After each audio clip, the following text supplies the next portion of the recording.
Mm.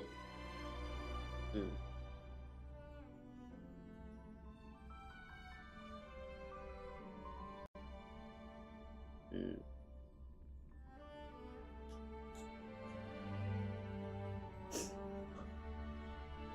Morning. Yeah. Excuse me. Oh, welcome to today's short little stream. Yeah, today we're going to do a watch along for the Star Rail special programs, and after we're done, I think we are going to get into the game and play for a little bit. But yeah, that's that. But anyway, welcome in everyone. Yeah, just a heads up. I'm going to be coughing a lot today. Yesterday, I actually got sick, and yeah, it really was a fever. My throat is still kind of like dying right now, so I might not be as talkative as usual. So yeah, pardon about the lack of speeches. But yeah, anyway, let's watch some Star Rails special programs. Yeah, we're definitely not late at all. Look at that. Would you look at that? The program starting in like 30 seconds. Wow.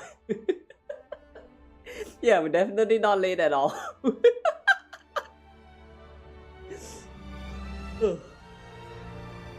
Yeah, I just had the video played in the background because I wanted the background music. That's all. All right. Anyway. 5 minutes has passed. So yeah, let's watch what's going on with the next version.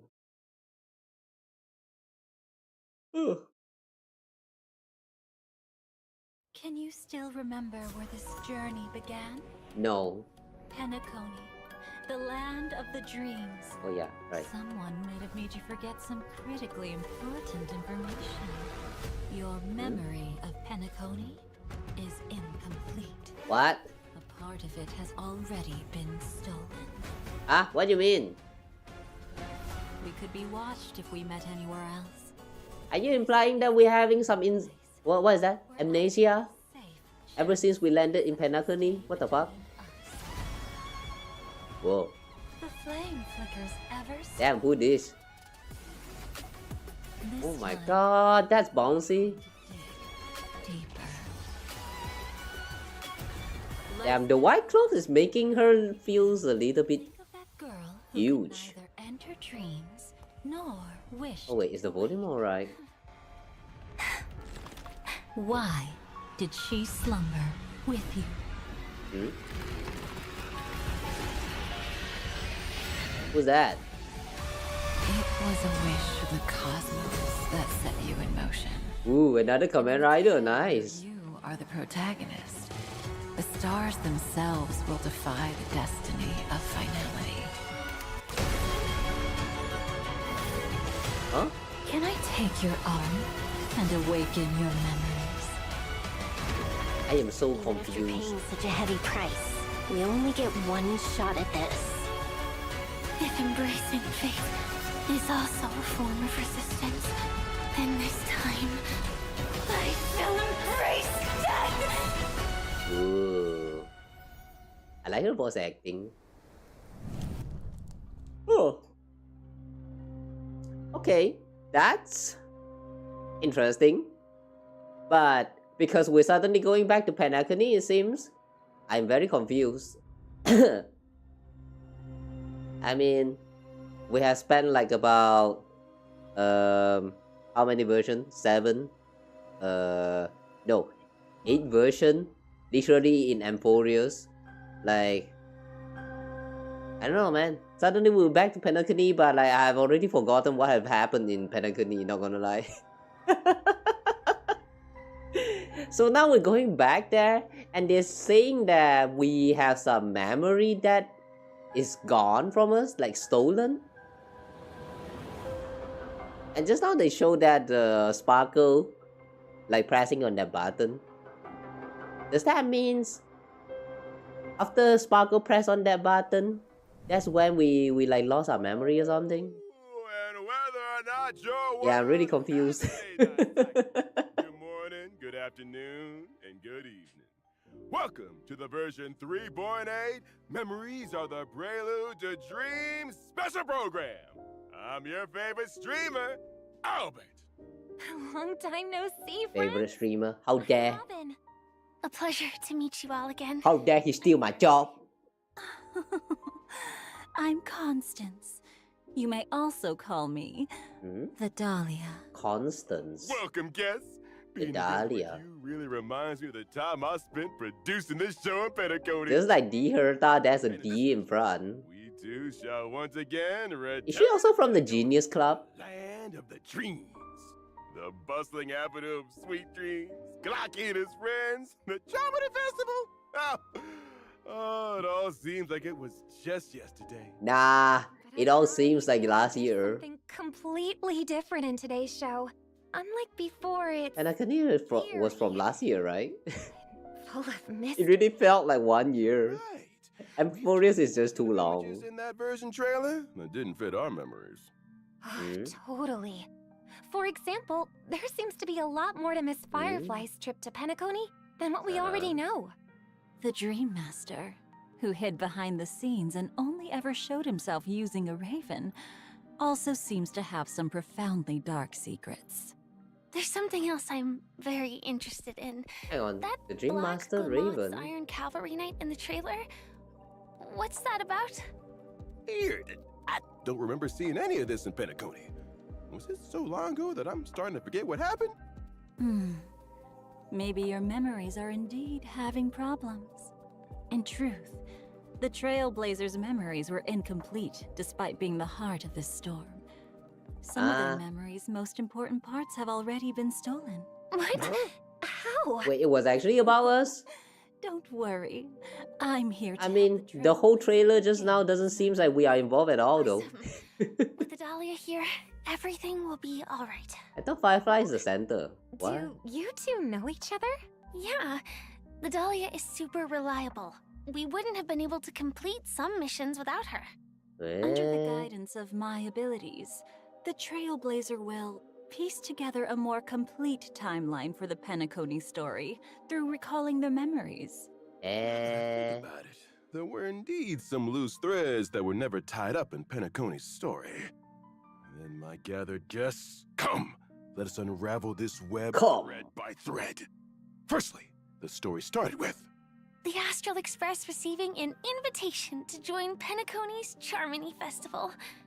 afterward. The crew's mission was To find the legacy of the Watchmaker, father of Penacony, then answer the question of why does life slumber?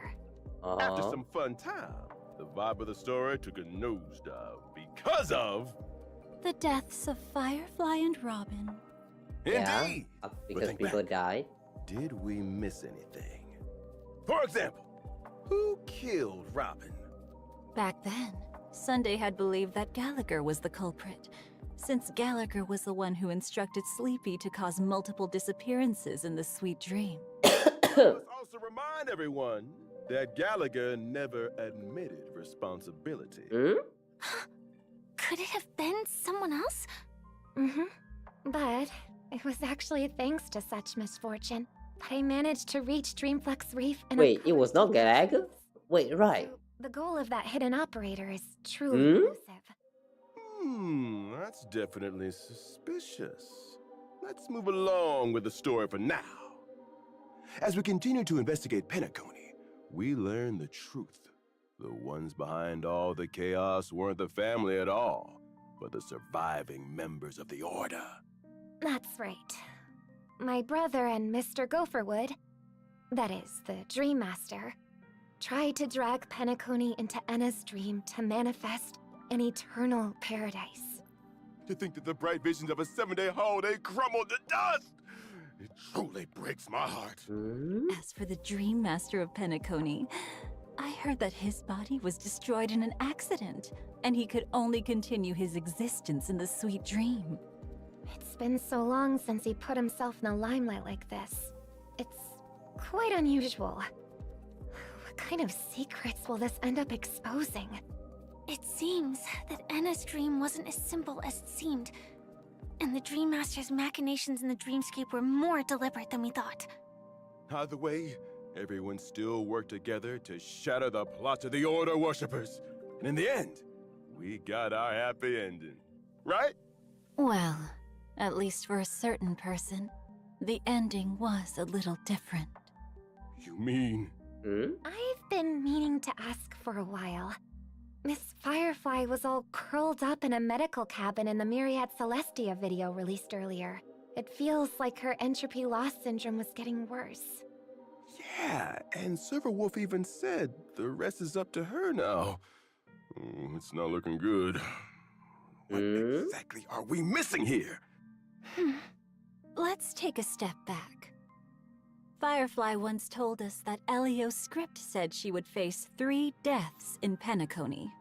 Later on, Firefly walked toward her own battlefield after sending the Trailblazer off to the final stage, only to reappear before us on the Radiant Feldspar without a scratch. But we know nothing about what happened between these 2 events.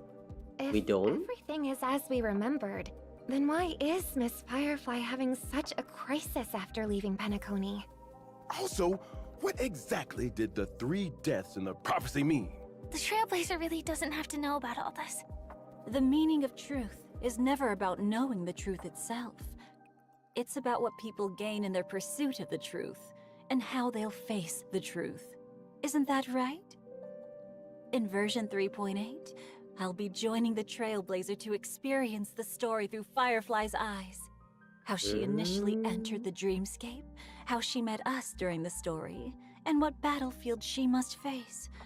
All these questions will be answered one by one. That's right. Firefly's exploration of the dreamscape was also far deeper than what we remembered. As we follow her footsteps, the family's seat of power, the dream of Gnawing Oak, will also surface from memories. It was Dream of once part of the Gnawing Jewelite Oak? Who's Pavilion, that? but has long since been abandoned and sunk into the unknown depths of the primordial memory zone. The oak trees growing wild, and the derelict buildings combine to paint a rather oppressive scene. Even I have never seen this place. Did Mr. Gopherwood bury his secrets here? It does look very different from the solemn and dignified Dewlight Pavilion we know. Venturing deeper will show us a giant cocoon floating before the stately stage. Oh, that's a cocoon. I thought that's a heart. A cocoon? Could this place have something to do with the propagation? It's definitely possible. Oh, propagation lore. Firefly used to belong to the Glamoth Iron Cavalry before joining the Stellaron Hunters. They were weapons produced by the Republic of Glamoth to fight against the propagation swarm. Soldiers with similar faces woke up in their incubators, and their short lives would be entirely spent fighting the swarm. What a tragic destiny. Firefly will face her past in this dreamscape. She will encounter an old friend, the other Glamoth Iron Cavalry Knight in the trailer. Harbinger of Death, Swarm Nightmare. That's odd. The Glamoth cavalry disappeared with the swarm's end, never to be heard from again. Where did this warrior come from? Why did they appear in Penacony, a place far from the front lines? And from the looks of it, this fighter doesn't seem to be a friend. And without further ado, allow Albert to provide you with more intel about them. As a fellow Glamoth Iron Cavalry Knight, Harbinger of Death, Swarm Nightmare fights in the same way as Sam. They ignite the battlefield. Oh, interesting how you can see a little bit of design of that, Iron Cavalry's gear the is propagation deeply bug detectable, on including this the armor. weapons mounted onto our armor. What's different here is that after using the ability Gene Does Duplication, that mean it's like a this corrupted, cavalry can summon like the juveniles. cavalry knight that got corrupted by propagation? Juvenile Sting has many functions. Eh. It coordinates with the Iron Cavalry Knight in launching follow-up attacks, and also charges them. Once the Iron Cavalry Knight finishes charging, it'll immediately take action and use the powerful ability Primordial Damn. Tide Swarm of Death. Sounds like we need to prioritize eliminating Juvenile Sting to come out on top against this foe. Oh damn. That's true. It's also We had easier fight said than done. where we had to deal with Firefly as a boss in the game already, and this one feels like an upgrade to it. Allied characters Like a combination of Firefly with all those like propagation bugs. evolution state. Then what should we do? It'll be much more difficult. I doubt to this will be defeat fun. juvenile sting in this case. Not to worry. We've got ways to fight back. Hmm? When the Iron Cavalry Knight summons Juvenile Sting, we can select one character and their summons to immediately take action and enter the Nemesis state. Nemesis. The characters and their summons in the Nemesis state can ignore the enemy's rapid evolution state. Please save the state for me whenever possible. In other words, we need to get the most out of the Nemesis state and quickly get rid of all juvenile stings. That's right. When all summoned juvenile stings are eliminated, the Iron Cavalry Knight will dispel gene replication and take more damage. Take this chance to dish out some heavy damage. Thank you for this intel, Mr. Owlbert. As for why the dream of Gnawing Oak looks so dilapidated and what my past comrade has to do with this dreamscape, All that will be revealed as the Trailblazers' memories return. What's more, it'll also reveal the meaning behind the Trailblazers' recovery of this memory. Perhaps it'll interfere with the Path of Finality's direction. The path of finalities. It'll help you say a better farewell to a friend. Oh, don't do this to me. I don't want to say farewell to anyone. All right. Then we'll take a break, and we'll be back before you know it. Alright, that was interesting. I actually had to log in to understand what they're saying just now. I kind of like how they did a short summary for the whole plot for Penacony, and then they also intended to like fill in some of that plot holes that were not explained at all in the game, which I do not remember at all because the plot has been like, I mean, the whole Penacony arc has been happening for like more like a years ago. So I really don't remember much about a lot of those like, you know, minor details. Like Gallagher, who was said to be the one who killed Robin. Like I don't remember that part. I actually don't. I thought the mystery was solved. Like when we're going through the story, like it just never got brought out. So we just kind of like forgot about it until they brought it back again now. Like, yeah, the way they fill the plot hole is pretty interesting. Kind of like that. Of greatest ambition, his most exceptional Looking forward to the story. configuration that burnt the Everflame mansion to cinders made her miss out on Penacony's stage. Memories scattered like ash, or the truth somber. The Dahlia. Now, come with us to unveil the Dahlia's mysteries. Does that mean all of those characters that have a "the" in front is going to be like the people from Genius Society or something like that? She's from the Genius, right?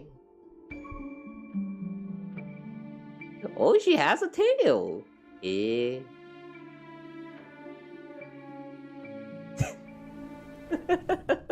The Dahlia first showed herself, and the ceremonious That yandere look is a little bit made by the yabby. Everflame mansion against all factions present in Penacony. Duke Inferno and his children made declarations that they will prepare this beautiful dream to welcome its new masters from Vitora. Then, as luck would have it, Where's that? they ran into Acheron. Plans that Duke Inferno prepared were abandoned before they even began. Oh. Yet even so, I still made it to Penacony. As Duke Inferno's daughter, Lady Constance's target was the Remembrance. Does that mean her powers are also related to that? Hang on. In She's what? I am currently Duke Inferno's a daughter? Reanimator with the ability to enkindle and fabricate memories. Do you remember how Albert just ran How over old you is she? and declared that he'll be promoted with a pay raise, as well as being moved to a key project as the host? Don't have to mention that, boss. Didn't you make that decision yourself? Really? Who knows? When did she become Owlbert's boss? Wait, something's wrong. I see. What a perfect demonstration of these abilities. All I see is a heartbreaking betrayal. A little optimism might be wise. What if the information ends up being real? I can't even tell what's real anymore! Anyway, we know that the Dahlia's power involves fabricating non-existent memories. And Acheron never showing up, the Dahlia's a poet in Penacony would have been Black Swan from the Garden Recollection, right? Ah, Black Swan. That name takes me back. We have a long history, you know. Oh? So she has the ability to manipulate memory? It's hard to describe our relationship with. Does that mean she's the one who stole Fireflies Firefly's or Trailblazer's memory? Ours is a game of competitive cooperation. But if the chance arises, But why neither of us though? would hesitate to set a trap for the other. So, compared to good friends, we're more like... Good frenemies. Correct. Or maybe we're fair weather friends. We once worked together in the Garden of Recollection, and are both privy to some secrets about the other. Garden of Recollection? Aren't you a member of the Annihilation Gang? Oh? Didn't I say that I too was a memo keeper once upon a time? I betrayed the Remembrance and the Garden due to some differences in our ideals. So she used to be from the I was Remembrance, also walking the path of destruction, only to betray and then it she as joined well. Annihilation Gang, These and then she traces made betrayed of golden again. blood Well, are the marks the destruction left on me. Now I walk the universe. does that mean she's a destruction character? as well No, as she's child of Annihility. Duke Inferno, who ruled the Everflame Mansion in the Annihilation Gang. Aren't you switching between jobs a bit too quickly? What a dangerous woman. She keeps switching between the destruction and the remembrance. And yeah, she's Nihility. mean- What? She's betrayed the Everflame Mansion as well? Has she discarded the identity of Duke Inferno's child too? Who knows? Perhaps the truth has long been scattered to the wind, along with the ashes of memory.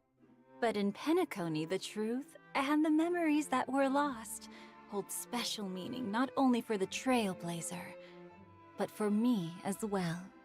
Indeed. During Okay. the story of the version 3.8 finality mission, the Dahlia will help us regain the cremated memories and complete the entire Penaconian Trailblazing expedition. For those whose memories of the story have grown a bit hazy, this is the perfect opportunity to revisit it and gain a deeper grasp of what really happened. Hang on, is this like a side story? Now, let's take a look at what powers are wielded by this otherworldly lady, someone who has graced so many different factions. Good. Wait, is this actually like a side story? Like a little bit similar to the I allow my what is team that? to deal super the quick banana damage monkey before or they whatever break you the call that enemy. again. Huh? The monkeys from the Penacony, Using my the one with skill, the I'll ninja. unleash a gloomy zone. I did not While knew, but zone apparently that quest is toughness actually reduction not built by required at allies all. Like you trigger can super totally break just skip the damage story even before the if you enemies feel like are it. broken. Also, while allied teammates are in the zone, Hang on a second. their weakness mentioned rate about efficiency will break? increase. Sounds like she'll be a great partner for teammates who are good at dealing super break damage. Eh, At the super start of the break. battle, I'll automatically It's been a long to time. become dance partners together. After That? either of the two dance partners Eh. attacks an enemy target, They still haven't forgotten about the super one break. instance of Okay. super break damage based on the toughness reduction dealt by this attack. After the other dance partner launches an attack, I'll also follow their steps and unleash a follow-up Oh. attack to deal bounce damage to the enemies. And as the moonlight falls, Follow up super Dahlia breaker. sweeps onto her stage. My ultimate applies every dance partner's type weakness to all enemies and lowers their defense. Oh, Wait, every in other dance words, partner? Lady Constance and her How dance many dance partner can we have? both be able to reduce toughness and fight with greater ease. That's right. And the damage dealt by my ultimate will be distributed evenly among all enemies. Here's another hint. Eh, The Dahlia's trace allows allies to increase their speed when they implant a weakness onto enemy units. And if a fire character triggers this effect, they even regenerate a certain amount of energy. Oh, okay, that actually helps. Special dimension when using my technique. One enemies in issue the with dimension Firefly will is that not it's kind of hard to actively initiate recharge. attacks against ally targets. After entering combat with enemies in the dimension, I'll immediately initiate the zone from my skill and deal super break damage to enemy targets. So dangerous, yet so captivating. This combat style is truly fascinating. Yeah, that's the magical allure of Constance. And now, it's time for a special message. Let's take a listen. Dear Trailblazers, version 3.8 will last for a total of 8 weeks. As such, this version's content will have additional adjustments. 8 weeks? Firstly, in the newly added version event, Trailblazers can obtain tokens by consuming Trailblaze power. Based on the number of tokens, Trailblazers can obtain stellar jades and self-modeling resin. Tokens can also be used to win bonus rewards. And that's not all. Version 3.8 will feature the double reward events Laner Fisher, Romo the Strange, and Garden of Plenty. At the end of 3.8, there will also be a new phase of Apocalyptic Shadow. Not to mention the 3.8 version banners are a little special. In version 3.8's first phase banner, Trailblazers can acquire the limited 5-star character, the Dahlia. The limited Okay. 5-star light cone, never forget her flame. So, phase 1 we have a Dahlia. boosted drop rate. Additionally, the limited 5-star And Firefly, character, okay. Firefly, and the limited 5-star light cone. Considering they both are super break unit, I guess it makes sense. Now, in version 3.8's second phase banner, the limited 5-star characters, We have Fugue and Fugue. Ling Sha will simultaneously Oh, return Fugue and Lingsha. with the limited 5-star light I cone. don't have enough to pull for them, man. And Alone stays true. And finally, due to the version Oh extension, my god, ugly. a third phase banner. This banner will see the return of the This is why I don't trust limited rerun banners. Goliath and Sunday, as well as limited 5-star Oh, Sunday. light cones, Whatever. time woven into gold, and a grounded estate. Already have him. Details. Trailblazers should keep their eyes peeled for further promotional announcements. Up next, let's take Reruns are so a untrustable. appearing in version 3.8. Every time when they rerun the character for you, you just Maybe it was a you lot just better. don't have enough to pull for them. While ago. The Chrysos Life has a World free-to-play suck in Championship this is game. about to begin. As a special guest, the Trailblazer will lead their own little chimeras as a chimera trainer and form a powerful team that will charge toward the championship. The mission of the chimeras in this Chrysos Wu Championship is no Chrysos longer dealing Wu. with daily tasks in Akaba, Okay. but to defeat opponents in battle. Mm. But please don't be alarmed, everyone. We know what we're doing. We guarantee. Oh, they turned this whole thing into a PvP mode. It's worth noting that the participants in this championship are the Chrysos heroes, and they'll help the chimeras in their own ways. The Trailblazer can invite Ooh. the heroes as participating friends, and every Chrysos. Okay, there are some new Chrysos no, not the Chrysos Chrysos Wu here. Together. The Chrysos heirs chimeras Very interesting. develop personalities much like their trainers. For example, this master cat thief who snatches away enemy chimeras the moment battle begins. She's clearly inherited Cypher's tricks. They're so cute. I wish I could keep one. Oh, they're as cute as the origami birds. I'm gonna become a loyal fan of the chimeras too. And more chimeras are waiting. After picking Damn, a that trainer, tree. favor them. During combat, Damn. the Trailblazer can purchase various chimeras. Yeah, so that 3B moves like that. Grants them experience, allowing them to level up. That's a lot of and rocket become shots. stronger. There is also special equipment on sale that can be used to enhance your chimera. Yeah. Build your Even ultimate equipment team systems. using each trainer's and chimera's unique abilities. Then set out to conquer the world. Oh, splendid! Apart from the tournament that Alright. progresses with the story, the event will also have a challenge mode where you can fight Chrysos heirs or your friends. The Trailblazer can actively initiate a challenge, or they can set up a defending lineup and wait for challengers to fall into the trap. Together with the chimeras, Hmm. I'll end all conflicts in this world. Oh? Isn't this supposed to be a relaxing and laid-back event? if your blood's already Relaxing and laid back. Can't hold back Nah. any longer. You can always try the event Remnants of Twilight. That turn-based system is very fun. A strange But yeah, that's the story. way is a Stages relaxing are filled and laid back. with the epic legends of heroes who once stood against formidable foes. Formidable Mm. foes immortalized into epics. They never fail to make my heart Is this like a race. combat challenge? The event has 5 different it is. combat stages with unique mechanics. You have to fight bosses? Some stages will turn Oh, characters no, into mer it's not. people to fight against the enemy. Oh wait, it Other is. stages only need you to bring healing characters to ensure victory. That's What? right. You'll probably have a hard time passing the challenges if you stick to your usual approach. For example, in the stage Synergy Duo, our characters must split into 2 teams and B engage stage. in simultaneous battles against the bosses. Dark Duelists. Does that and mean that White there's a Gods. total of 3 difficulty One for of each 2 of the bosses is stages? defeated, but the other is still standing. The defeated boss will be revived on their next action. In other words, we need to try defeating the 2 bosses at the same time. If the 4-person team is split into 2 and fight separately, then the lineup also needs to change accordingly. It might be better to allocate a damage dealer for both battlefields. That's right. The charm of this event lies in how to figure out a breakthrough under this brand new mechanic. And after you pass easy mode, there's also hard and nightmare modes waiting for you. Combat is fun. Alright, sound interesting.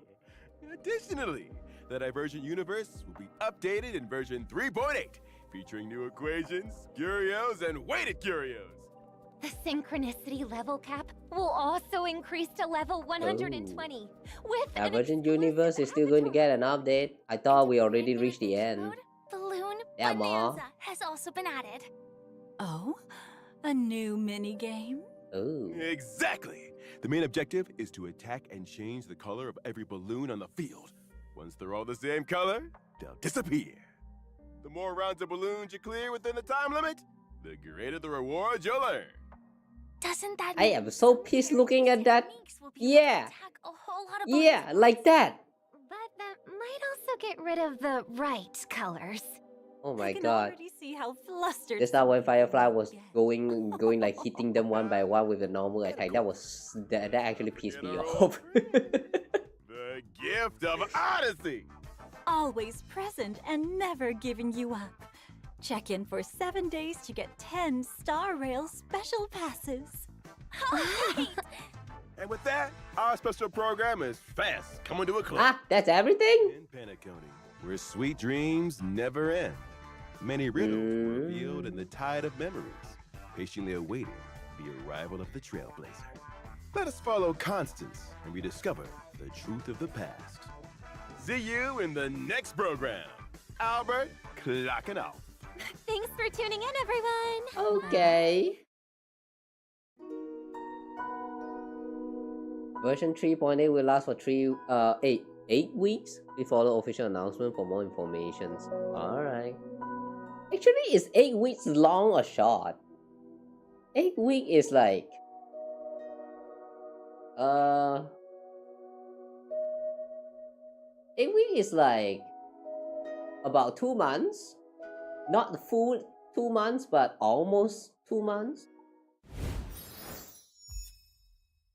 Wait, so does that mean that it's a little bit longer than usual? Alright, so, okay. Interesting. I have a feeling that this is going to be a filler, like a, how to say? No, not filler, but more like an interlude. I mean, considering that we're just done with Amphoreus, and right now we're going through this whole patch that doesn't feel like it has anything to do at all with Amphoreus at all, even though we have that Woo events that will be happening. But like that Woo event is, I don't think it has anything to do at all with the main story this time, even though it is taking place in Amphoreus. So like, yeah, it feels very kind of lackluster, not gonna lie. Yeah, it does feel kind of lackluster. I thought they're going to reveal some new lore about no, not new lore. What do you call that? Like I thought they're going to reveal a little bit about our next destination. like maybe we're going to Lushaka or the water planet or something. Like maybe we will get introduced to like a swimming, like underwater kind of mechanic, something like that. But no such review at all. They just straight out tell us that we will be going to the going back to Penacony. We will revisit some past events to tie up the loose ends, and that's really it. I mean, I do appreciate them, like explain some of the loopholes with this version up there. I just and the what is that? The dark version of the Sam's armor right there. It also looks very cool. The way the design looks like it is mixed together with the like the propagations bug style with the armor right there. It kind of feels like the Sam's armor, the one that Firefly's friends that I don't know, they said that's supposed to be dead. Like yeah, that person. I have a feeling that what's happening there is that person right there, Firefly's old friend, is like corrupted by the propagation during her end. I think it was her, right? Like I sort of remember the Fireflies, like all the friends, the units um that pilots the Sam's armor suit. They were like all made out of like female because of some genetic reason or something. But yeah, it looks very interesting. So I'm looking forward for the story. It's just that it feels a little bit like Blaster, not gonna lie, because they didn't really uh tell you much about they didn't really tell you much about like the future of the game. Like what happens after we are done with this Amphoreus now. I legit have no clue. We're done with Amphoreus. Everything gets gets a end right there, and that's really it. They don't even tell you that where you are supposed to head soon or whatever. They just kind of like yeah, that's all. Now you wait. It, mm, like I'm not sure what I should expect from the future. That's all. It's not really that it's a bad thing. It's just that I kind of wish they reveal more about what we should expect in the next world. But yeah, well, I would say that it's still a great one. It's just that it kind of feels lacking. Mm. Alright. Anyway, that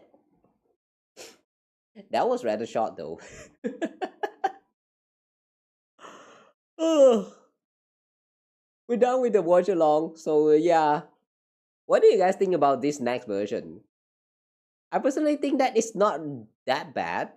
It just feels a little bit extra, and yeah, it could like you could even say that it feels like it's skippable.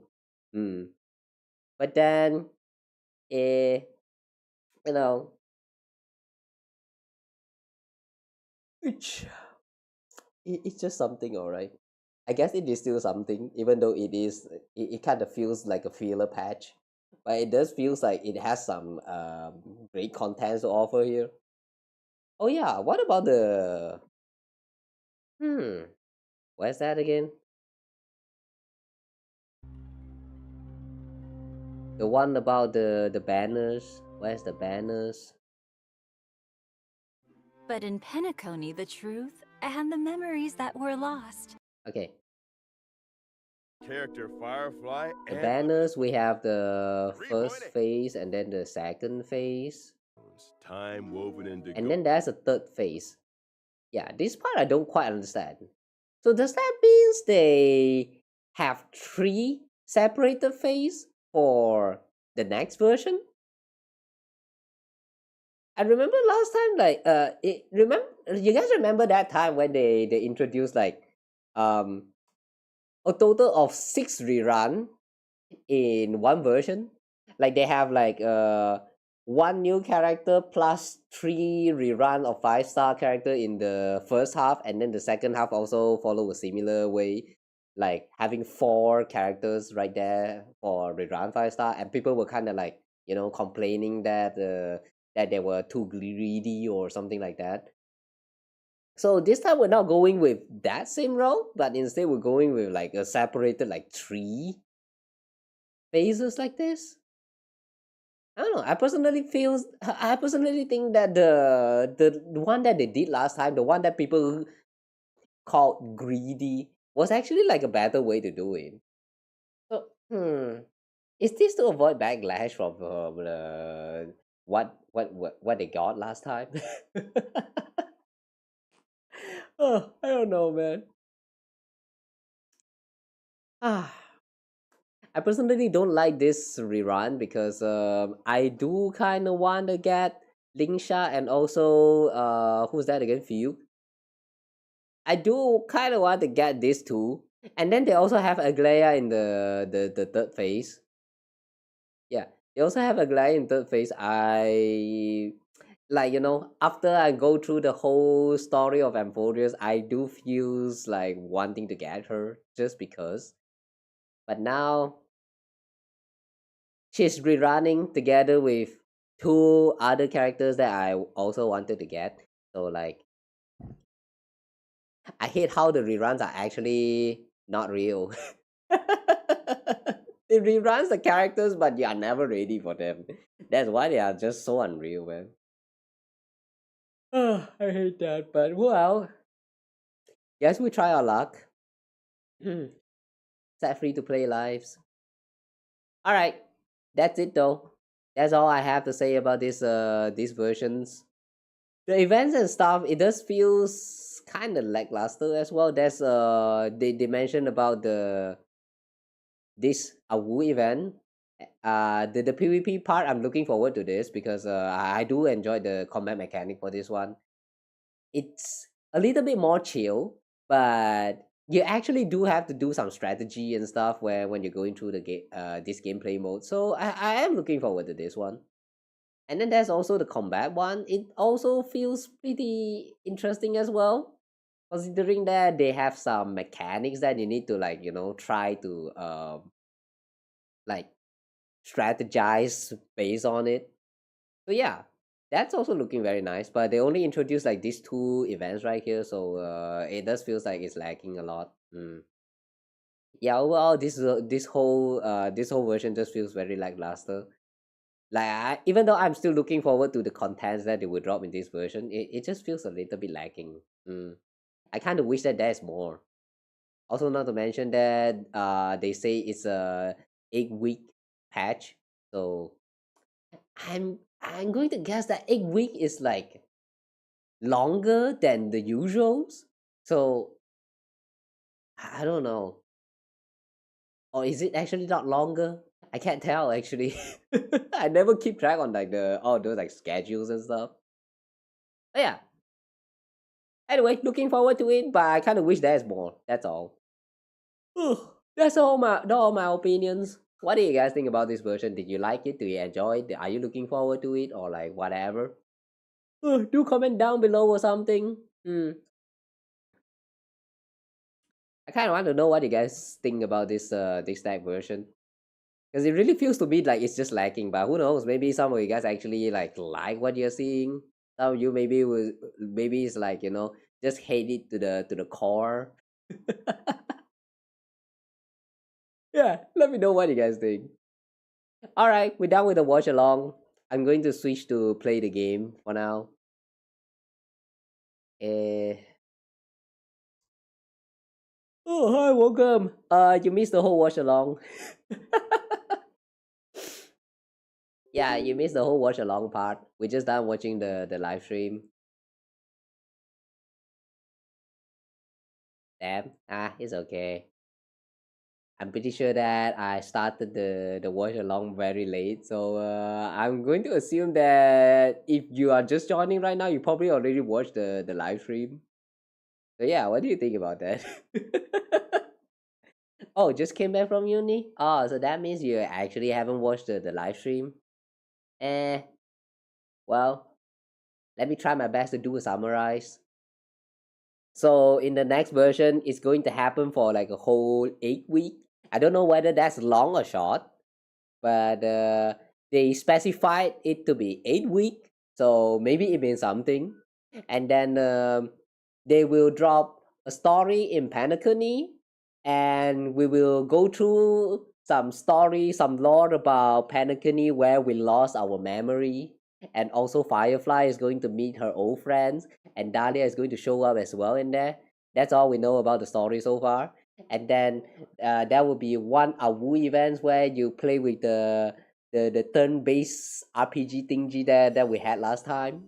And then there's also the combat event where you have like some bosses and mobs where you have to like defeat the bosses at the same time while also obeying the mechanics of the stages, something like that. And then there's rerun banners like with how to say, the gacha banners is going to having like 3 phases in total for the next version. The first half we will have Dahlia, no, not first half. The first phase will have Dahlia and Firefly, and then the second phase is going to have Fiuk and who's that again? Lingsha, and then the third phase is Aglaya and Sunday, and that's it. That's everything. Yeah, that's everything in the next version. It's so short. It actually is so short.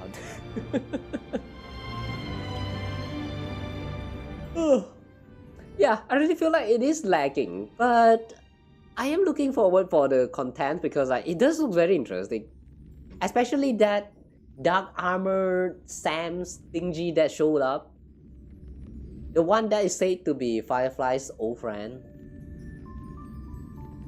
I wonder what kind of memory we actually lost.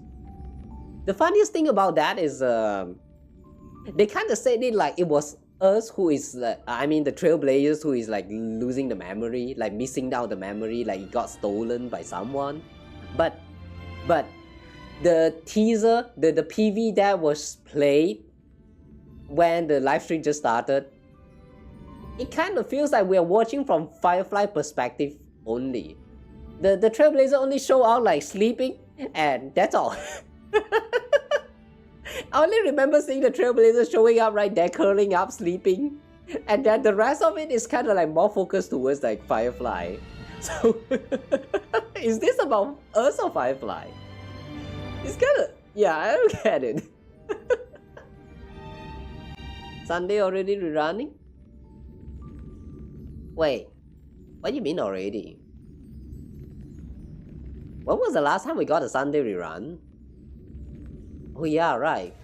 Wasn't there a rerun like somewhere around like the throughout the Amphoreus part? Yeah, I don't know. I got Sunday when he first got released. But yeah, he is getting a rerun already, I guess. Just spend all your pools on Cypher and Finon. I see. Did you manage to get them?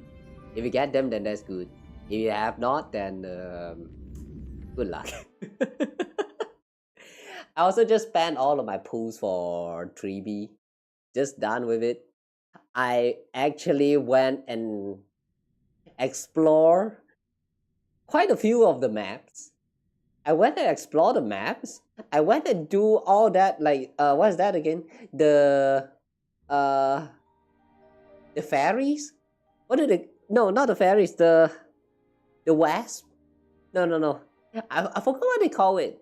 The bugs thingy that you can find around Amphoreus, and the one that also give you like some secret achievement. Like after you collect all of them, and then the what is that? The carpenter or something. They're going to give you some kind of puzzle, and then you can solve the puzzle to obtain some like chests, extra like stellar jades. Yeah, that one. I forgot what they call it. Got both of them, thankfully. Congrats.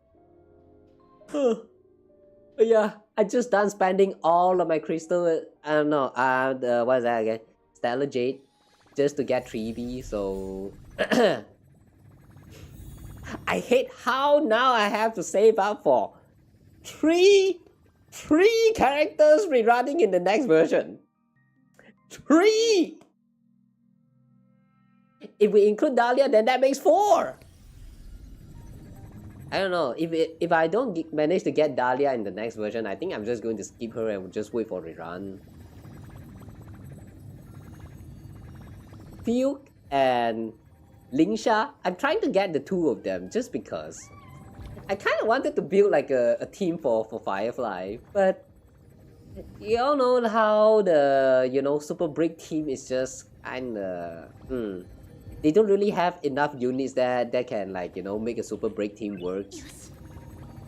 We have one of them, I mean, we have Trailblazer, the Harmony Trailblazer as one of the very great unit for Super Break team. But ever since we get Remembrance, you know, I'm too lazy to, like, change Remembrance back to Super Break. There are some occasions where I wanted to have like both of them, like the Remembrance in one team and the other one having the like, Super Break, but it just won't work. Like, I hate that so much. I don't have Lingsha, I don't have Fiuk. It just never works. I hate it, man. Free to play life really sucks. Got Sunday on release too, but no light cone. I see. Good luck getting his light cone. This is going to be rerunning in the 3rd phase, so you will have all the time to get the light cone, I believe. Ugh. That's a total of 3 phases in the next version. I'm not sure how that's going to feel, not gonna lie. But well, I'm pretty sure there will be people complaining about it. I mean, considering that last time when they did like the rerun for like, you know, 8 characters in one version alone, and people was like, you know, calling Hoyoverse greedy and all that. This time is a total of like 6 5-star characters. Let's see whether the community go riot again. I personally don't think that it's such a big deal. I mean, it gives the new player a chance to actually like get those 5 stars that is also getting a rerun. But people were calling that as greedy, which I don't quite understand.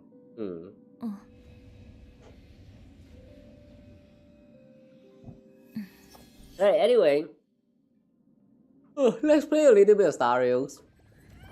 I wanted to do a little bit of like catch up with the events. These runs are stainless. No, but the thing is, you know, you kind of need sustains. I mean, like, if we are just clearing like your normal contents, then yeah, you don't really need sustains. But the reason why I wanted to have like Lingsha and all that is because I'm trying to clear some of those endgame contents, and that's the reason. Because the endgame contents, you do have to catch up with the meta and all that. And I cannot run a Super Break team without the sustains. So, it kind of sucks, man. And also the DOT teams, I don't have Achirons. I have the, who's that again? I have Assailants.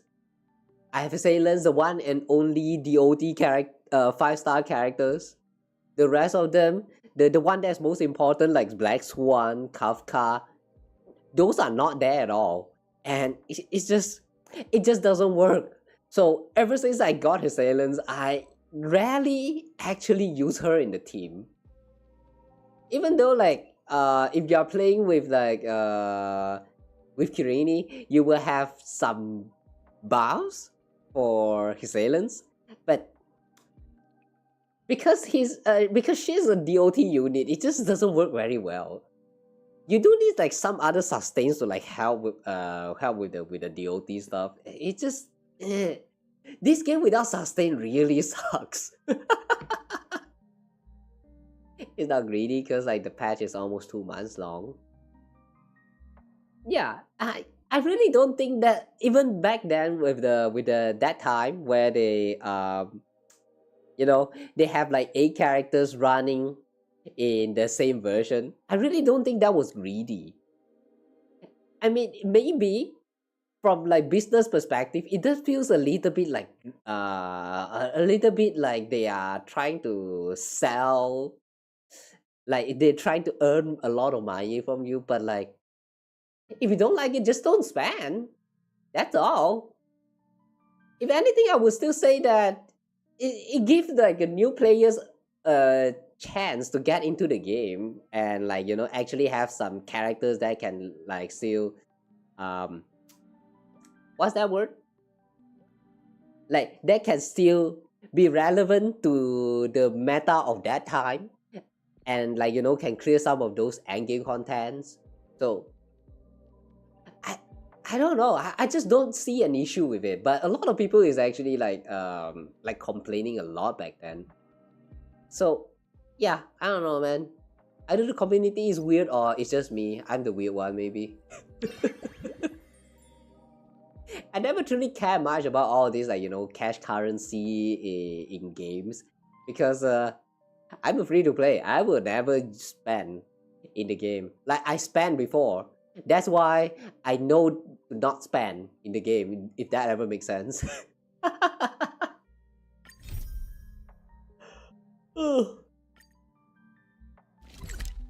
In the end, after all, this is just a live service game. One day it will go end of service, man. You want to spend in this game, just spend a little bit is fine. Gacha game is the kind of game that wants you to like I would say it kind of like it wants you to stay with the game, to keep playing it, but that's really it. It just wants your time. If you don't like it, then don't give it too much time. You can just play as casual as possible. The way people is having issue with all this gacha game, I find it a little bit funny. It's like I feel like this kind of complaints only started showing up a lot in the gacha community ever since Genshin got popularized due to the COVID and stuff. Like during the COVID period, everyone is like locked in their house, in their room, and they can't like get out. So they try to look for something to play, and that time Genshin dropped by. Holy crap! It's a what is that again? Breath of the Wild clone, and everyone was like, "Holy shit! This is such a good game!" And then they start. What they did not know back in that time is that it's a gacha game, but like gacha game has already existed for such a long time, and all that shitty system, the shitty gacha system in Genshin Impact, that everyone is complaining about ever since they started playing Genshin. They have existed long before that, and it's even worse than that. So in a sense though, I am kind of glad that Genshin got popularized, because it means that gacha games will have to do a little bit of changes to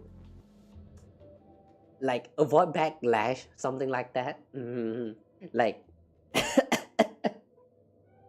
I'm not sure if that actually makes sense, but because back in those days, guarantee is not a thing in a lot of gacha games. Like I will not use Fate as I will not use Fate Go as the example, because even right now Fate Go is still such a shitty system. Yes. But from the games that I played back then, this one I played Azur Lane before, and I kind of quitted it because I was a little bit too busy to catch up with the game. And then at one point I just stopped playing, and now I believe a lot of there's a lot of changes added to the game now, so I'm too lazy to catch up with it anymore. That's why I haven't returned to Azur Lane yet. But anyway, now I'm going to use Azur Lane as an example, right? So Azur Lane, it did not has a PT system. The game's gacha mechanics sucks so bad. It was until at one point they decided to add in the PT system for some new unit, which I don't know what is the current the current PT system for Azur Lane, but back then when they first introduced the PT mechanics to it, I remember it was 200 you need to do 200 pulls for you to get the guarantee UR, I think. Or is it SSR or UR? I think it was UR. That was the time when they first introduced UR as a rarity in the game. And that was the first time we get a guarantee in the game. It's 200. And Azur Lane is a game where if you want to get the pool currency, you not just have to do the dailies, you have to be very lucky if you don't want to spend money at all. Because the cube that you use as a currency to do pools, they sometimes are given to you with like from like some special dailies. Sometimes they just kind of like no, actually, now that I think about it, it was only the dailies. The special ones are like gems. Like, yeah, they also give you like some gems, some crystal that you can use for expanding the dock. Expanding the slots where you can, like, you know, fit your new ship into your inventory, something like that. Yeah, expansion of inventory. It's like I'm so mad at that one. Yes. It kind of follows the Kankole system where you actually have to spend money in order to expand your ship inventory, and like oh my god, that one is even worse. Kankole is actually even worse.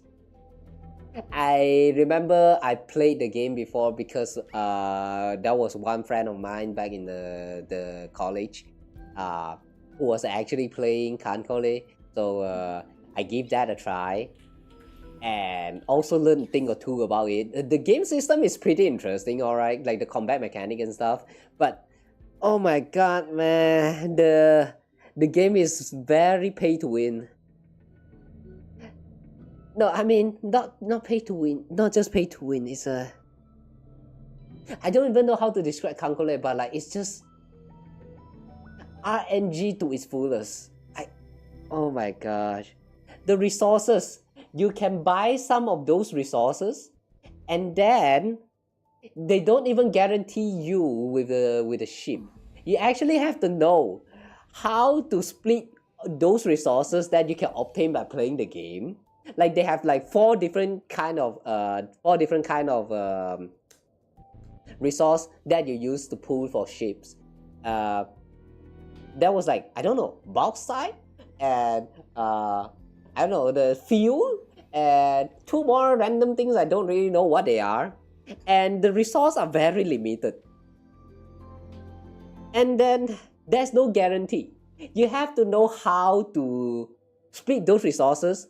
Like the best way to describe it is like this: you get resources, 4 different kind of resources, and then you set a number for how many resources you want to use in one single pool, and then you start the pooling, and then you have to wait.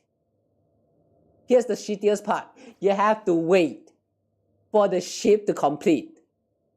And after I did some research back then to understand how the pooling system worked, the dumbest part is that sometimes you split those like 400 of this, 200 of that, and like you split all that like equally, like no, not equally, with its own recipe. Yeah, like, yeah, they call it recipe. You have the recipe down, you press on start construction, and then you can tell whether you got the ship you wanted or not just by looking at the timer right there.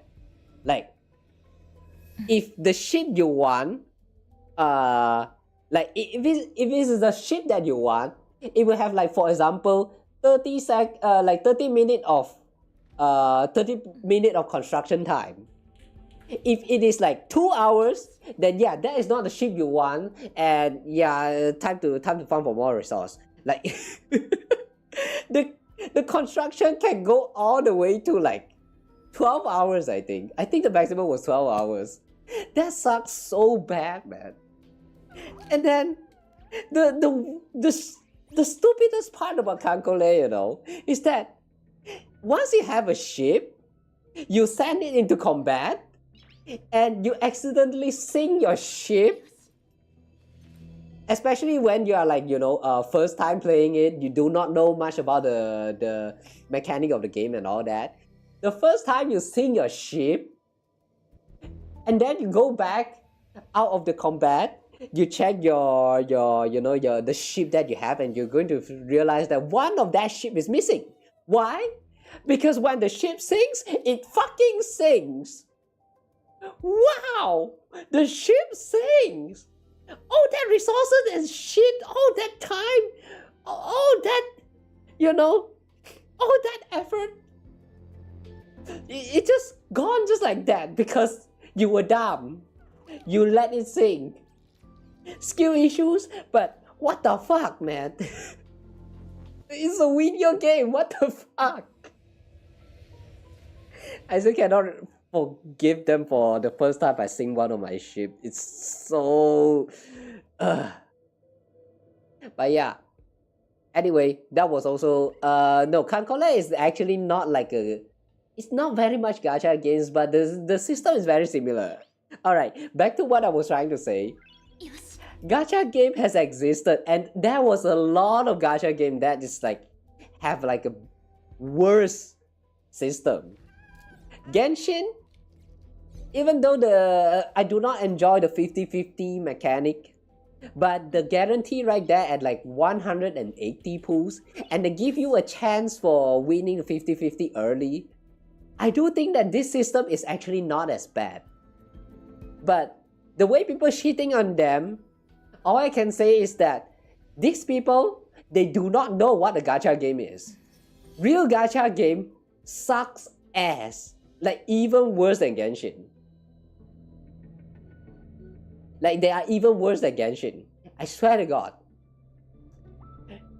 So like Genshin being popularized and known by a lot of people, it's a good thing, but at the same time it's also a bad thing because it also invites a lot of bad apples that, you know, literally do not care about gacha games in general, but still want to be a part of the community, so they're just going to like join into the game and like you know, play the game, and then did not enjoy this gacha features and then just shit on them. I mean, like, yeah, sure, they do have a point, but the thing is, you know, Genshin is like one of those like more generous one already. There are so many more shittiest gacha games out there that you just do not know about. I remember there was quite a lot of them. Even MapleStory, I would say. The game that I said I used to like back then, even though the gacha system in that game is not very like important, because in the end of the day, when you like if you actually play the gacha system in MapleStory, I remember it only gives you some special like equipments, like weapons, and that's about it. There are also some like special upgrade items, I believe. I'm not sure whether they have already changed the gacha system, but yeah, it also doesn't have guarantee. So I don't know, man. I don't know anymore. Every time when I see people shitting on the gacha system, you know, like, yeah, you are right. But do you know that there are worse gacha system out there? Yeah, you do not know because you literally do not care. But I appreciate you voicing out your concern. So now move away. Just move on with your life. Gacha game is not worth your time if you actually care so much about it. This is also one of the reasons why I will never recommend anyone to like, you know, play a gacha games for the sake of gacha. If you want to play the gacha game just for the experience, like you do not care about getting all this character, you do not care about like, you know, chasing out with the meta to clearing the endgame contents, yeah, gacha game can be the game for you. But if you do care about all that stuff, don't play gacha game, go play something else. Like go play those, you know, completed games. Like you can go play Kingdom Hearts, you can go play like Hades, you can go play I don't know, Hollow Knight, I don't know, literally any games out there that's like, you know, completed. Just play those games. Gacha games provide you the experience. Yes. If you are someone who care about getting like all of those characters and all that, like you care about like 100% collection, Gacha game is the worst game possible. Because you can never get 100%. The moment you get 100%, next version, you will get one more character that you need to pull, two more characters you need to pull, and the collection that you have 100% will now not 100%. It never ends. The grinds for 100% collection just never ends. Gacha game is not the kind of game for you. Like, if you actually care about like 100% collections, really don't, just don't. Like Uma Musume, I don't know about Uma Musume, but that game is literally just horse race simulator with gacha elements in it. So yeah, I can say for sure, even though I have not played the game, that this game is going to be very, very bad with the gachas, the gambling addictions. That's why I also don't really feel like wanting to play Uma Musume. We already have like 4 gacha games ongoing right now with for me. So I don't think I want more. Like honestly, you feel criticism is fine since the companies make so much money is insane. Yeah, criticism is fine, but the reason why I was talking about all of that just now is because every time when I see people complaining about the gacha system, they're saying stuff like Hoyoverse is greedy, and yeah, most of the time it's like, you know, corporate greed and all that. But that's just how gacha game works, man. You know, when it comes to Hoyoverse, all these like Hoyoverse gacha games, I do think that they are not actually like that. How to say? One of the arguments that I always see people use when it comes to like, you know, the quality of like of a certain version like dropping, they will say that Hoyoverse is a, what is that again? $1 billion company. So the fact that you get this kind of quality out of a billion dollar company like this is insane. Yeah, I always see this kind of like, you know, statement, and like, I don't know. I don't think you are like completely correct on that one, because if you actually also keep track on like the other non-game related content that they're also pushing out, like the collaborations, concerts, what else are there? I don't know, mostly it's just collaborations and concerts that I can think about, but there are more. Like sometimes they also have like those like, you know, what's that, Hoyo Fair tour or something, the one that happens in like, you know, all over the place, sometime in like US, sometime in like in China, sometime in like I don't know whether they had like a collaboration in Malaysia. I think they did. Yeah, that was a few times. One time, the Pizza Hut collaboration or something. I did not participate even though it was like close.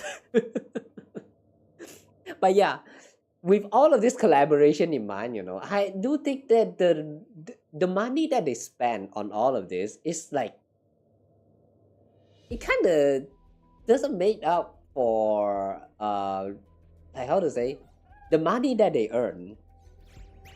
Like just because they earned a total of like billions dollar per month doesn't mean that all that $1 billion is going to goes into their pocket, because like that will also like, you know, that's also like money that goes out for certain like events and stuff that's like happening here and there.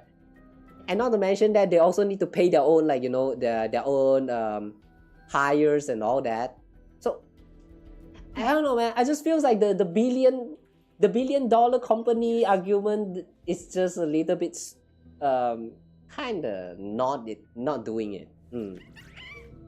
Well, that's just me lah. I don't know how true am I regarding this. Oh well. Okay, you know what? Enough yapping. Let's play some Star Rail. Let's play some Star Rails. I can yap on about this kind of stuff forever, man. Enough of that lah. Overall, let's just summarize that gacha bad. But if you complain too much about gacha, you also bad. You need to touch some grass. Kamani Kitty? Who's this? I do not know you. Who are you? Before you can say a word, notice a unfamiliar creature crouching beside the style. His appearance unmistakably reminds you of someone from the past.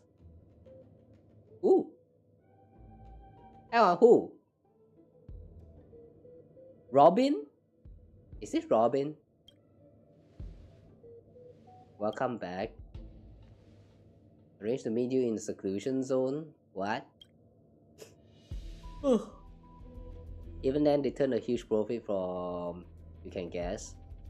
Yeah, they should have still made a huge profit, but like, I don't know how much of money that they actually spend per month for me to like just straight out say that the arguments of them being a $1 billion company to be valid.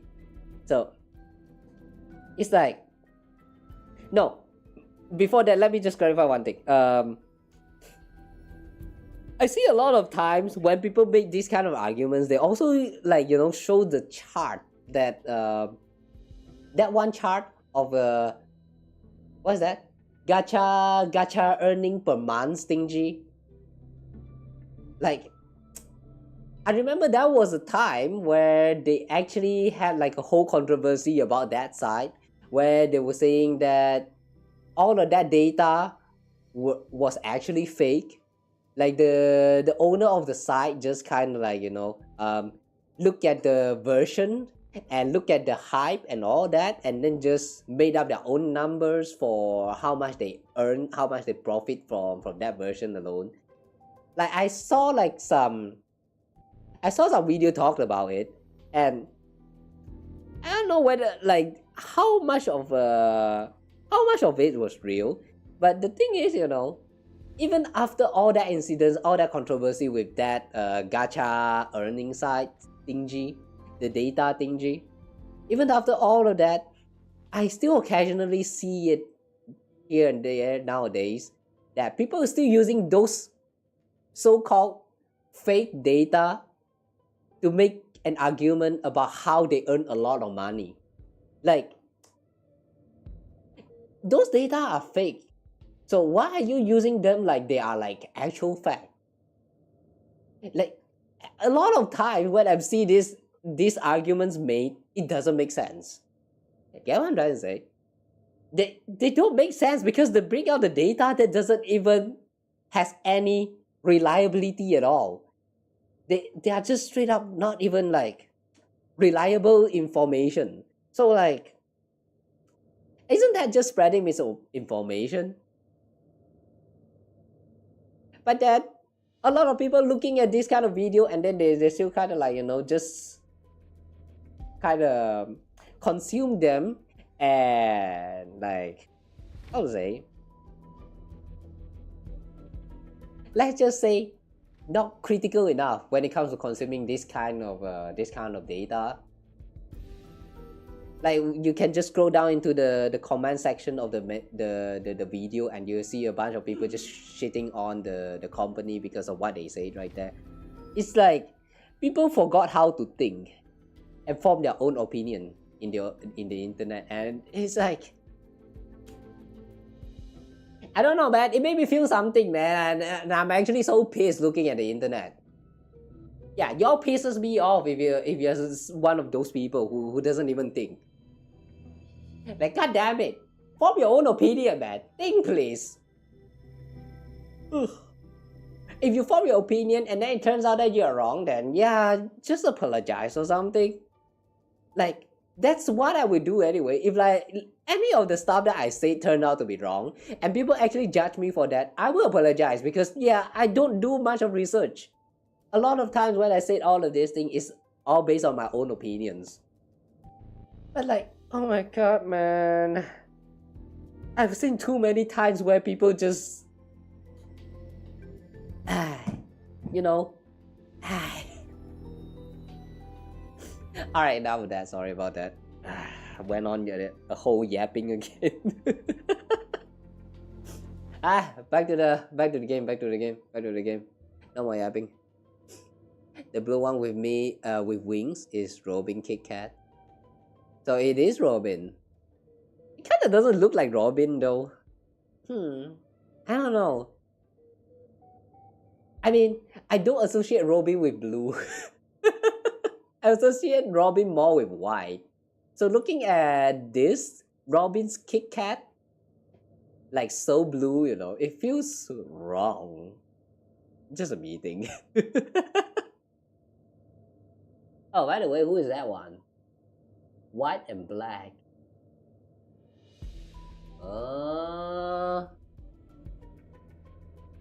Wait, hang on, there's also a pink one. What's this pink one? It has this like weird symbols right here that looks very Chinese. Pink Chinese character. Do we have a pink Chinese character?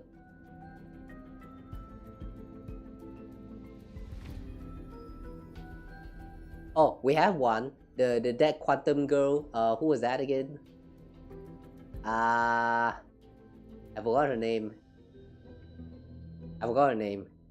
But yeah, is this her? Yep, it's what you come for. But is this the correct yep though? If that all that yep you came for was what you wish for, then well yeah, good for you. I see you want to borrow money. Nani? As I want to borrow money? Or managing the curios? What? Okay. Problems that can be resolved with credits are never problems.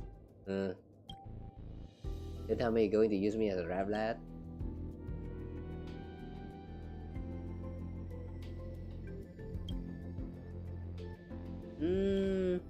Happy is a very capable researcher. Wow, the dog can do research. Damn. What kind of research can the dog actually do? I don't understand, man. Happy's setting is changing a lot. It used to be just, I remember Peppy used to be just a pet dog. And then at one point it suddenly became like a demon lord. And then it became, I don't know, what was that? There was a lot of different settings. And now it's a researcher. Peppy can do research? How? Could it be related to the creations? This little life form that Miss Romeo left at the space station have quite a history. Here's the deal. Miss Romeo designed a new set of training programs for the little ones, but she's been too lazy. Oh. I told you it's not training, it's a race. We're all holding together. Spontaneous competition. We don't need any assistance. Just cheer for us from the stands. There's a party so in it, and we'll run super fast on our own. Meow. Support the legal rights of creation. Say no to animal shows. Yes, all yep is correct, yep. Alright, fine. Glad to see at least you're enjoying yourself. Oh, is that Aventurines? Yeah, this is Aventurines. Even have a sunglass. That's cute. Wait, who is this? Sparkle? Is this Sparkle's rice cake? Where did they came from? And who is this and this? I still can't figure out who is this too. supposed to represent, I mean.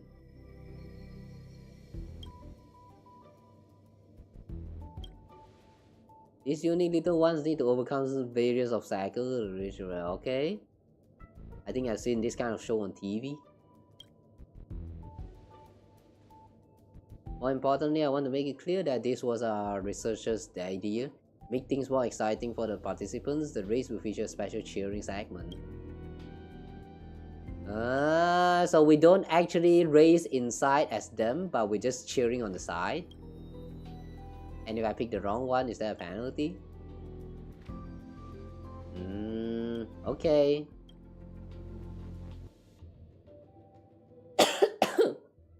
Ugh. Man, I said that my throat is still kind of hurting, and then I went on the whole session like just yapping and yapping and yapping.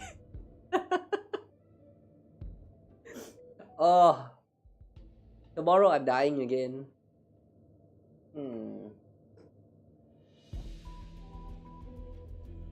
Yes, the one with shade is Evans. It's so cute, man. I like the shades.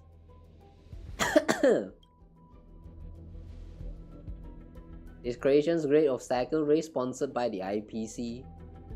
Mr. Albert will be providing live commentary as our commentator. When will we get to meet Mr. Albert for real in the game? I'm still waiting for that to happen. Like, it has been so many versions now. We are now reaching 3.8 soon. And Mr. Albert has not actually show up in the game. But yet, all this time during the special programs, it was Mr. Albert who's doing the commentary and all that. Who the heck is Albert? Like, everyone in the universe just know him, but not really, because we have never met this Mr. Albert. So who the heck is Mr. Albert? I mean, there was some cameo before, but it's still not the real Albert. When will we get to meet Mr. Albert for real in the game? Why is he not showing up? Is he that busy? Alright. Anyway, let's give this a try. Ooh. We have... Is that 1,500,000? I'm going to bet that that's our bet currency. Dozing meow. Maybe it's like the other devs for SimUni. But it has been so long, why can we still not meet him? Like, he showed up a few times already as cameo. So like, why can't they just let him, like, you know, actually get like show up in the game? Well, since they kind of like, you know, hide Mr. Albert from us when it's in the game, I just hope that the time when we finally get to meet him for real in the game, we will also get to pet him or like do something to him. Like physically, like, you know, physically connect with him. Bounce him like a basketball or something like that. I don't know, but like, yeah, we need some physical contact with him.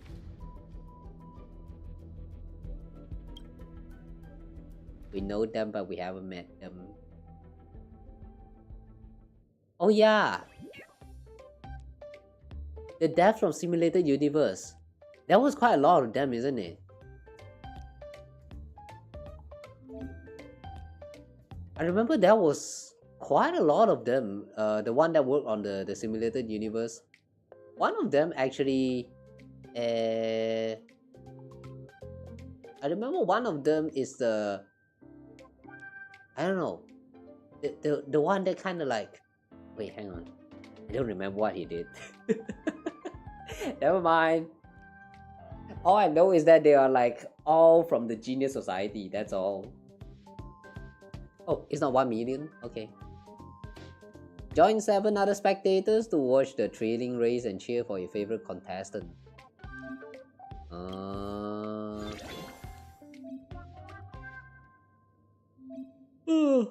The higher the level of the arena, the more sneaks the snacks you need to enter.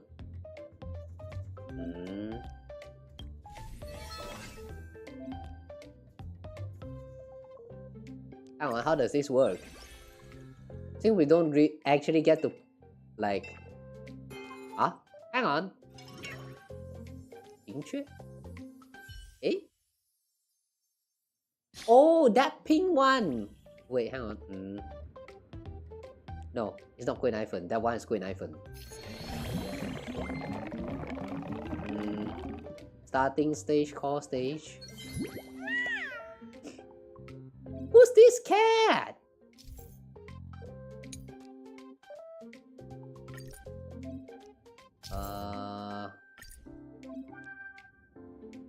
This stage has a lot of slow tiles that are difficult to traverse.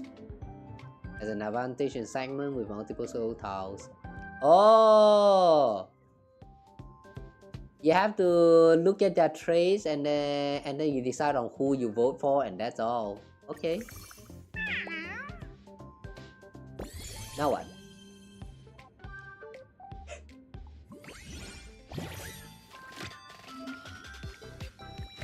Diviner. Oh, the pink one really is the diviner, so that means it should be that girl. I don't remember the name.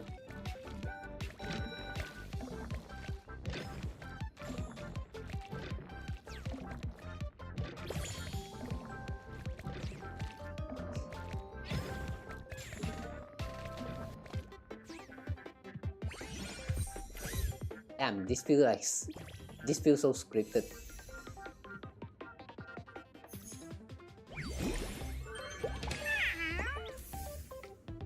Yay, we won the first race. Now what?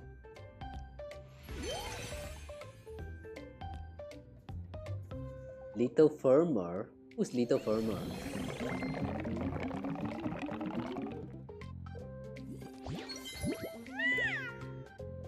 During support segment and a rank further down. Troublemaker. This stage has a lot of elevated tiles, difficult to cross. So I can really make the most of the advantage on this stage. What's elevated tiles?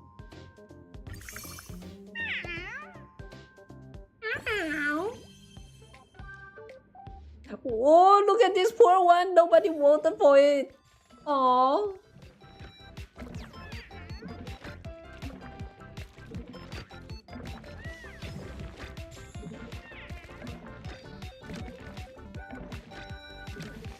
Is he getting eliminated? Oh no, not yet.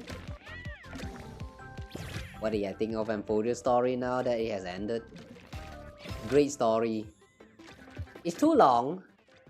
Yeah, the story itself is too long, but approaching the finish line and our troublemaker still hasn't taken the lead. Things aren't looking too good. Can use arena item too. Okay, wait. What's this? Huh?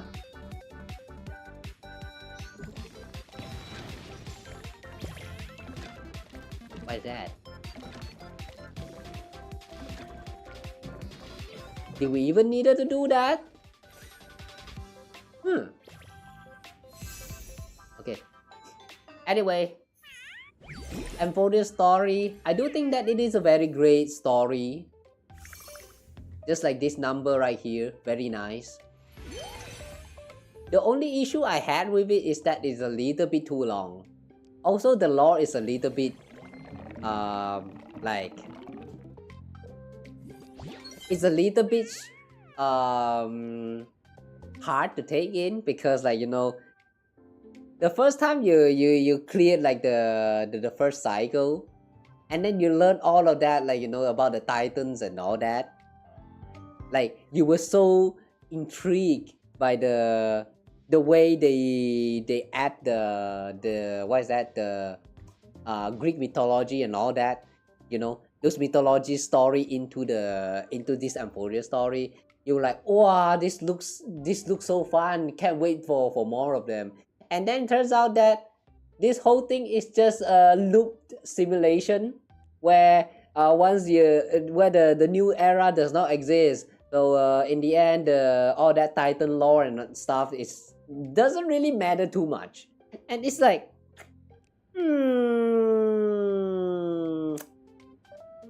what do you mean you created a world that looks so interesting for all of that to not be like, you know, to be relevant at all?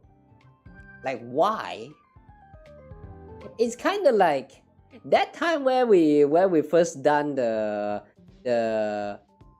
Honkai Impactors Part 2, like the first 3 chapter. When you're done with it, you're like, wow, we finally reached a happy ending. That feels so nice. And then literally the next chapter, they talk about how all of that is just a simulation, and like, you know, you woke up from the dream and you know you agree with the crew from the moon and all of that. And then apparently all of that is also just a looping cycle, just like this Amphoreus thingy. Like, it's just make it matter, please. The Titans do matter. The Titans function dictate how Iron Tone works. Yeah, I mean, it does matter. But the thing is, you know, all that Greek references that they throw in there, they don't really means that much. To the point that it actually matters to, like, you know, read through all that lore and stuff. But, well, yeah, even with all of that, I still think that Amphoreus is a very interesting story. Even though it is still a little bit too long. I mean, how long was it again? Like 8 hours, 12 hours. I remember some of the chapter even took me like more than 12 hours. I had to do like 2 separated stream slots for it. Like, it's just that long. Even though they are enjoyable, but it's too long. That is undeniable. So it's kind of a mixed feeling. I don't mind it being long, but I kind of wish that they at least warn us about it. Oh. And then when the story ended in this current version, it's really sad. Yeah. The way they ended the story is really sad, because from what I understand about the story is that not Alicia, Kirene. Yeah, Kirene can never leave the world of Amphoreus, because everything that happens in there is kind of destined to happen. Like, including the time travel back to the past and all that. If she ever escaped the loop,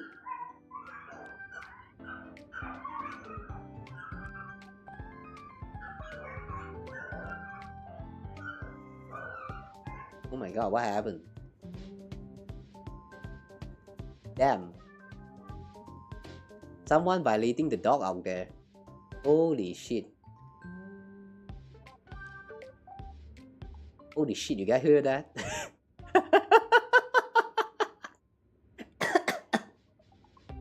Oh boy.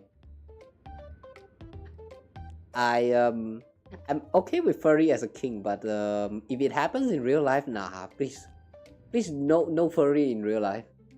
Please don't do that. What happened? Yabe. Anyway, what was I saying just now? The part about Kirene. Like, I like her a lot. Like, the way they write Kirene in this game is in the Amphoreus story is very nice. Like, the whole story writing, everything is perfect. But it's also very sad because of it. Because if, from my understanding, is that if Kirene actually managed to somehow leave the loop that she's destined to be in, then that means the world of Amphoreus will cease to exist, because every role that she played inside of that story is important. Like, if she actually choose not to go back in time, but instead to like, you know, step forwards into the future, then that means Amphoreus will stop existing, and you know, everything is just going to end right there, because you know, the bad endings. Like, I remember that I haven't watched the video that that was kind of like talking about the bad endings that could have happened if we did not went to the Amphoreus, but like I heard that is very interesting. But yeah, anyway, it's like if she actually leave the loop, then one of those bad endings will actually happen. Like, that's what it feels like to me. So what makes it sad is that there's no escaping. It is all her fate. Like, it sucks, man. It really sucks. I don't like whenever the story is portrayed in such a way that fate is there and you cannot you cannot deny it. Like, I like it as a concept, but I hate it when it is told. If that makes sense. Like, it's not really a very uncommon trope to talk about as a, you know, in anime, where, like, you know, the fate is predetermined and then the characters have to, like, you know, fight their best or like defy fate and all that. But here though, in Amphoreus, it goes with the plot where they wanted to defy fate, but in doing so, it causes Kurini to sacrifice herself by, you know, going back in time to allow all of the things that transpired in Amphoreus to actually transpire. So, the poor girl, man, let her out. Let her out. Basically, she has to guide Amphoreus to the path of Trailblaze until it is actually, so she isn't trapped forever. Just until Amphoreus is fully formed. But is it though? Because, like, from my understanding is that if Amphoreus is truly formed, she will still kind of get stuck right there, because when she reached that point where we head toward the path of Trailblaze, she still has to choose to go back in time, so that, you know, like going down the time lane and like give some what is that, prophecies and all that stuff, until eventually reach the very beginning of Amphoreus again. Like, she is what made Amphoreus exist, because she reached that point where she go back. So if she had reached that point where she go back but she did not go back, then how is Amphoreus going to exist then? Like, it's going to cause like time paradox and all that stuff, man. It's very hard to go with a story that's like, you know, have time travel as a plot. That's why the first time when I see them talking about time travel in Kingdom Hearts, I'm like, what the fuck, man, please don't do that. But they did it anyway, so like, yeah, fuck it. Time travel is a very annoying thing to talk about, because like, there's the existence of time paradox. What was the most famous concept of time paradox again? Like, the causality and effect of a certain timeline, something like that. Like, in order for something to happen, it needs to have a cause, and the cause for Amphoreus to exist is Kurini go back in time after she reached that point. So like, if she is the cause, then, like, I mean, she returning back into the back in time is the cause, then she will always have to go back in time to repeat the whole thing. Like, she is kind of like technically trapped in the loop, unless she can, like, I don't know, create a new her. Like, she can create doppelganger of herself or something like that, and then send outside of the Amphoreus. Then yeah, I guess she can technically leave the time loop while having a part of herself like still stay inside. But I don't think she have the ability, like such ability, when going through the story. So not sure, man. I'm not sure how they are going to bring Kurene out of Amphoreus. So, I'm not sure I want to, I'm not sure whether I want to, like, look forward to the part where they tell us how the Amphoreus character got outside. Because, the way the story ends right there, it kind of feels like a complete end to the whole chapter of Amphoreus. So, yeah, I don't know, man. It feels a little bit like a mix for me. I like it, but at the same time, I hate it because there's some part that doesn't make sense in terms of like gameplay and all that. Like, how did they escape then?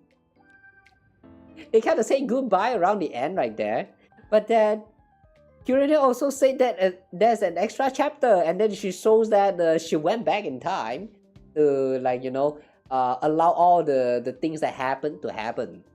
So, like, are they really out or not? No, she can't make doppelgangers. Yeah, I also don't think she can. That's why it's like, I don't know what they're trying to go with it.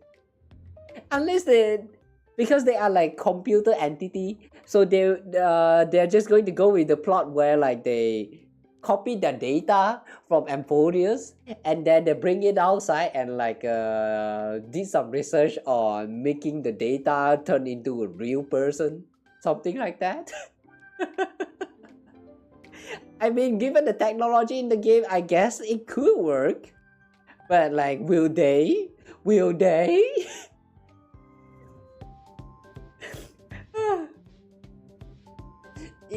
That reminds me a little bit of like Sword Art Online.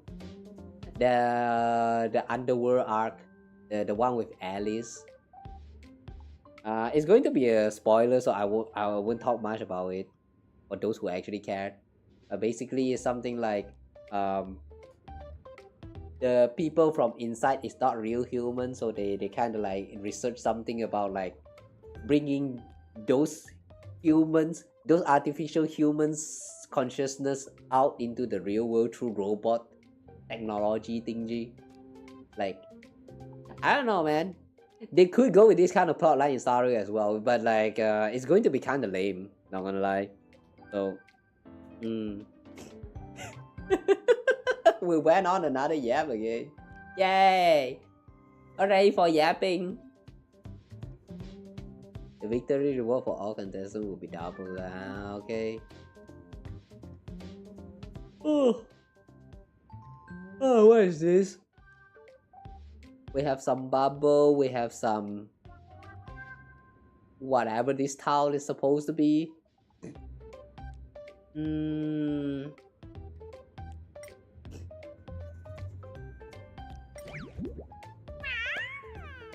Segment with multiple bubbles.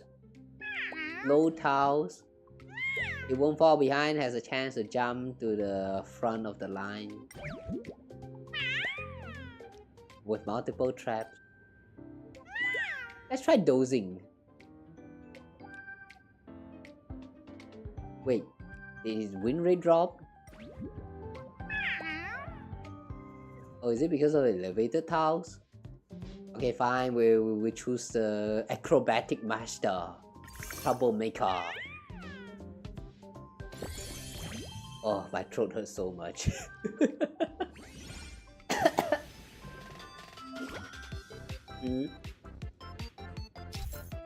What this?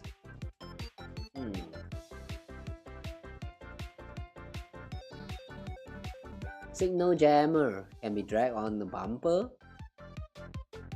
Temporary stop from operating. Stopping the bumper prevents collision. Okay. Well, we can use item.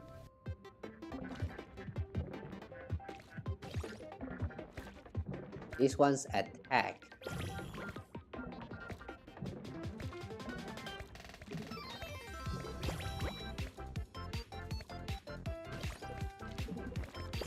Sun's creation after a brief delay.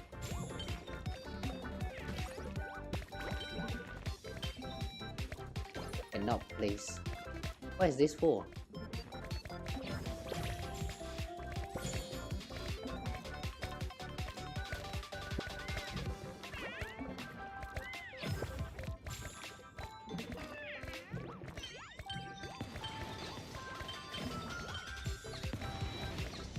What the? Don't attack! Ah!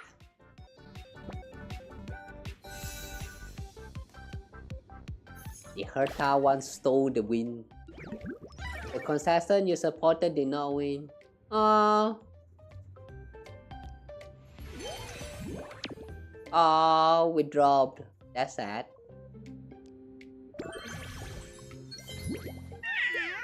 Honor commendation. Never fall off the track. Never been hit by a trash bag. Subscribe for more. Most times stacked underneath by other contestants 5 times. Ouch! That's kind of sad. I guess that makes it the bottom? Aw. Is that a good thing or a bad thing?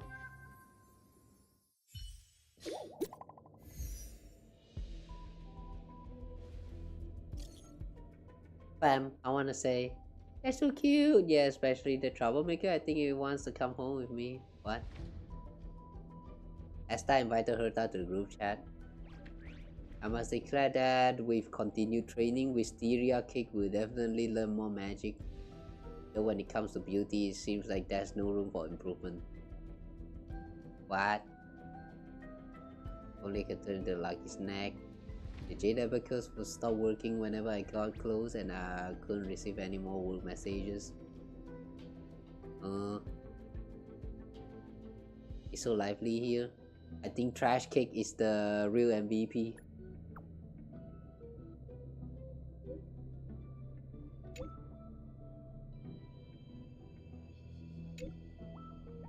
Is there anything you'd like to say to the contestants you support? I also want to have snack independence.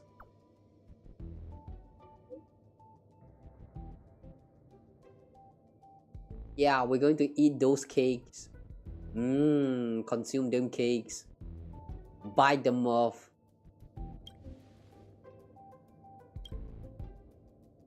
Is this really a proper training program?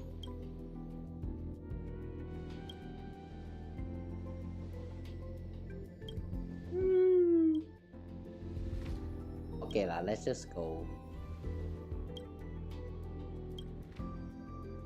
Oh. Next round.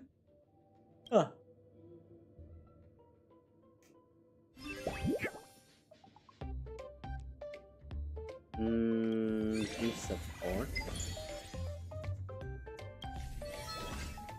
Okay, we are now in the beginner arena. Casual arena? Okay, we'll go with the beginner. The fact that beginner is actually not beginner. It's a little bit strange.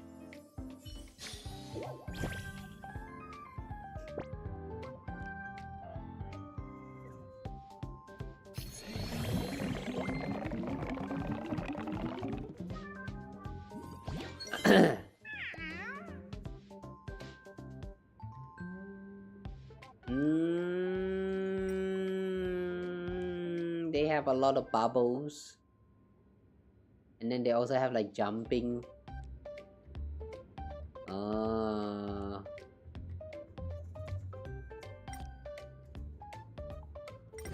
Low tiles, elevated tiles,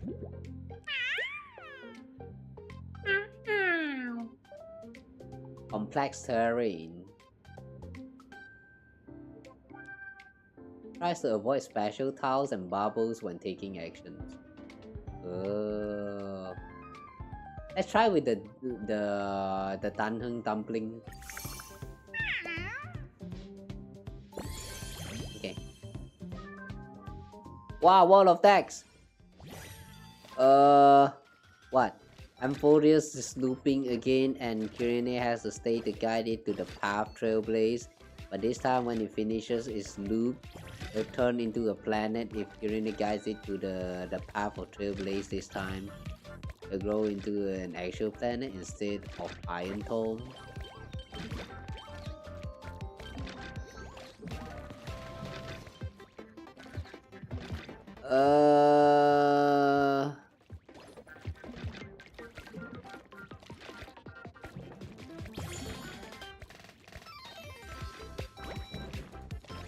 Hang on.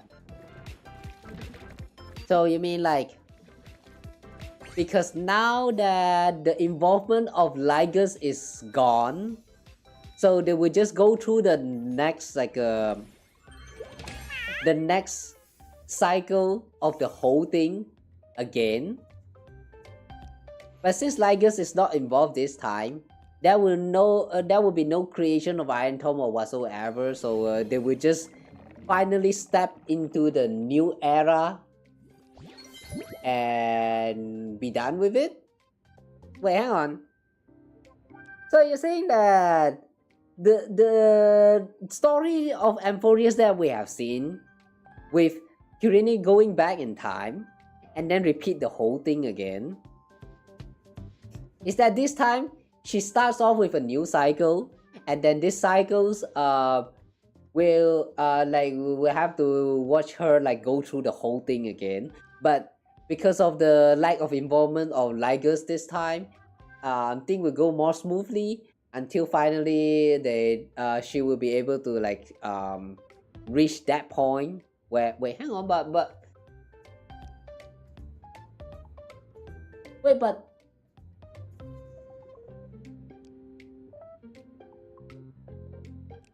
wait,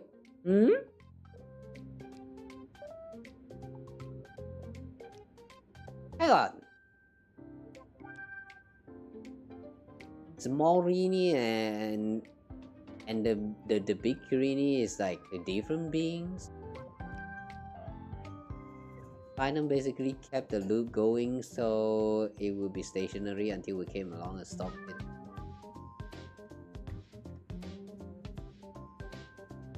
Wait, Finon stopped the whole thingy from looping, and then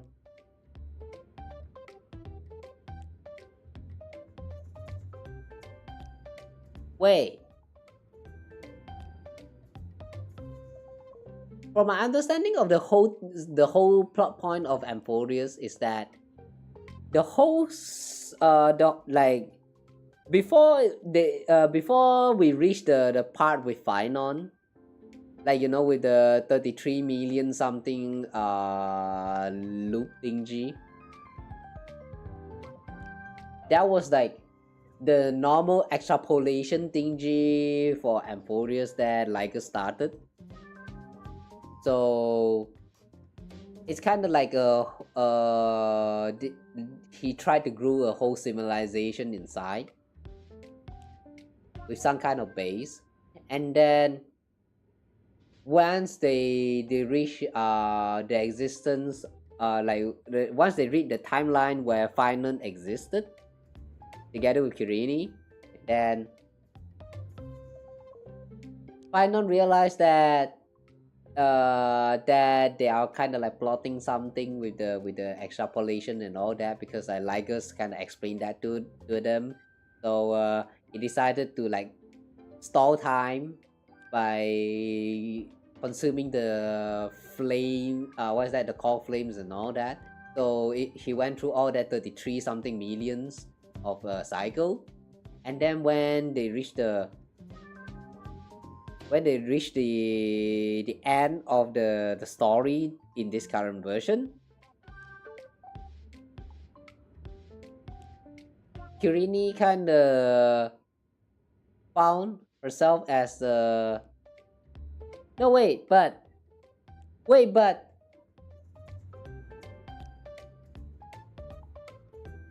the big Kirini and small Kirini is like two different entities, alright, but hang on. The small Kirini she's kind of like a branch from the big Kirini, isn't it? Oh wait, hang on. I don't get it.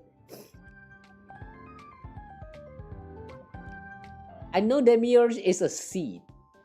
That's all I understand about it. Like, Demiurge is a seed. And... Wait, but I remember at one point in the story, it's also kind of explained that she herself, like after going back in time, she herself become Kureni. The small Kureni, I mean.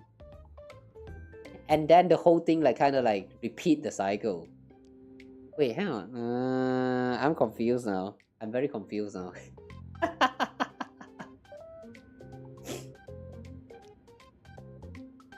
Oh, I'm very confused now.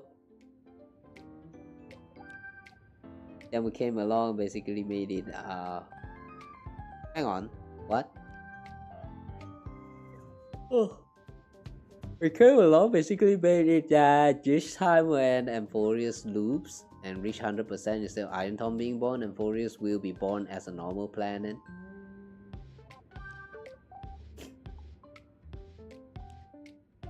But it still doesn't change the fact that she has to go back in time.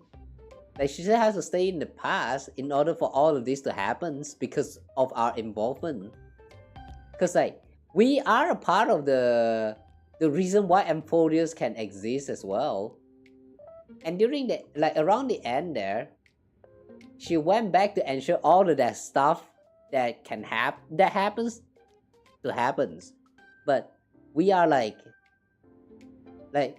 we actually do leave the Amphoreus after we play our roles. Yeah, she isn't going back in time. She's staying in Amphoreus' room until it is born. But causality and effect though, she's the one who caused all of the stuff that happens in the first place, so like... What? Fuck time travel, man! Fuck time travel! You know what, never mind. Forget about all that, man. I'm just going to look up some lore video about it, man. I don't think I can figure this out by myself. Fuck this shit. I gave up.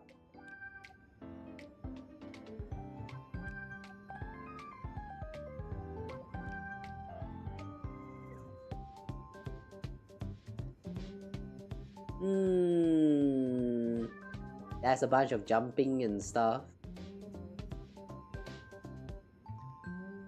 That's also bubbles.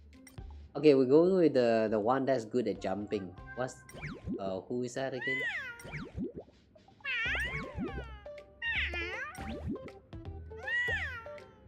Elevated tiles. Okay, we'll go with Troublemaker.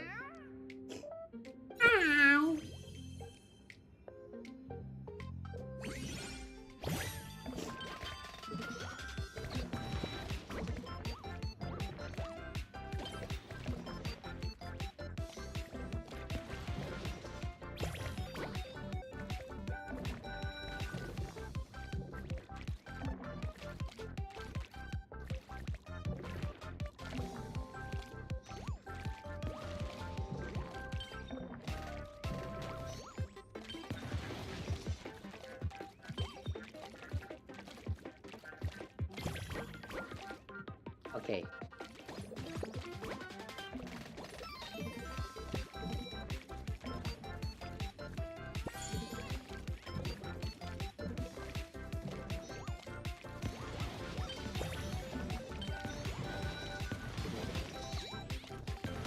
Yeah. Price dumping, why you so fast?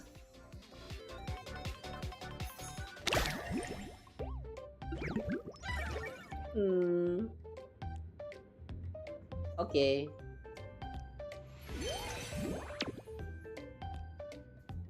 Atata di tata. Who the heck is that? Basically, from what you got, Rini has hope. When Amphoreus is born, she can leave.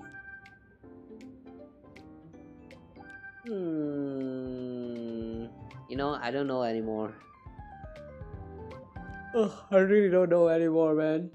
Because in order for Amphoreus to even born, she has to be there. But like, if she actually decided to just wait, hang on. Yeah, you know what? I give up, man. I give up. Unless what it means around the end of that of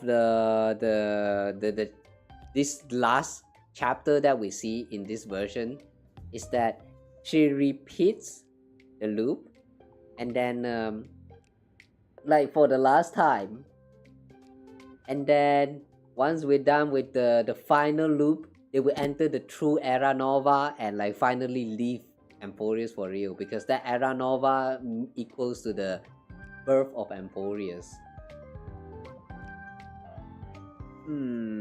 Yeah, I don't know lah. I don't know lah. Whatever. Whatever.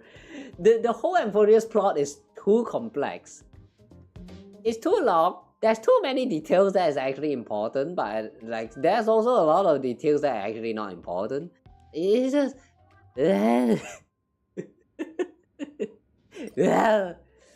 my understanding about it is that she is trapped in the loop and she cannot leave because if she ever decided to leave, then yeah, my understanding is that if she leave, then Amphoreus cannot be born. But like, if Amphoreus is born and she can actually leave, then that means she will have she will not be able to go back to the past to like, you know, plant all the seed, which will eventually lead to the birth of Amphoreus, which will also cause Amphoreus to not being born at all. So like, really, my understanding about it is that she has to go back in time. But if that's not the case, then like, how does that work? Like, how does that work? Like, is she going to wait for another like external factor to like come in there that is not us, to like let the world stay as the way it is? That's what I don't understand. Because from what I understand about the plot, she do have to go back to plant the seed. The important keywords here is she needs to go back to plant the seed. Because if she did not plant the seed, the world cannot be born. And planting the seed goes all the way back to her birth. Like the small Kyrene's birth. It just doesn't make sense why she can suddenly just leave after like one more cycle. It doesn't make sense to me. I need some very detailed lore videos to explain about this shit, because like I really do not understand. No matter how hard I think, I don't understand. I do not see how she can leave. The time is fucked. Kyrene didn't plant the seed. No, she did. I mean, she eventually became Demiurge. Or more like she found out that she is Demiurge. And then she, at that point, she gained some, you know, the power that is a little bit similar to remembrance. So, when she reached the point where she can choose to live together with Trailblazer, or choose to stay and go back in time, she chose to stay to go and go back to the past. And when she go back to the past, she plants all of that seed, where like, you know, like leaving some prophecies, like what is that? I remember there was a part where she leave prophecies to the small Kyrene to let her like tell story and all that to the Demiurge, so that Demiurge can, like, you know, learn more stuff and become what she is during the end there. But like, yeah, there's a lot of part where she has to go back in order to affect with the timeline that of the events. And then eventually, you know, around the around when she go all the way back to the beginning, they also show us that she turned into Kirini to fill the role of Kirini somehow, for whatever reason. Like Kirini did not just like how to say, from my understanding about what was shown to us, is that Kirini just was like a version of Demiurge that lost all of the memory and just leave out the rest of it. Also sorry about my hand trigger again. But oh my god, whatever the heck is going on. The sea and Morini are two different conscious beings. The sea basically just copied Morini and became a adult version of her. Morini and Kirini is basically copied, but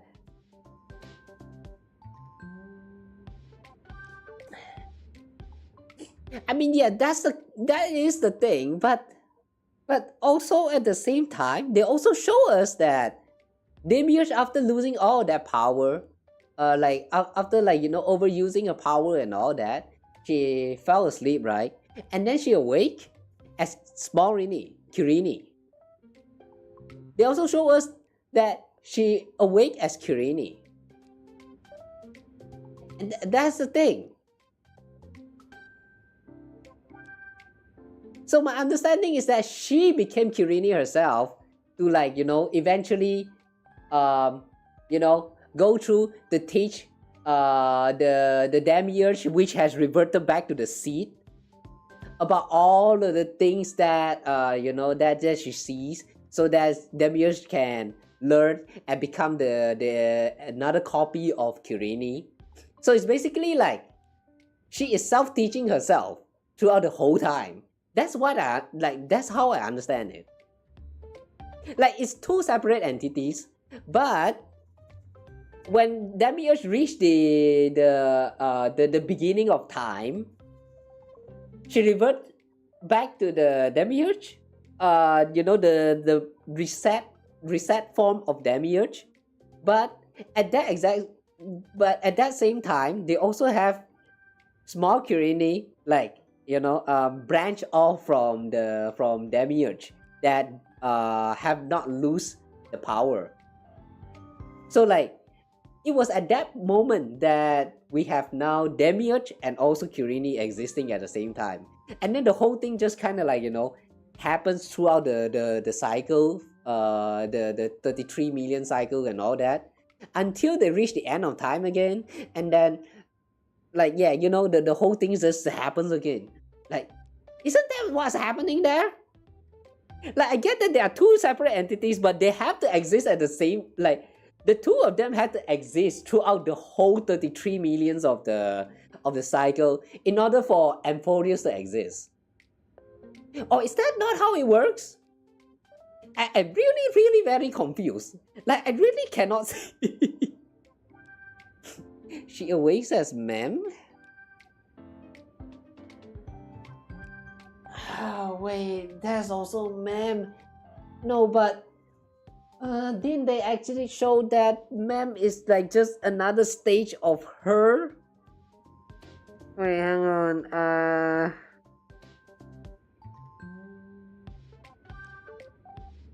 When did Mem exist again?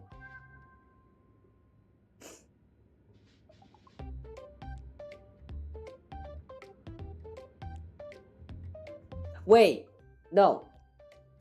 Mem appeared, like, Mem became Mem, like, Demiurge became Mem. From what I remember, Demiurge became Mem at the time where Trailblazer ran into Amphoreus. And that was how we met. And then the whole things that happened from, like, 3.0 until this current version, she evolved back from Mem to small Kirini that is not actually Kirini, and then grow back into, like, the huge adult version of Demiurge. and then we reach that point and then they go back in time. Like Mem is still Demiurge. Yeah, from my understanding, Mem is still Demiurge. Mem is basically another form of the seed. Yeah, and seed is Demiurge. Honestly, only have basic understanding of the timeline, so can't explain it very well. Both probably do it. I wonder if such YouTube video exists. Because from my understanding, they both have to exist at the same time. Although there's a part that I don't quite understand about the existence of Kirini and Demiurge is that when she is going back, I mean Demiurge, when she is going back in time, going back all the way to the beginning, for some reason there's another Kirini showing up and going back in time together with her. That Kirini, where is that Kirini coming from? That I do not understand. So yeah, maybe there's a chance that she will eventually like go outside. If they can somehow answer the question of like who the heck is that Kirini that's going back in time together with her. Like it is very confusing the way they explain the whole plot. Because my understanding about it, if we are just going to pretend that the Kirini that go back in time together with Demiurge is just like her imaginary friends. If we just imagining it as imaginary friends of her, so that she doesn't feel as lonely, then that means Demiurge that went back in time will eventually go back to become a seed, and then that seed will also like give off a branch, which is going to become the Kirini in the Amphoreus world. And then at one point they will cross paths and then they will like talk to each other, and then going through the 33 million cycles where the small Kirini, which is the branch, the branch off from the seed, like teaching the seed to eventually grow into Demiurge, and then at like the 33,055,330, I think it was the 6th cycle. That one cycle where we the Trailblazer joined into the cycle. During that cycle, Kirini was not in there, and during that time when Kirini is not there, Mem appeared. But that Mem is the seed that has grown enough, and then because of the what is that? Because of Demiurge from the future gaze at her, gaze at the seed, so that seed is capable of turning into Mem, and that's how Mem joined into the story, and they just kind of like move along with it until we are done with the whole cycle thingy, and then Mem grow into the big one, the big Kirini. But when she grew all the way to the big Kirini, she chose to go back in time, and because of that, she's able to give the gaze to all of those important moments. Like, it's because of Demiurge looking back in time that Mem is able to get out. Like, the seed from the past can become Mem. And then she also go all the way back to give prophecy and all that, so that the Kirini, which is also the branch, can know about the existence of the seed. Like, behind the door, there's something right there. So she will be there to tell story to her, to feed information, so that the seed can eventually grow into the what she is at 33 million, the 33,550,336 33,550,335 cycle. Everything is just connected. that you cannot just remove Demiurge out of the picture. So that's why I say that she feels like she's just trapped right there, cannot leave it at all. But now I'm very confused if she can actually, like, you know, let the Amphoreus born without her. The thing I'm confused about is she let the oh my god, I don't know what I'm saying anymore. I don't know what I'm saying anymore. But yeah, never mind. I'm done talking about that. I'm done talking about that. Anyway, my understanding of the story is that, yeah, that's all. My understanding is that she cannot leave the cycle. Unless there's like some external influence that can go in there to, like, you know, create another copy of her outside or something like that. Then yeah, I can see how she can become a real person outside. But from my understanding of the story so far, I don't think she can. So yeah, whatever. That's it. I don't want to use my brain anymore. Alright, what is this? Multiple traps? What traps? Is this traps?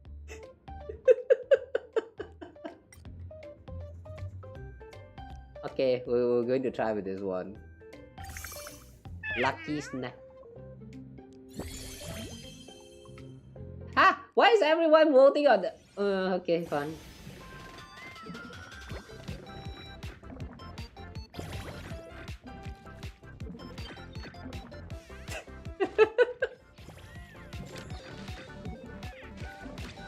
I see, so these are traps.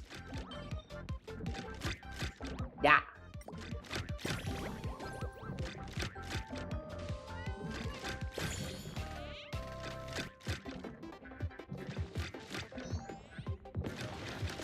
Ah! Ah!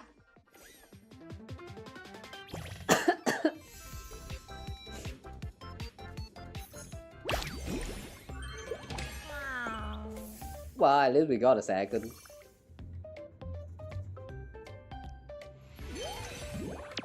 Okay, here's two. They really should make an official timeline for Amphoreus lore. Yeah, assuming they can. Considering that the whole thing that transpired there took like the whole like 7 version right there. Imagine they try to make an episode to talk about how you know, how all 13 of them come into being in the outside world, and they needed to do a summarize of the whole plot that happened in Amphoreus. Yeah, I want to see how they are going to summarize the whole thing in the game.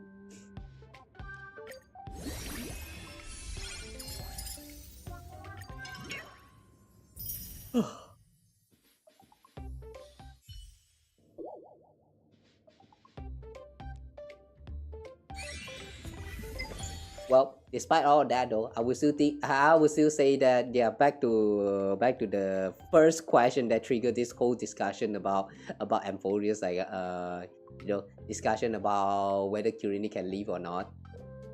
Yeah, I still think this Amphoreus is a very good story quest. It's very great. It's very well written. It's just that they have some like loopholes that is not very well explained, like the whole discussion we just had just now.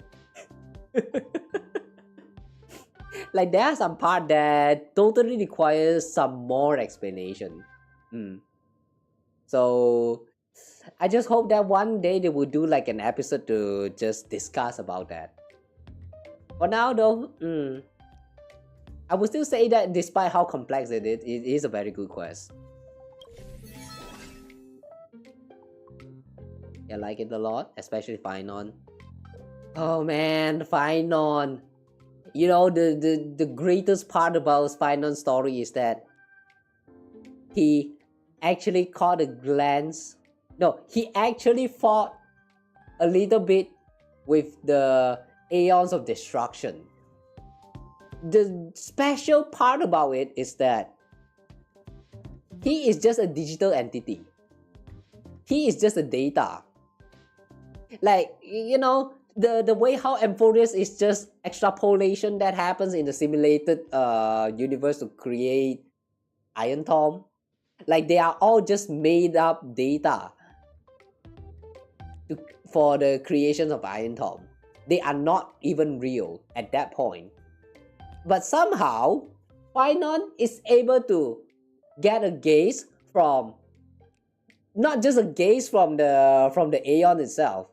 He is also capable of injuring the Aeon, even though it doesn't matter because I remember that the Nanook kind of like, I remember Nanook kind of just healed himself back up after obtaining that wounds. So yeah, it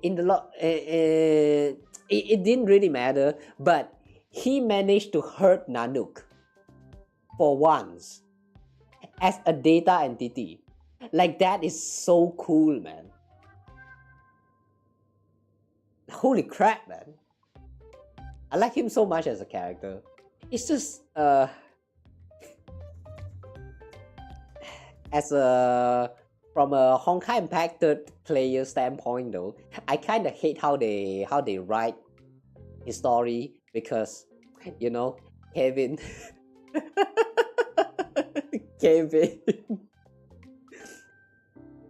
Kevin, that man in that other universe has already suffered so much. And here they're bringing an alternate version of Kevin and they also make him suffer so much. And even worse actually, they make him suffer so much worse. Like, it's not double or triple, it's like 3355055 fold of the suffering that he had in Honkai impacted universe. Like, come on, man, let the man have some good time, please. Oh. Yes, that's a major feat, like really major. Yeah, exactly. As a data entity, he's able to achieve all that. That's so great. Maybe the suffering is what makes a Castellana a Castellana. Yeah, maybe. The Castellana suffers so much in the Honkai universe, man. Not just limited to Kevin. Like, Kevin is just the one that had it worse as a Castellana, but all the other Castellana is also like, you know, they're about the same. The one that we knew, Kevin Castellana, suffered for like a whole, I don't think it's century. Like, he literally went through the downfall of a civilization and then survived all the way until a whole new civilization, and then he chose to die. Yeah, in the Honkai Impacted universe, he did die. And then there's who's that again? I mean, obviously there's also Kiana Castellana. Also, sorry, my hand's sighing again. Who's that auntie again? The Castellana. That Castellana. Otto's girlfriend. Who's that again? What's the name again? Cullen, yeah, Cullen Castellana. She also had it not so great. Like, I remember the canon story of Honkai Impacted is that like, there was a time where she got caught as a witch and, like, you know, was about to get burned in the stake, and then like, Honkai invasion happens and then she died right there and then. The one that Otto tried his best to like save, and then I only know these two actually. Yeah. After that, we also have the dad, Kiana's dad, Kansas that I forget his name. Siegfried? Yeah, Siegfried Kaslana. He also went through quite a lot of stuff. Like the time where we thought that he's dead, it was like trapped inside of like the what is that again? The stigma, the Kaslana stigmata space or something like that. He even lost his memory and even lost his own identity at one point, something like that. Until like Durandal eventually find him and make him a whole person again. And Durandal is also the real Kiana Kaslana. That Kiana Kaslana that lost memory, got tricked by Otto, and become a whole new person called Bianca. Like all those Kaslana in the game is so sad, man. Kevin had it worse, but the rest of the Kaslana also doesn't have it like that great at all. Why are they written like that, man? Like, why Shaoji like hate the Kaslanas? Stop making the Kaslana suffer, please. And right now with Honkai Impacted, even after the part 1 ended, now with part 2, Kiana, like the one that we all know and love, the K423 Kiana. This Kiana now is, even after the happy ending, is not happy at all because she's just lost. She's just gone. And we are still waiting for her to return. The Kaslana really has it tough, man. I wonder if we'll ever see a Kiana XP. I'm not sure about XP. I personally don't think that all of these characters are called should be called as XP, because like they are like alternate version of themselves. But I don't know. Maybe we will, maybe we won't. Kiana. If we ever get Kiana as like a, like if we ever get an alternate version of Kiana in Star Rail universe, my guess is that she will have blonde hair. Yeah, my guess is that she will have blonde hair. Considering that the real Kiana actually has blonde hair. And the reason why she had like white hair in the Honkai Impacted universe is just because that they have like Otto did the experiment, and like I think he implanted some of those Callan cell in there. Wait, or is it? Wait, I don't think so. Wait.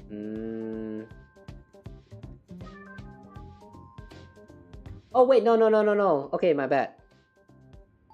Kiana, which is also Durandal, used to have white hair. Until at one point, I think the hair was dyed blonde? Or is it because of some mutation stuff going on inside of the gene? That's why she became like blonde hair. I kind of forgot that part of her lore. Okay, maybe she will still like appear as like a white hair character. Yeah, I don't know.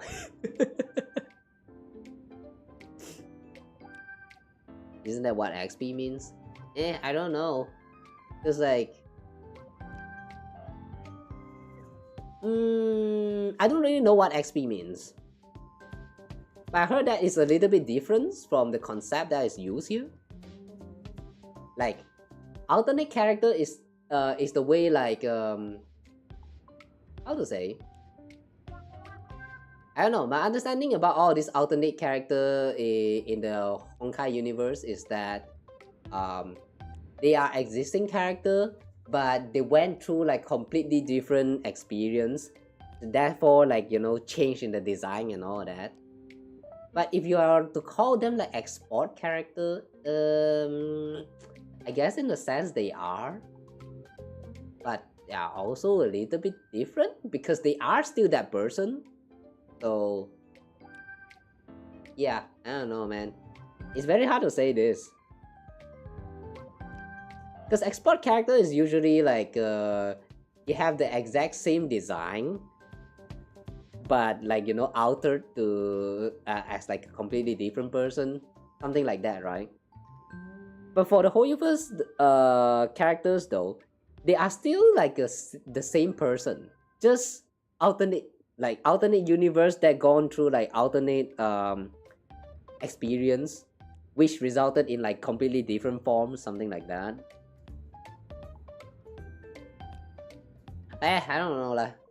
Maybe you can still consider them as XP, but I personally don't feel like they are that same, even though they are still like kind of the same. Like, oh, Acheron is Raiden XP. No,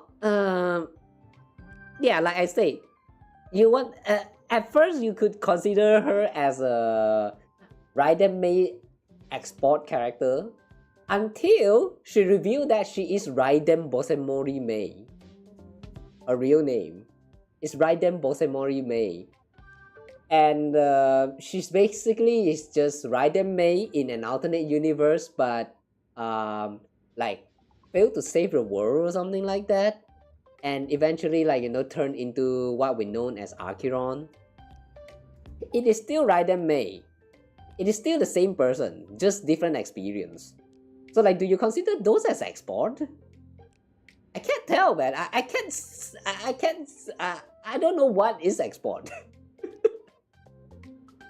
Like, if they are the exact same character, are they still export? I don't know. Because feels to me like they are not, because they are still the same person.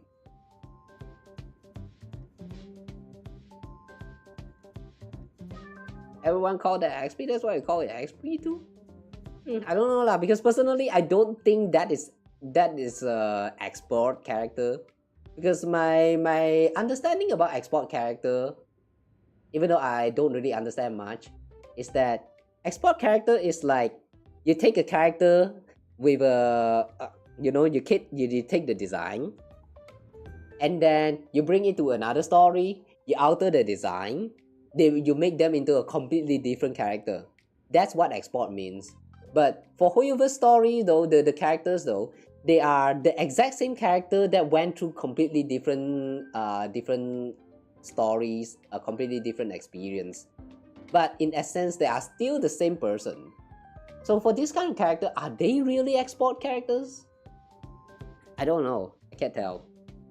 But I know why people would call this kind of character as export, because like they do feels very similar.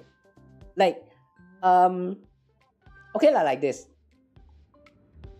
Let's just say Raiden A from Genshin.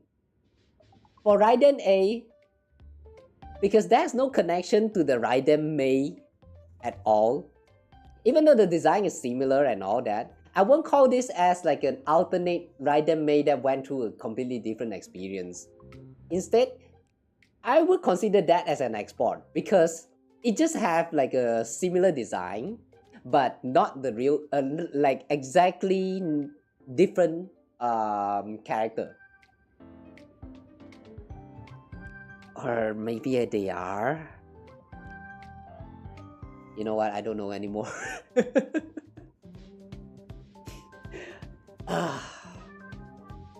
Why are we talking about all this thing that is going to give anyone headache? Why the headache?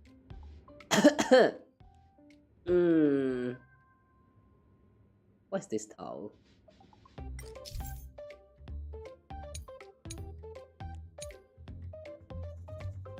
Bumper. When creation lands on the bumper, launch a certain distance. Oh, we have toilet for them. Conveyor belt will not jump, but will move along the conveyor belt. Okay.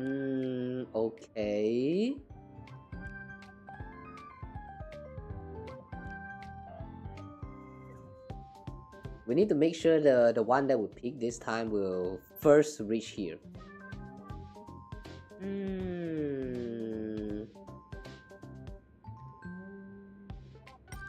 Okay.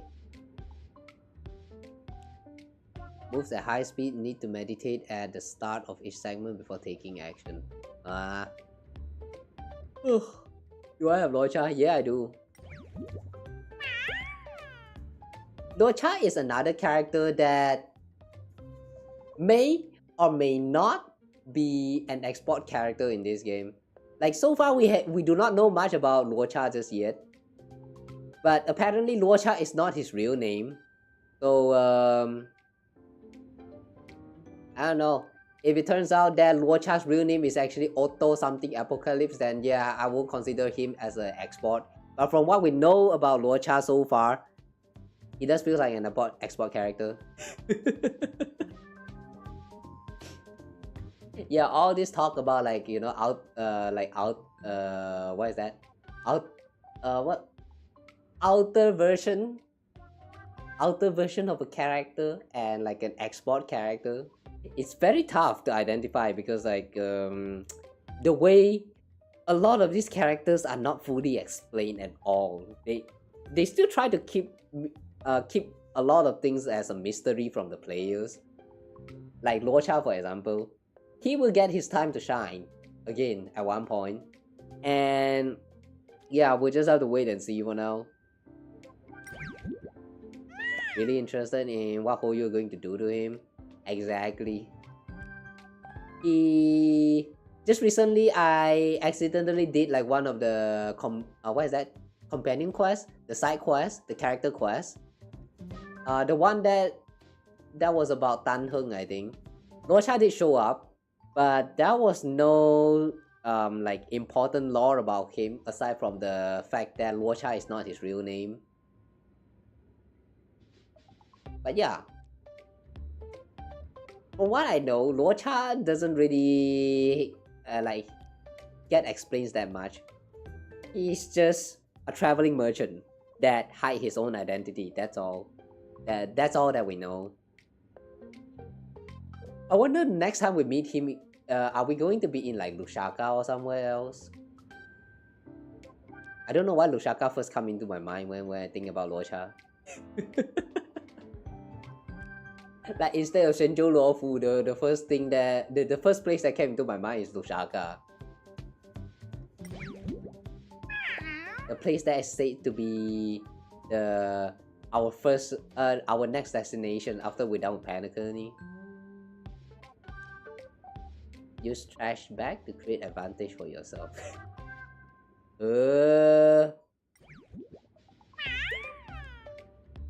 Segment with multiple traps. Alright. It's time to cheat. Believe in the power of trash can. What? Huh? After the support segment ends, there will be a vote set. What? You can vote? The more players vote for a stage effect, the higher the chance it will be selected.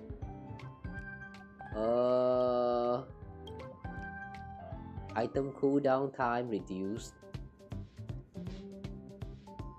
If supporter creation come in last place, you can still receive support reward based on the victory bonus. Effect radius of the trash bag item increased by 1,000. We're going to cooldown time. Gotta feed a lot of trash. Ah! I thought the chances to get is higher.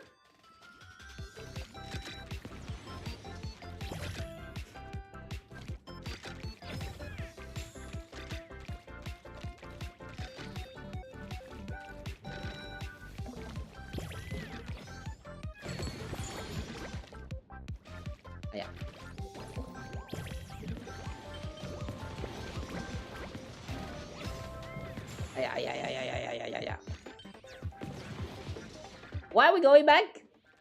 No! Go back! Ah! Son of...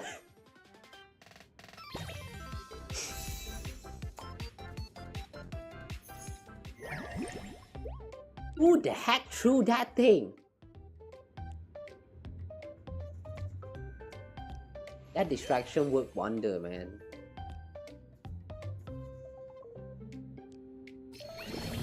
Okay. The next one.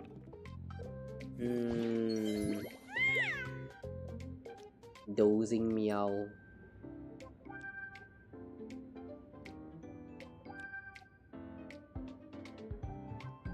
Okay.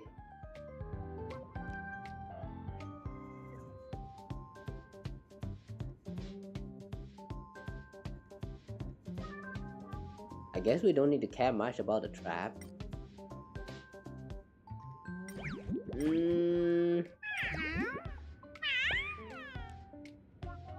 Win rate has dropped. Where are we? Oh, we're kind of far back.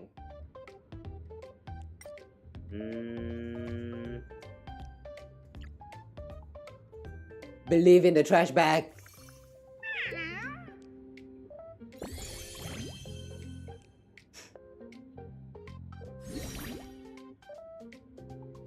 All mechanisms operate at double speed. At the start of each segment, freeze the creation in first and second place for 5 seconds. Here, supported creation. Okay, yeah. Freeze them, please. Freeze, please.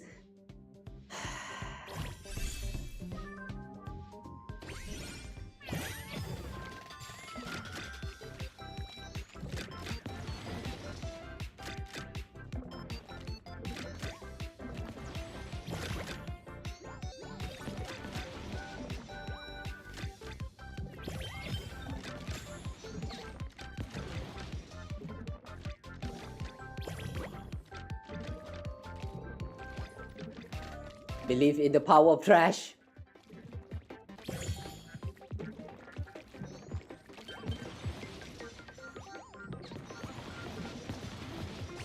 Yes! Yes! In trash, yo!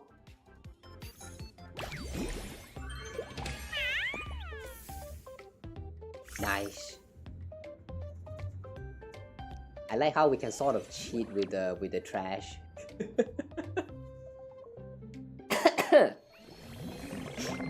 Okay, one last. Whoa! Very gooey. Low tiles, multiple trap. It won't fall behind, has a chance to jump to the front.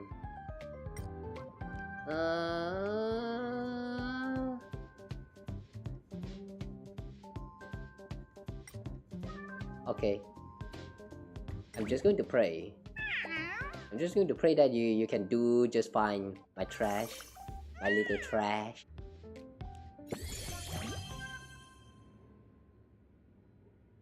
Do you believe in trash?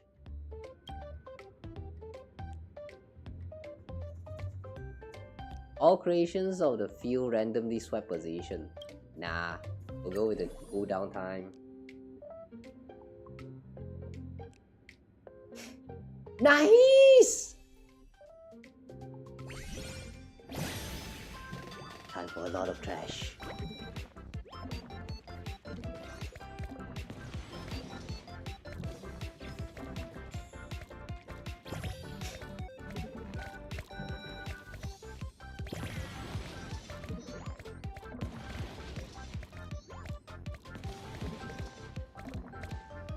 Yeah, that's right, Chingche. Yeah. Support the trash. Support our local trash.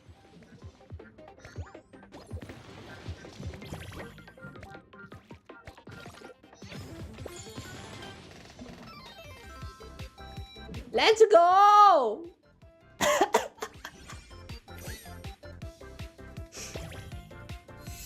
We're cheating with the trash.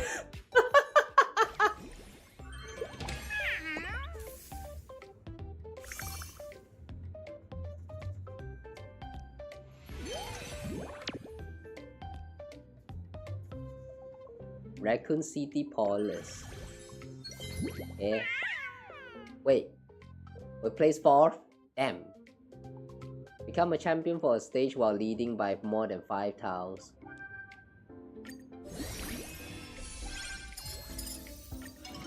Okay.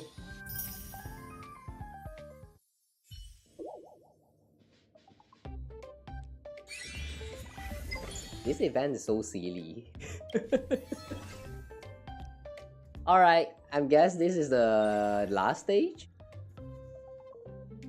Oh wait, this one actually is multiplayer? You can actually do co-op with this one?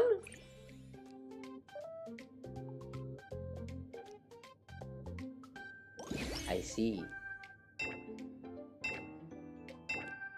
Now we actually play with real players. Alright.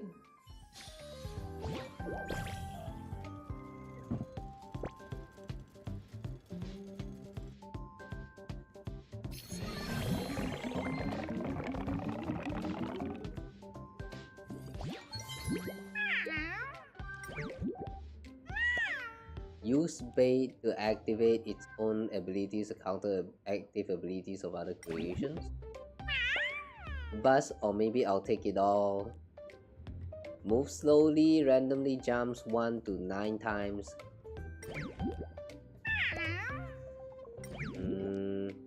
When other creations nearby sprints with accelerated speed, ram into them.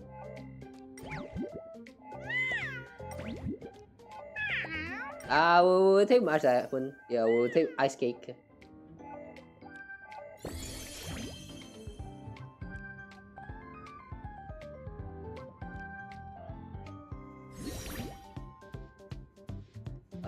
At the start of each segment, random tiles on the field will be turned into slow tiles.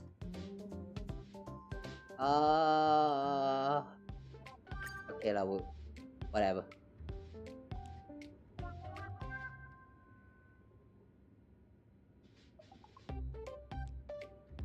One more person is not voting. Vote faster, please.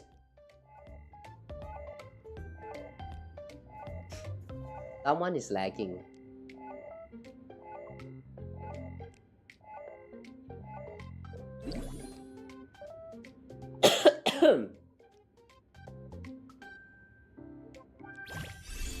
Ooh, I won. Okay, everything operate double speed.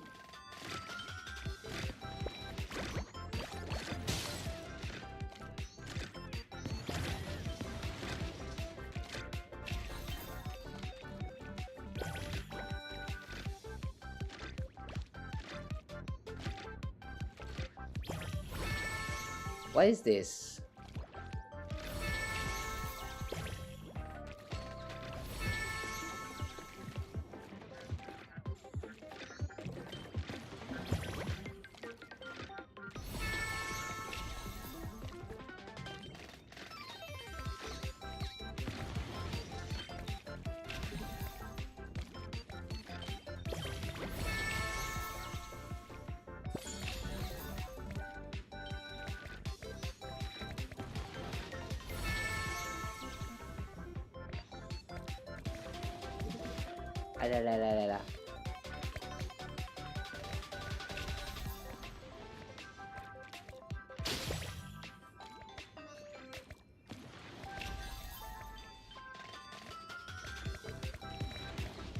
Ah.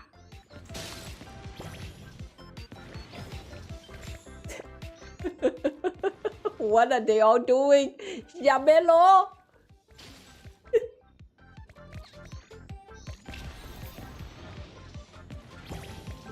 You can do it, girl. You can do it, girl. No! Yeah!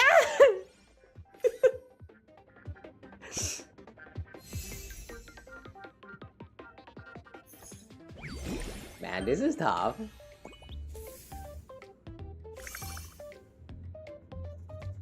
Okay. Second round.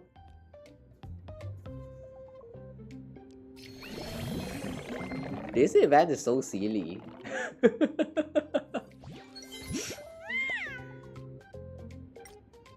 Okay, the arena this time is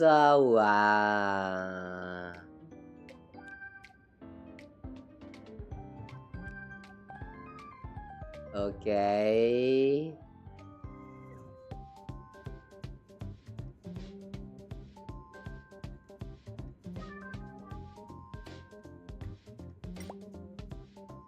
I don't know. Go all in.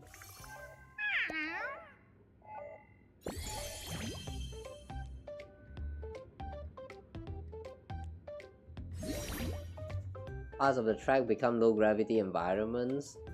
Bumper changes its bounce direction. Movement speed increased slightly for 4 seconds after stacking on top of another creation. Let's try low gravity.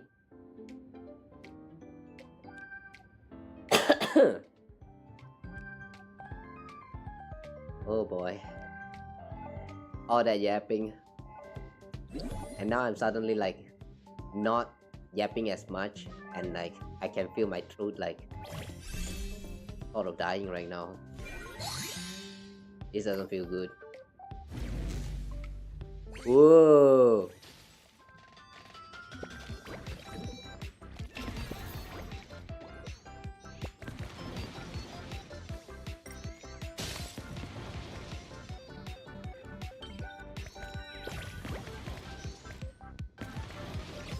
I still don't know what is this second item supposed to be.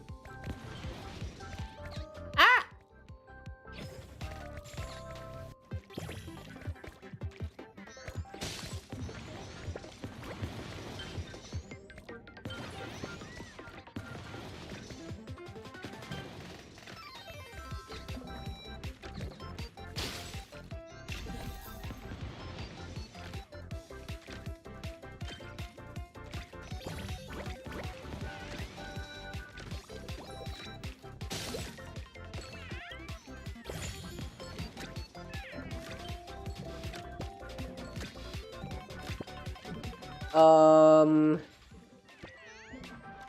What? Hang on. Did we won? Hang on. What happened there?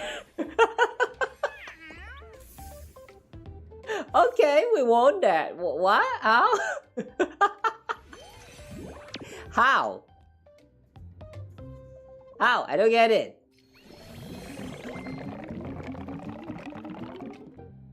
Man, this is so silly.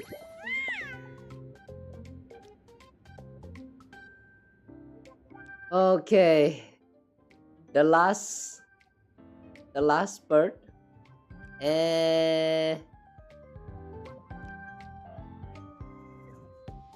How do we...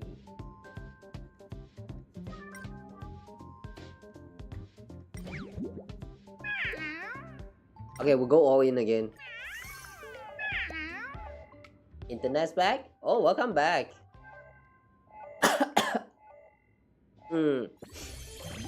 Too bad, no. No more yapping. My throat is really dying now. Yeah, no more yapping. At the beginning of each segment, generate bubbles. At the start of each segment, freeze the creation at the first. At the start of each segment, random tiles on the field will be turned into snow tiles. Let's generate some bubble, please.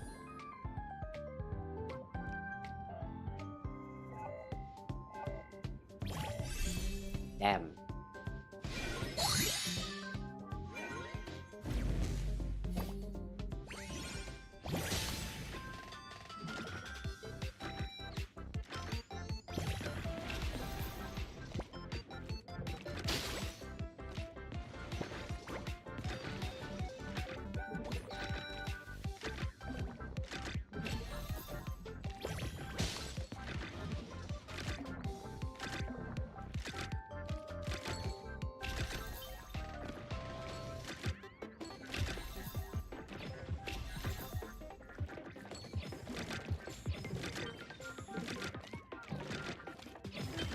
Hold on, what?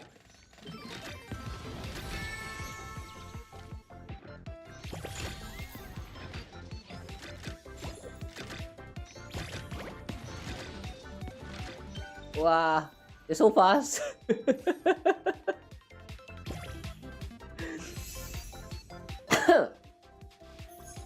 Wow. Okay, we still managed to get a second place. Not bad, I say, not bad. Ah! By rank third. Damn. Most time overtaking other contestant 86 times. Wow. Never give up.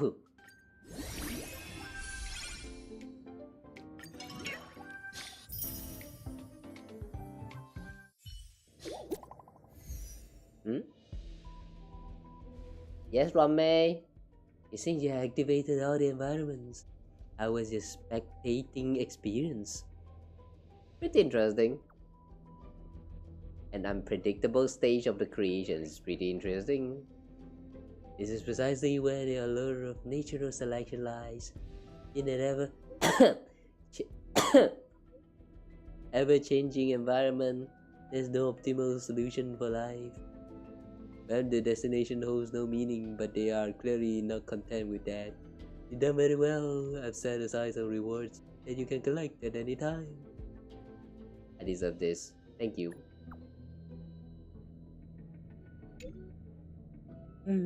I used the space station's research funds. Please feel free. It's not even your money. Okay, sure.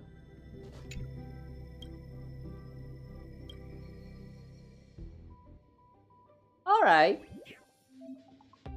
Snack exchange. What this? You have access bounce snack. You can exchange snacks for reward. Oh. We need money. A lot of money. The tier of souls.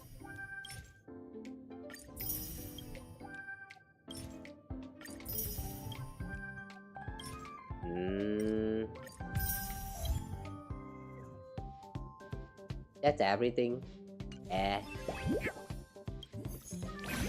Okay. Obtain a total of 40,000 spectator points. Okay. So if you want all of the rewards, then you do have to keep playing for a little bit longer. Use item a total of 25 times. If one likes in the friend ranking, you can give likes. Okay, we do one last round for this spectator stuff. Oh, I don't want to try out the what's that again? The that currency wars. I see a lot of people is saying that that game mode is very fun and all that. So like, I don't know, man. I'm looking forward to it. I want to play that. Ooh, that one's Kafka. The one in the middle, I don't know why it is. Lambda's friends.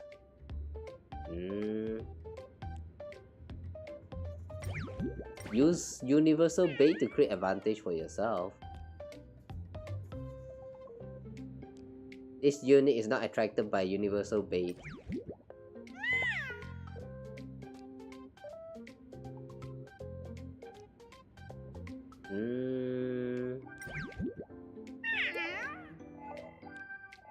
Gain advantage when supported only by one player. Kayla will go with Rame's one.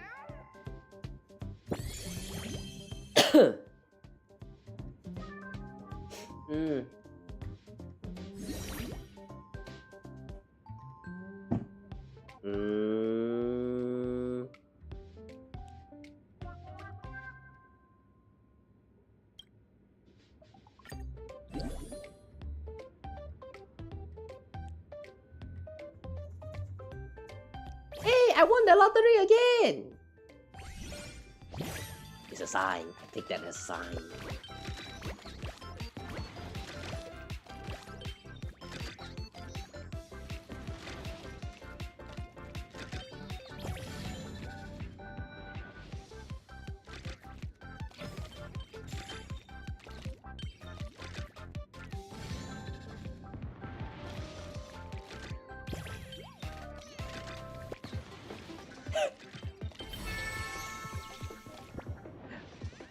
Oh my god.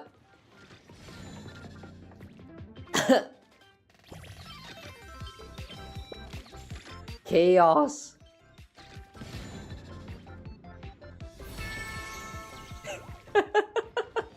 It just won't stop falling.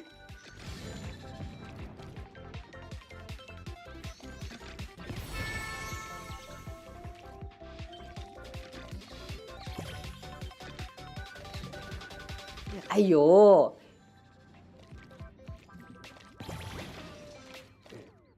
Ayo.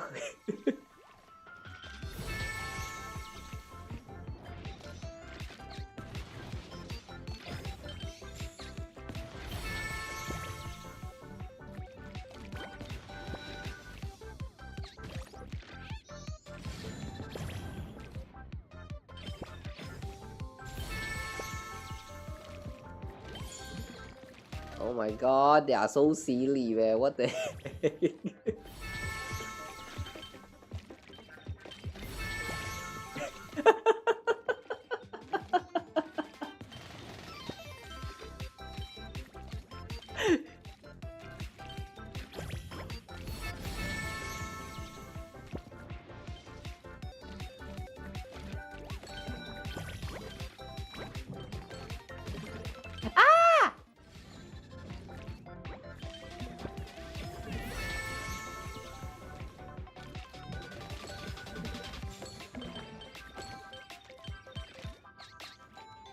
Oh!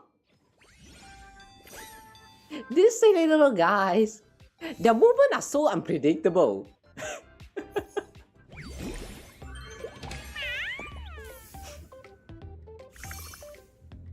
Wants a lot of snacks as a reward. But you're ignoring all the snacks as a reward though. You're ignoring all the snacks that's supposed to be your reward though. What? Alright, this time we have a slippery path.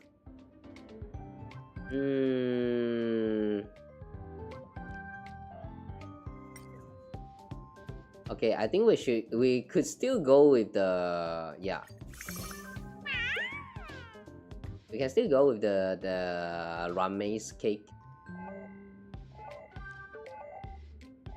Had to switch the phone since buffering was so bad. Damn. Blame Twitch. Must be Twitch acting up again. Ugh, why does it happen so many times? Like on Twitch, like on the other platforms, I feel like there's no such problems though. Mechanism double speed supported come in the last place. Slippery tile become even more sleek. Really increase both the sliding speed and distance of creations that step on them.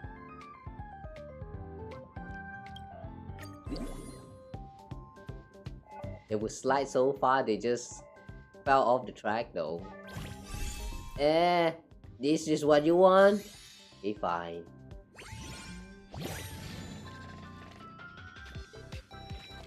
What do you think about Currency Wars? I haven't played it yet. That's why I want to, like, you know, clear it after we're done with this.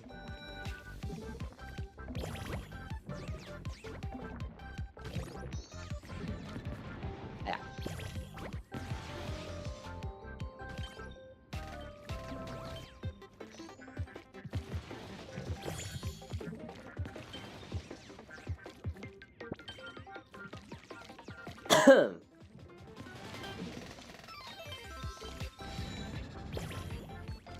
Ah!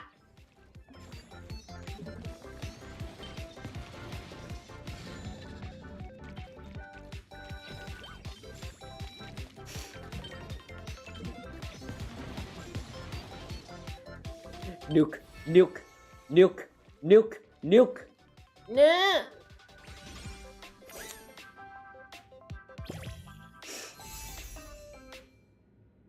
Ramaze Kick cannot do it anymore.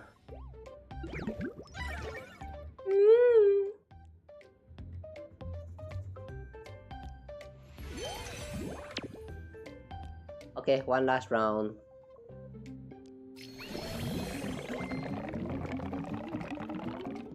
Tried it out and it's a best game mode in Star Rails. Looking forward to that. After we're done with this, I'm planning to check out the currency wars. So yeah, in a bit. This time we have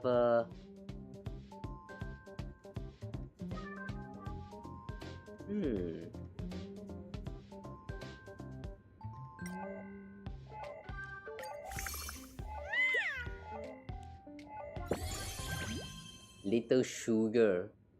A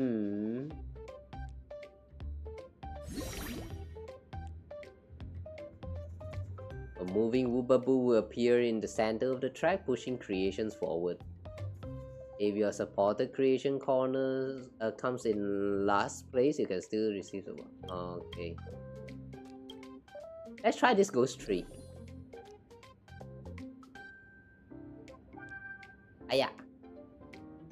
Alright, never mind, we lost.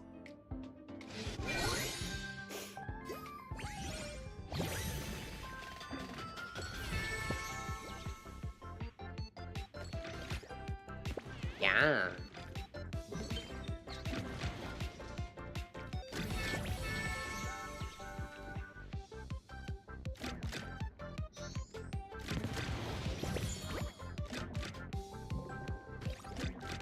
Ah.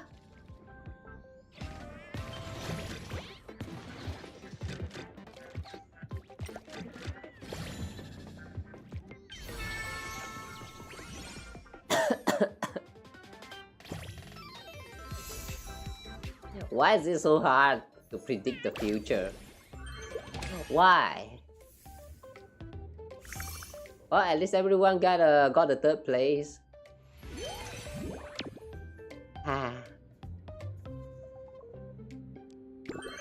Wait, one of them for free. Wait, hang on. What? Since when? And wait, since when? One of them actually forfeited. Yeah, I got the last place.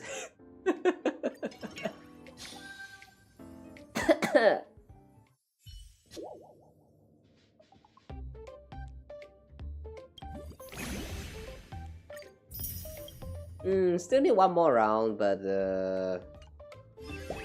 I think that's it for now lah. I'm just going to do it off stream like next time.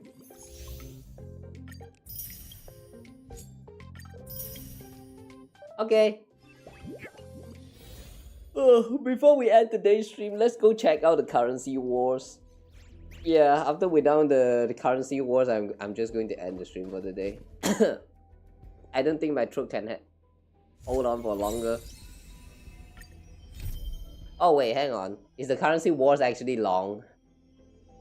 Like, I'm going to assume that it's a little bit similar to like Simulated Universe, where you have to go through like a whole like long run of something. But one round of it is not going to be that long, right? Right?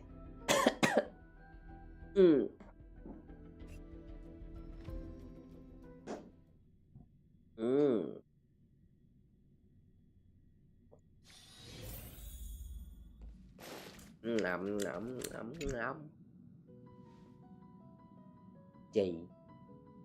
We meet again, Kawa 69. I've been waiting for you for quite a while.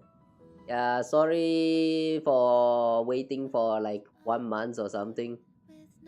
Yeah, I know you were here. I just didn't want to start it yet. Is she already here? How about lending me some money? Oh, have you finally decided to put your conductor up as collateral? Let's cut to the chase. I brought you a new business opportunity, or rather a special pawn deal. Only this time, you're the one providing the funds, and as collateral, I'm willing to offer you generous returns in the names of the IPC Strategic Investment Department. Finally, it's time for the capitalists to come begging to me. High net worth individuals like you have always been the ideal partners every investor eagerly pursues. While the IPC does have vast influence across the universe, we're dealing with a boundless cosmic market. There will always be hidden corners that even the invisible hand of capital cannot control. And as a nameless, you've landed on several perilous planets and successfully resolved major crises there, which is why the IPC thinks you are a perfect candidate. Of course, I'm quite interested in you personally. Your performance in Penacony left quite an impression on me. Then why did you not come home? Huh? I pulled for you last time, you did not come home. Fuck you. Lies. Lies. Pui. Liars. To be honest, I still don't really trust you. Yeah, you're a liar. Pui. Quite interested in you personally. Pui. Then why you not come home? Fuck you. Don't worry, trust is built through cooperation. You did not cooperate at all. Fuck you. Lies.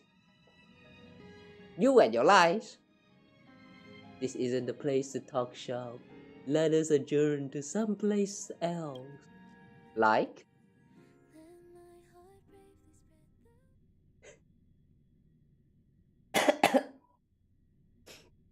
I pulled for her last time. She did not came home. I remember it was Japan or something. All this character casually telling you that, I'm personally interested with you. I love you.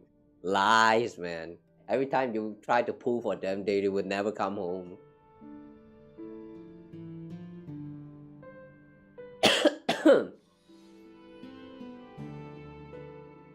Follow Jade to learn about the project details.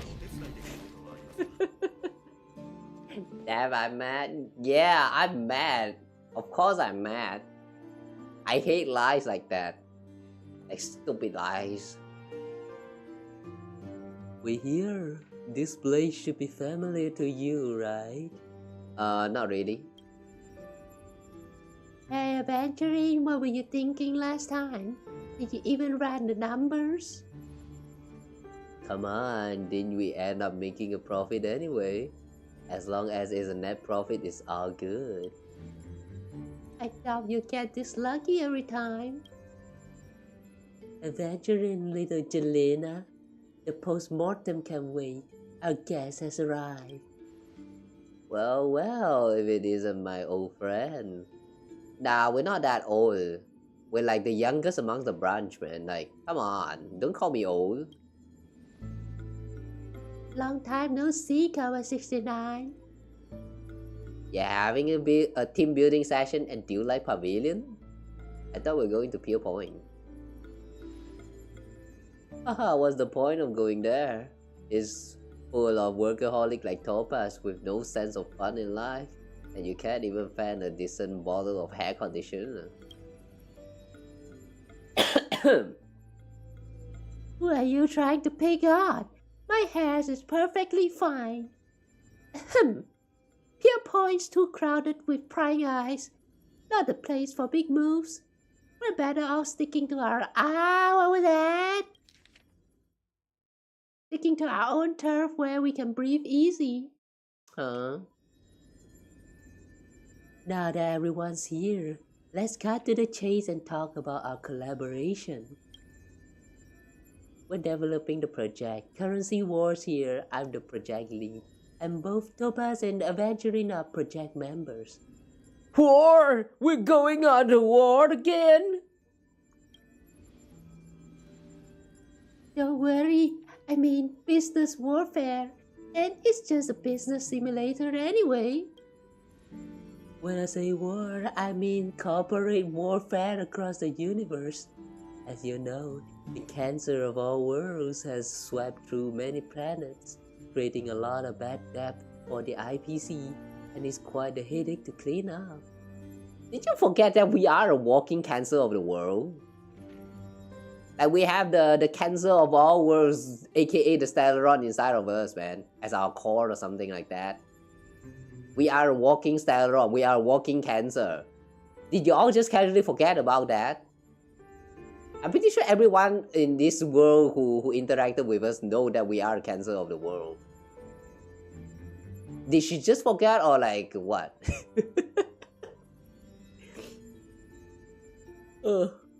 Is Rain even good in anything other than pure fiction?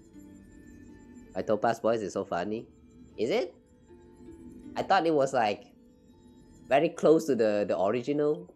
Is it not? Our opponents include local monopolistic tycoons, disciples of the abundance, the antimatter legion, and more. None of them to be taken lightly.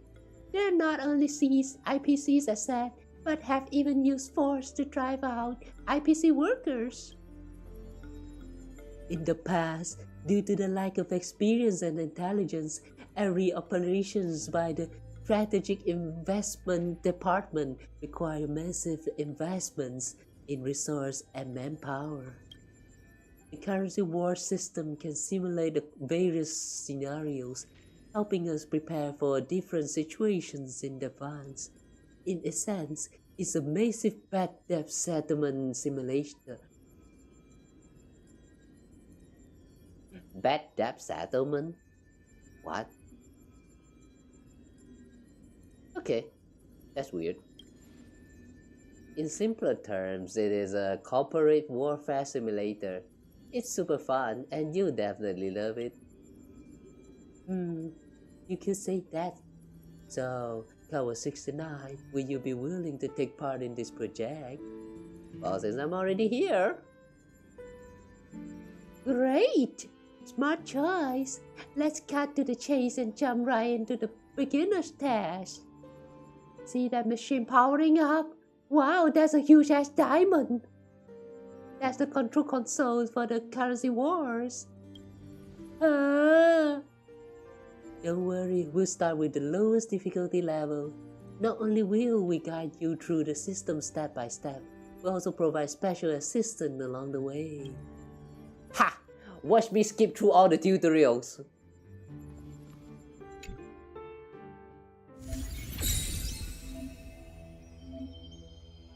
Skip.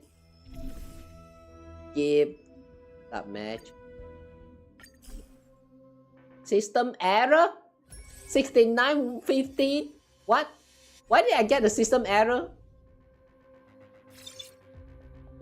Hang on, I got the system error. Is that intentional? Is that normal? Or did something wrong?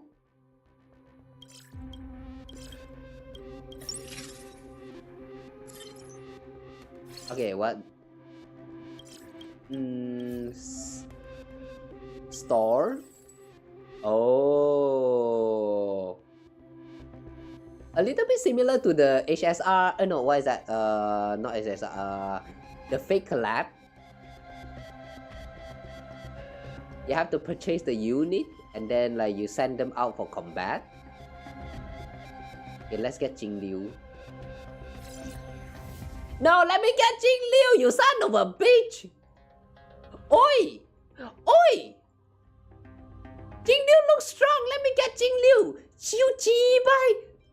Fucking tutorial! Aiyo!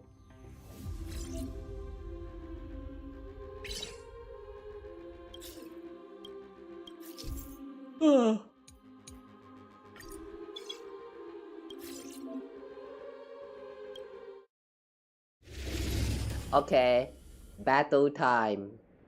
So now what? We actually entering combat?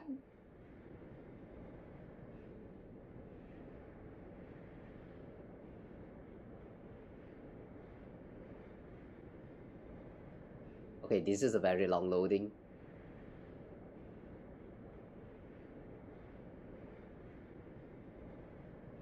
Hello?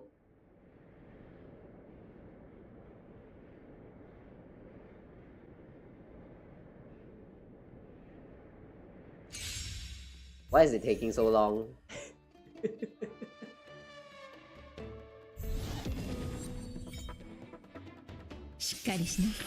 Oh my god, why is it so lag? Off-field character displayed here. On-field character will also receive combat enhancement.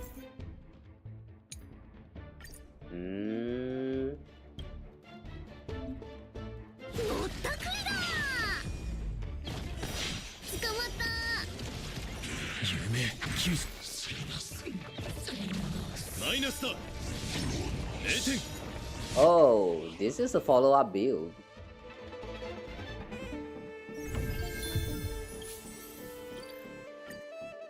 Okay. Can we like switch them out?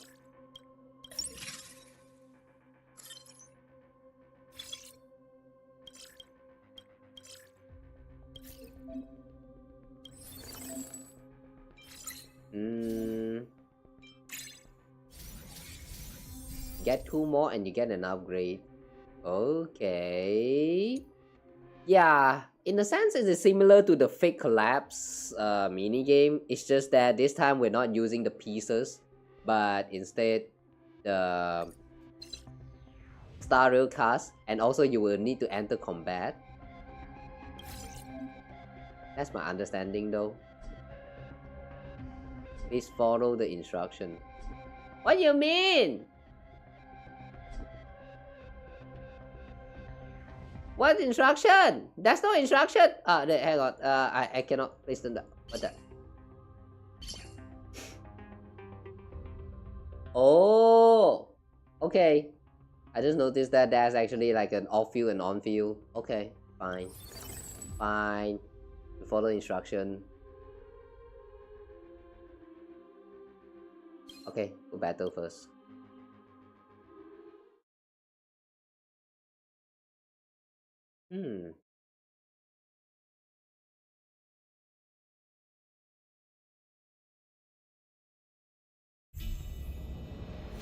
Kinda strange though. They call this currency wars, but who are we fighting against?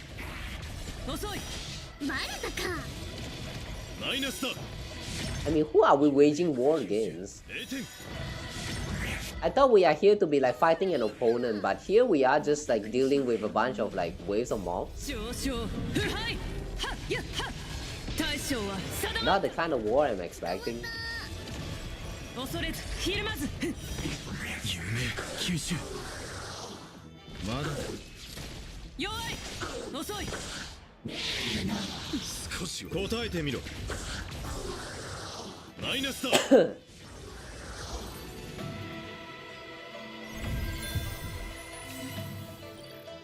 Super winning streak.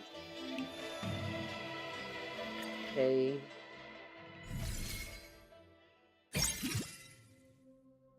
Next round. So, what? Form a bond. Huh? Recruiting adventuring. Form for 5 follow-up attack.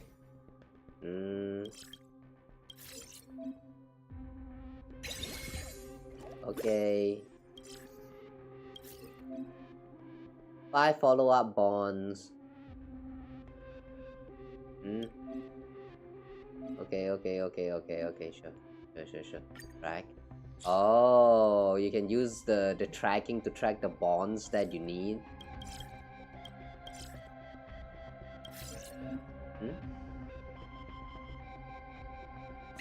Wow, you just forced us to sell Gallagher? I was planning to place Gallagher like off field for just for something. Alright, fine. Blood Flame, break, skill points, DOT. Refresh this. Please follow the instruction. Fuck you! I'm doing everything following the instruction. Ayo. Damn the tutorials.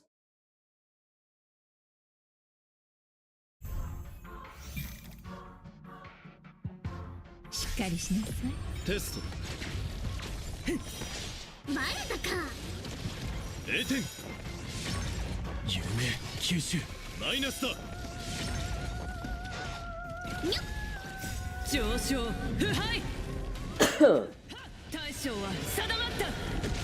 捕まった。迷いはない。弱い。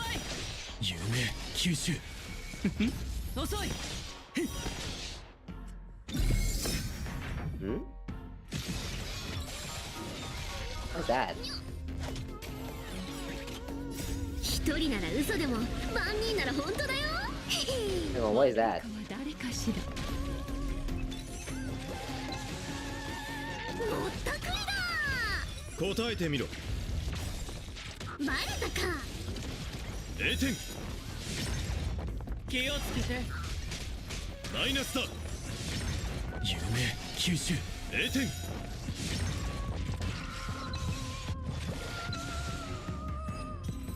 Wow.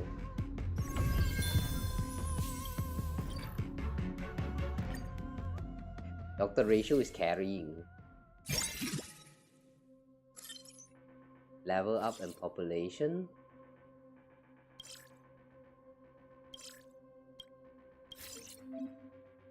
Huh? Huh? What? You cannot deploy 7 employees. Oh, you have to upgrade your... Oh, really? You have to spend some of those precious resources to upgrade the number of cars that you can use? Really?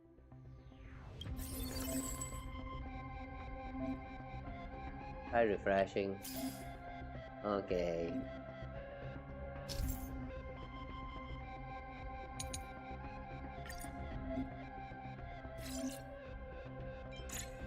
Okay, we'll have a drop-in. We'll have this again. Heal energy.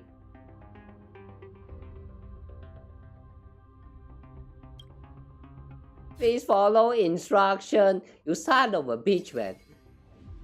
This tutorial so restrictive one. What the heck?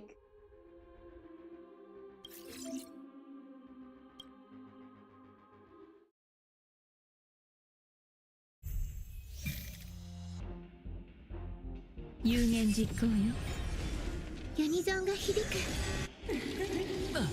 テスト弱い。捕まったマイナス So far, the one thing I like about this game mode is that the combat actually feels like it makes sense. I mean, as in like the character that stays off field, they are the kind that can totally provide off field utilities, which is very nice. Like I wish this is the normal combat in the game. Every time when you need to slot in that one, like you know, that support character that like Robin for example. So like this one character that doesn't really do anything at all aside from just singing, like will take up one of your character slots, just like that. Like if we have like an off field as a you know as a default in the combat system, this is what it feels like, and I really like it. But now that we have played this and see the concept of off field, I just wish we can have this as the default combat in the whole game. Does that make sense? Does that make sense?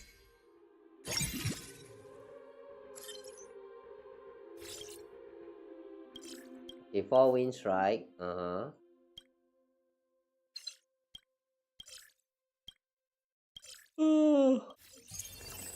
What?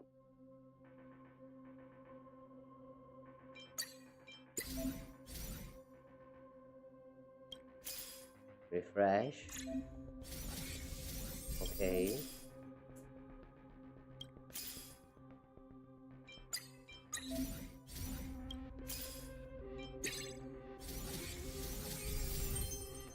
Wow, 3-star!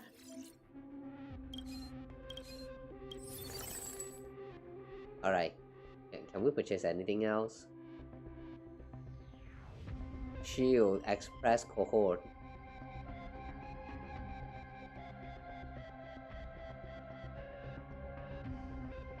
Shield. So here, the March 7 the base March 7 does not provide like follow-up attack.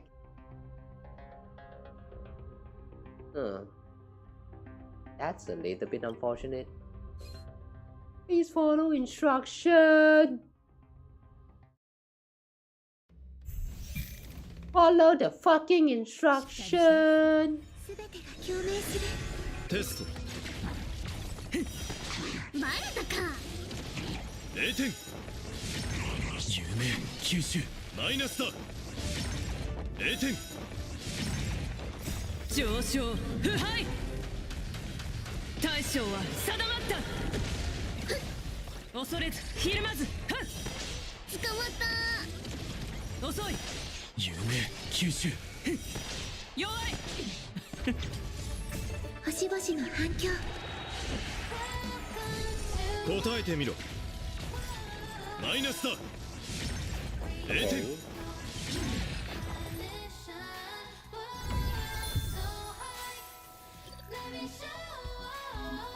5 win streak.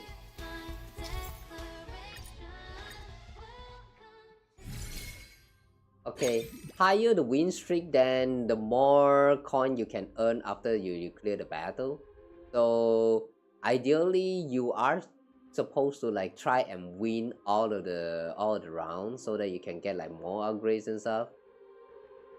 If you're not able to do so, then you're just kind of fucked, I guess.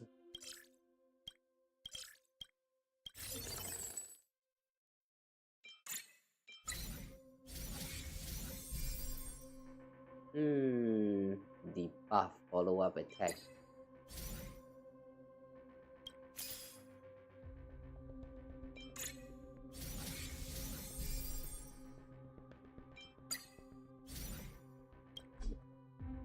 Please follow instruction.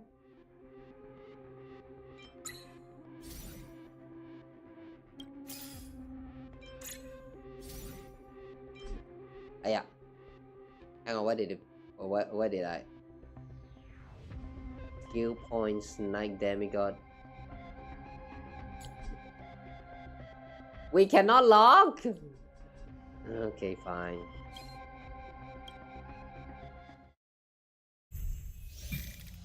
The tutorial is so annoying, man. ユニゾンが響く。テスト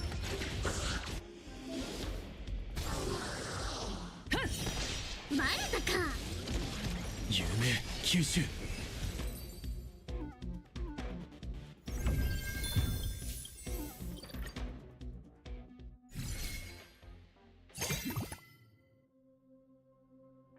Wow, we got quite a haul. That's a lot of balls.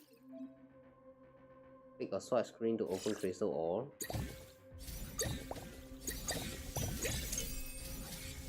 Oh.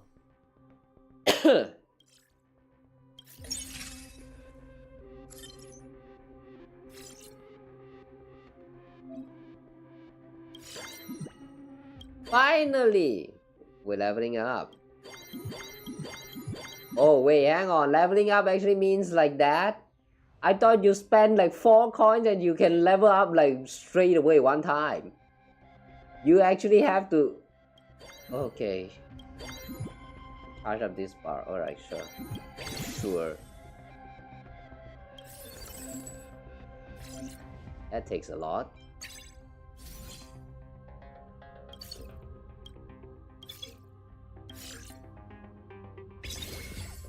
Okay, now we have 7 follow-up attack. I guess we don't need carry draw then.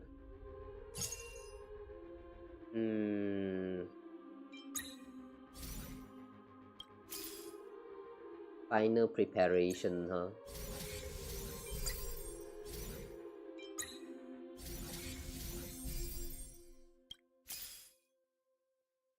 What else?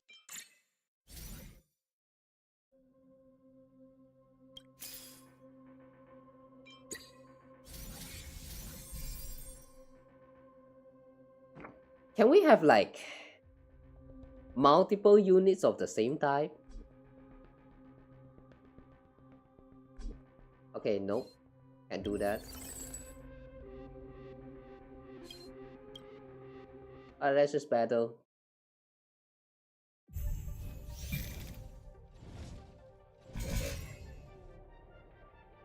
しっかりしなさい。すべてが共鳴する。ぼったくりだ。遅い。捕まった。夢吸収。悪い子は誰かしら。ガンリともどもね。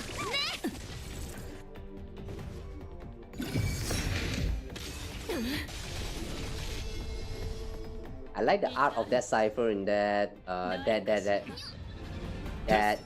cutscene, マイナスだ。 whatever you call that just now. 0点。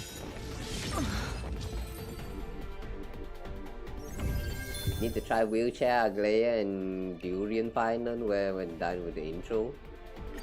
What's all that? Wheelchair Aglaia? I heard about that. But wait, hang on. That is actually referencing to the currency wars. Wait, I thought it was about that one. Like I saw that was one cosplayer who cosplayed as Aglaia, and then like she was sitting on the wheelchair, and like Final was like pushing her wheelchair or something like that. I thought that was the origin of that term, wheelchair Aglaia. Wait, hang on. That's actually referencing to the currency wars? What's that about?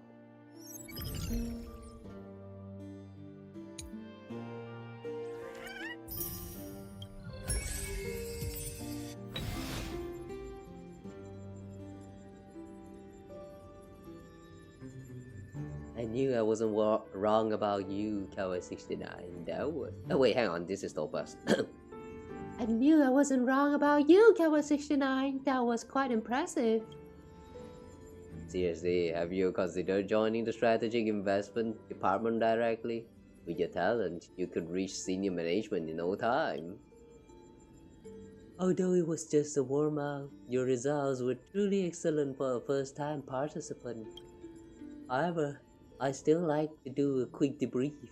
Kawa 69, what do you think was the decisive factor in defecting your opponents during the test just now? Your careful guidance, opponents too weak, my brilliant leadership, a great team, my brilliant leadership. That's also a correct answer. Self-confidence is an essential quality for any excellent investor. The capital market is like a grand showcase in which all its participants are merely gems in this display case, waiting to be noticed. Whoever can draw the most attention will naturally seize the greatest gains. But the most dazzling has never been a single gem. Only those who can set many gems into a unique piece of jewelry deserve to stand at the center of the showcase, gazing down at those who have faded into obscurity. So choosing the right people and building the perfect team is the cornerstone of success. Hold on, let me take some note. I didn't quite get that. I need to let that sink in. That is a judgment. Looks like you prefer to work alone. People are the most valuable assets. That has definitely been Madame J's consistent philosophy on wealth. Indeed, wealth, schemes, and luck are merely tools in the end. If you want to achieve victory, the most crucial factor will always be the power of people. I see. Kinda funny seeing the adventurers trying to talk us into the power of friendship, but sure. Just a bit of personal insight. Consider it a small gift to my partner. Alright, Kawa 69, you can take a break now. We need to organize the test data we just collected. After that, we'll need you to continue with the next round of tests. Alright, sure. It's related to the currency wars. It's a CW team comp. What's a CW? Oh, you mean currency wars, okay.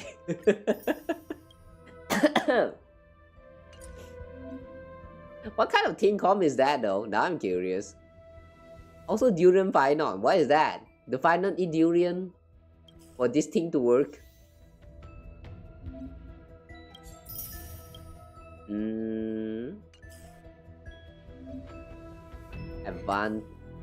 Advantage layout?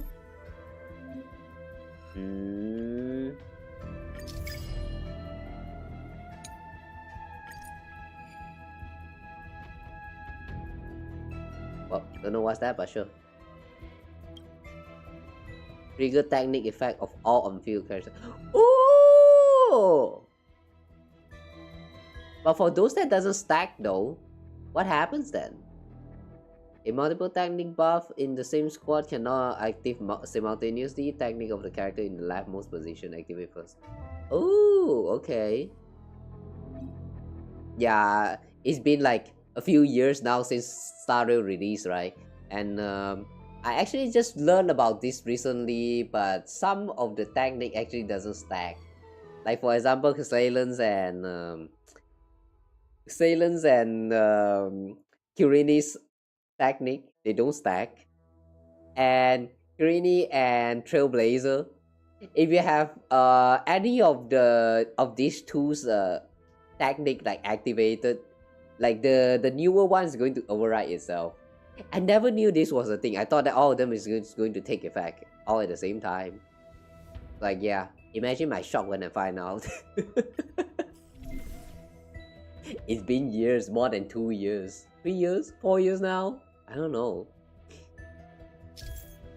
That took long enough. The realization, I mean. Okay. Anyway, let's start a new match. That's a total of 2 planes. Where? Alright, this will actually be kinda long. AoE attack in that fun.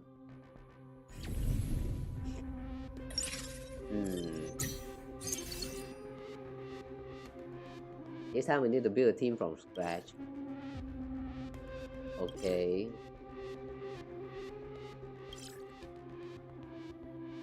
First deploy them all on field.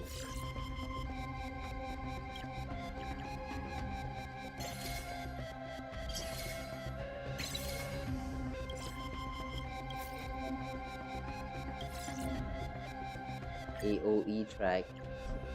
Yeah. I guess we are still not done with tutorial. Son of a bitch. When will they finally let me like play all of this in ease?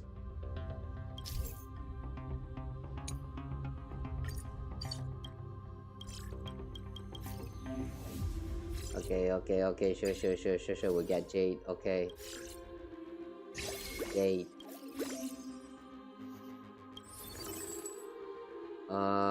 Can we gain anyone else? No. The way they force the tutorial is so annoying. Basically, you give a guy a bunch of boots in the run that give her a lot of speed. Boots? During finals, basically you make him wear armor during the run, and then when the enemy hits you, they take a lot of damage. Oh, counter build? Wait, you have items? Hang on a second, you have items in this game mode?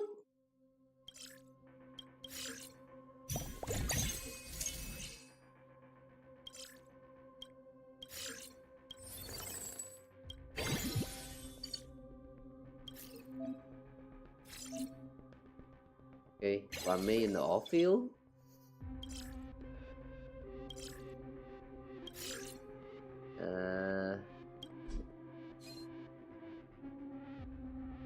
So restrictive. Track the scholar, cosmic scholar bonds. Okay. Now what?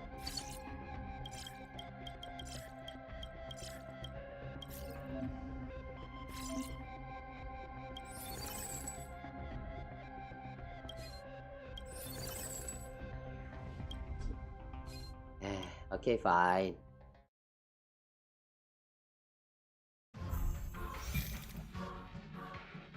有言実行よ。いずれ風に吹き落とされる。まだ苦しみ足りないようね。壊れちゃう。いずれ風に吹き落とされる。買いだ。悪い子は誰かしら。くるりん。まだ苦しみ足りないようね。西風になって出発。こんな大きなダイヤモンドあげるね。悪い子は誰かしら。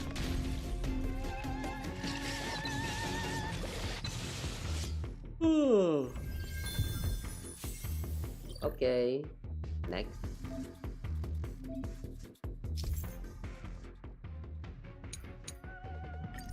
Yeah, golden coin. Sure. Now what? Equipment use and synthesis. Okay. Holding knife to hurt her. Yeah. Who needs a hammer when you can use a knife? Supply phase. Select character and equipment combo to tackle the upcoming task. Lucky Star. Try dragging Lucky Star onto Herta.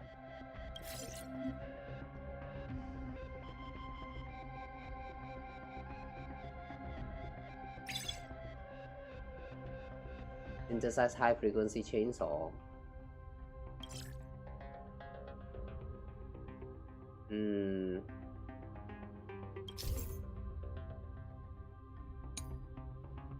Okay, so the equipment has its own like unique recipe that you can use for like upgrades and stuff.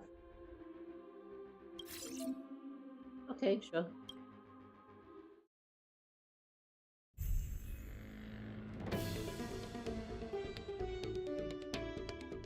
Oh. Uh-oh.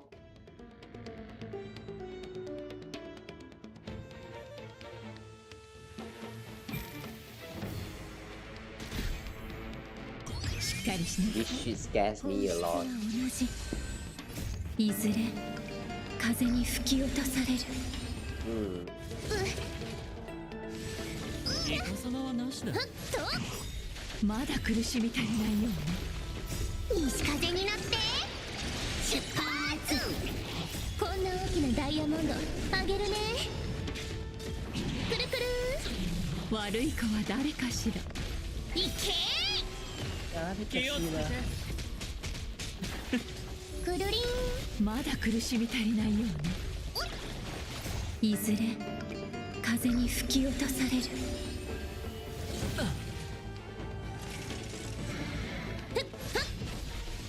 How do the off-field character actually charge up the 全 auto? てを失うか、はたまた手に入れるか、買いだ。くるくる飛べ。西風になって出発。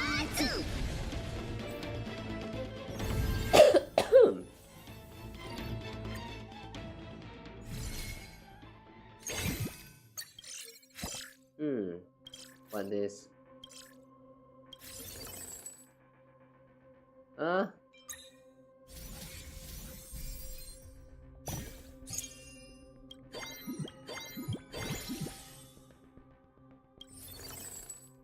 Okay, now we can have 6. Skill point, deliverer, energy break, debuff, break, debuff.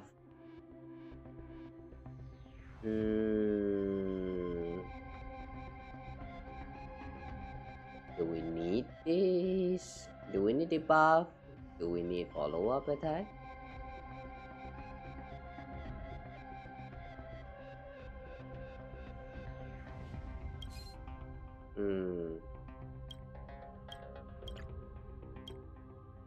Cosmic Scholar.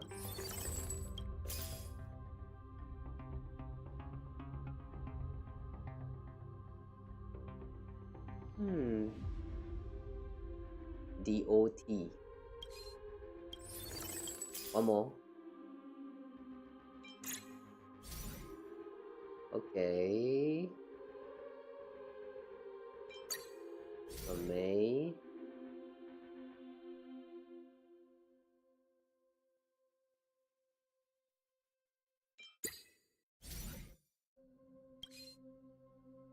Shield. This girl's got your back. That's the skill. Wait, so she doesn't have follow-up attack?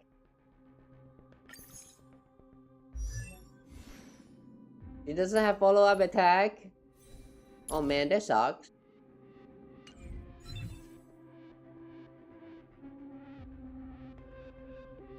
Unless it still works. Okay, now we're going to give it a try first. Okay.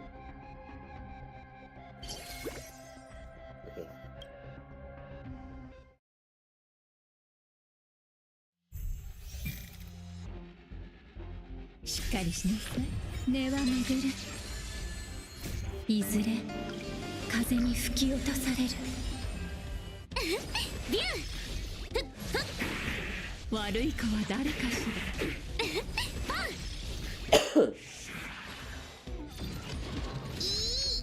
西風になって出発。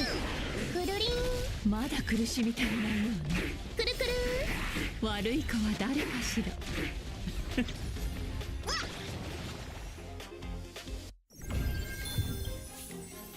Okay. I'm not sure whether it works or not at all with March 7's counter. But maybe we don't even need that after all. Activate all crystal ores.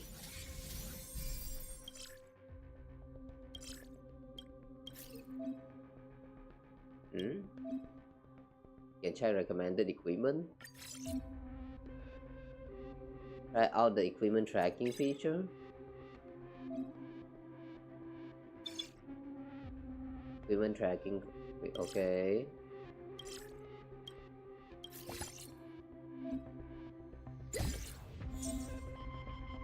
Open it and take a look.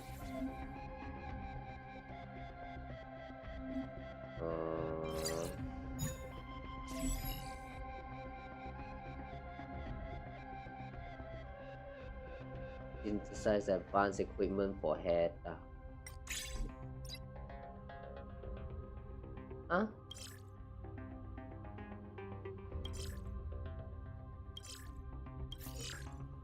Okay. Sure. Don't know what just happened, but sure.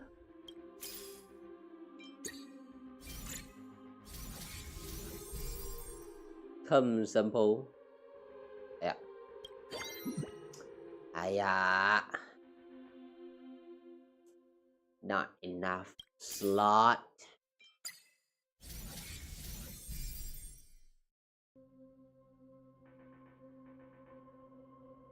Okay. Enough. We join the battle first for now.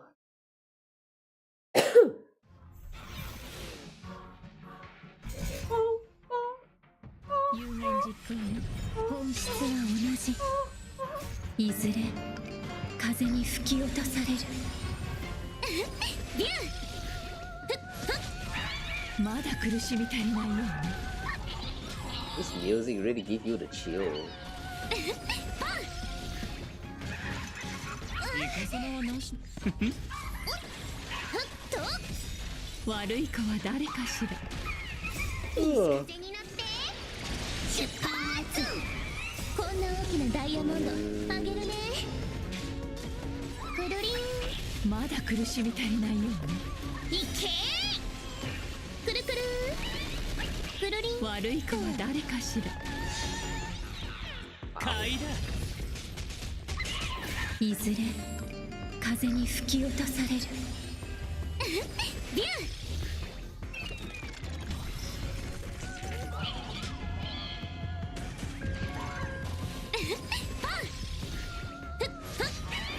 まだ苦しみ足りないようね。壊れちゃう。ビュン。イカ様はなしだ。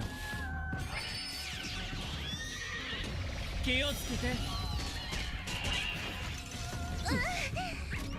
いずれ風に吹き落とされる。イカ様はなしだ。買いだ。イカ様はなしだ。気をつけて。Feeling sleepy, guys. 悪い子は誰？西風。出発。くるくる。くるりん。まだ苦しみ足りないようね。ふっと。悪い子は誰かしら。Hey, the TVS and the traffic light. You mean the enemies? The TV ones are fine, in my opinion. As long as you hit them like correct time. I mean, they are annoying to deal with, but as long as you hit with them, like, you know, play with the turns correctly, they can kind of help you a little bit with the energy, regen and all that. Traffic light on the other hand though, I hate that so much. You have to manage your turn like so, like in so much details. Why though? What happened? By the way, what happened? Oh, what's this? Some EXP and gold coin. Wow! Free EXP, free coin! Damn!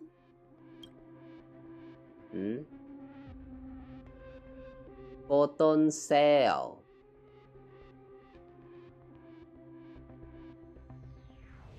Okay.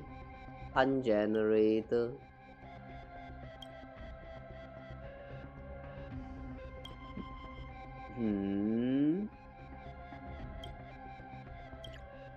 Lightning boots. Is this the boots that you were talking about just now, guys? Ali? The one that you give to Aglaia? Speed amplification. You're going to need photon cell and also these boots right here. Oh, it's going to take a while though. Like going into a new run, I mean.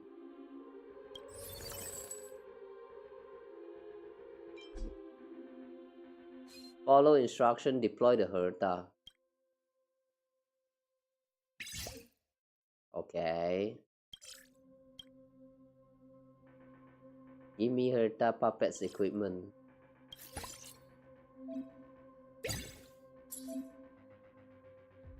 Precision disassembly range.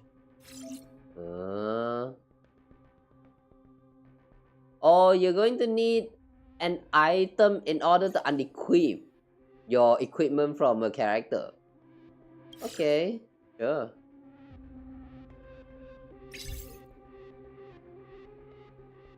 Find your team's core DPS character, prioritize equipping them with 3 pieces of advanced equipment. Main DPS characters are usually higher cost, higher star rating damage dealer in the bond system.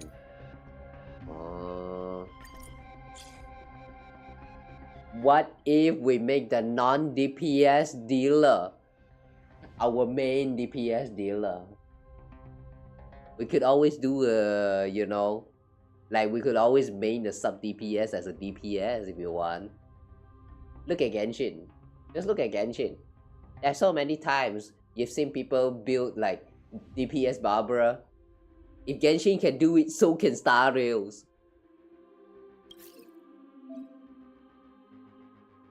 Was talking about anti-gravity boots. You make them by combining 2 roller skates. Oh, different recipe, huh? Okay.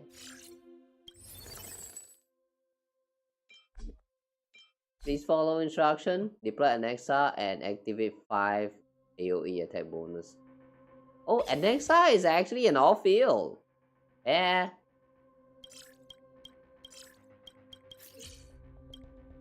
Okay, what this? Huh? Startup guy. Wow, look like Adventurer Handbook.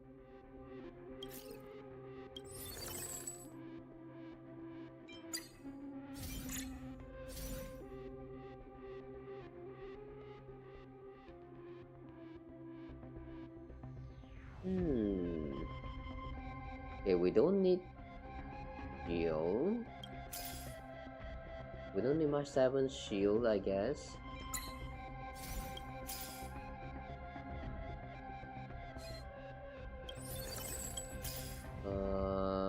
Follow up Galactic Voyager. Break.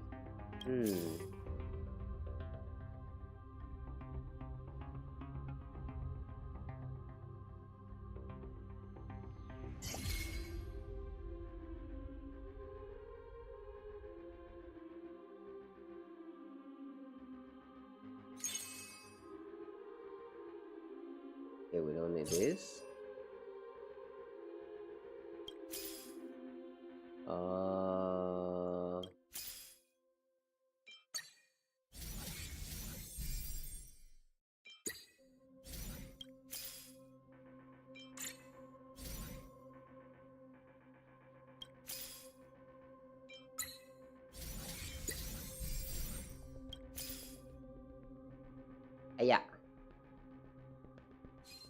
Yeah. Ran out coin. Initial energy.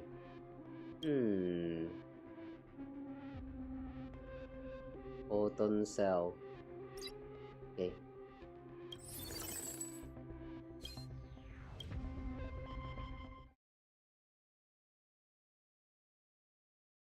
Even in HSR, look at the Nexa. Ro was supposed to be her task sub DPS but ended up better than her.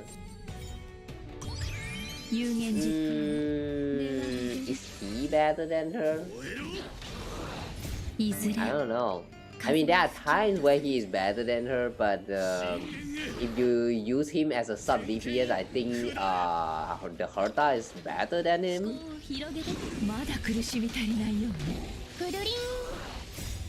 I don't know. My Nexa is kind of copium, so I can't really tell. Most of the time, he does not have enough to like, yeah, be that relevant. To the point that I would say that he's better than the Herta yet. I have not seen that situation yet.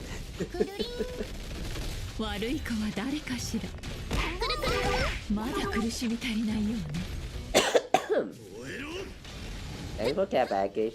Oh, hi there, welcome.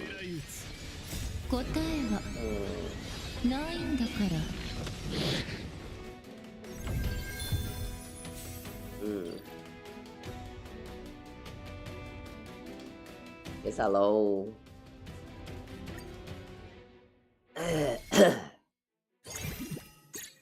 So late you are still here, Is it because tomorrow is... No. Is it because we are entering Saturday and you are here? Hold up. AOE Galactic Voyager. Ooh. Maybe you can sell Ramei.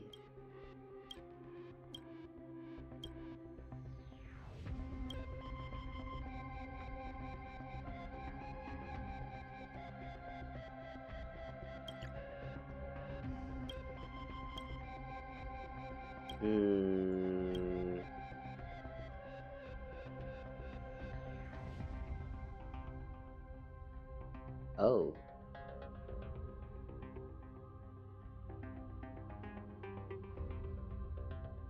I cannot replace these characters. Why? Let go! Let go! Okay.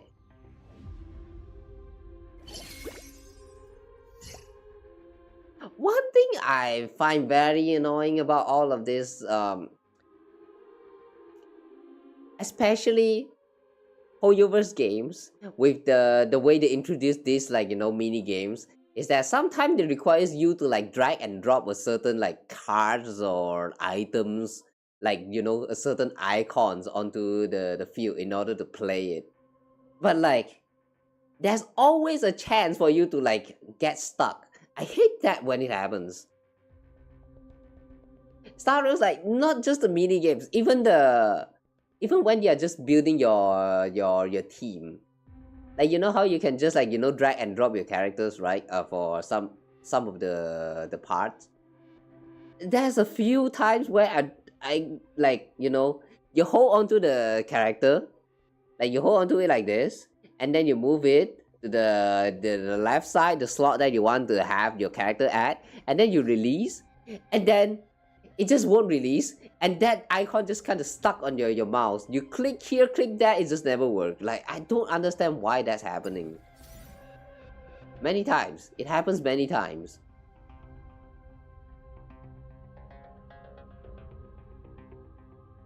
I cannot. And now we're too full. Okay, let's battle first. Just done playing Blood Strike game with friend. Pew pew. Ew, pew pew. Eh, we don't talk about pew pew here. Chill before you sleep. Yeah, let's chill here. Chill, relax. Watch me bully the bunch of enemies here. Look at Heta Guru Guru. Fun, what fun.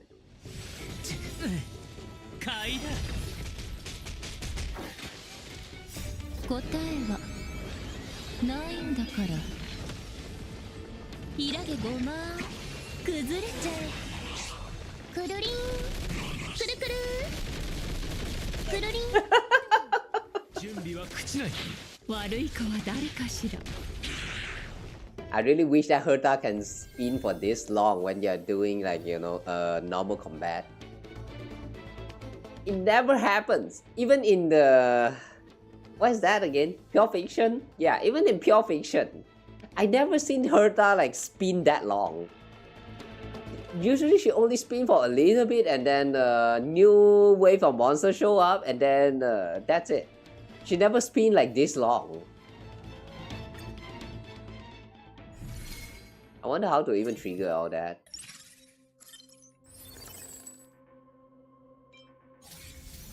Okay.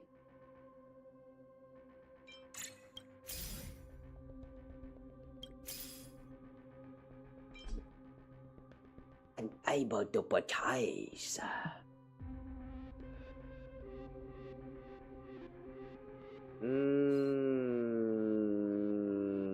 What now? This place is too full. Okay, we're going to lock this for next, huh? Okay, battle. Oh, thanks for the hate pad.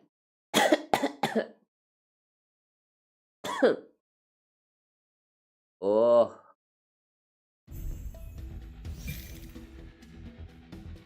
しっかりしなさい本質は同じ西風になって出発行けくるりんいずれ風に吹き落とされる By the way though, is this currency war actually acts like a weekly task? Like maybe share the clear counts together with the simulated universe? Or it's like a completely unrelated like challenge?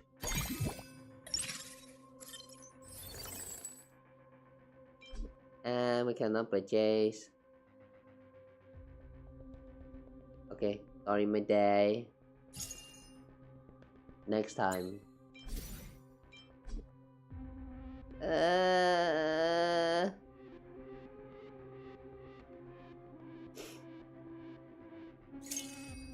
That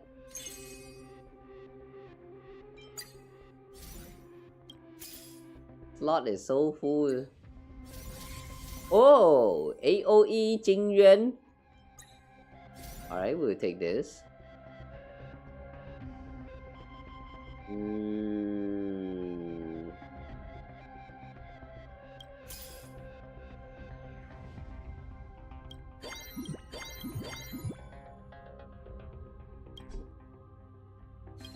Okay.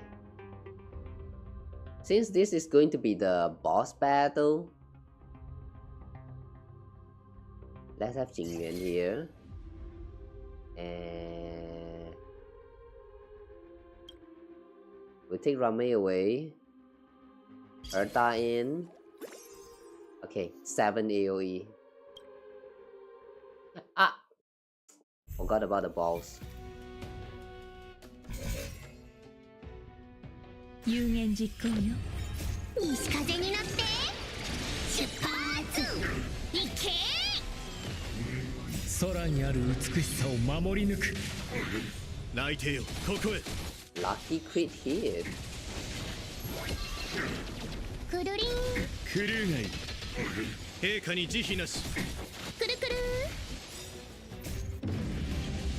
タッチ、キル。飛べー。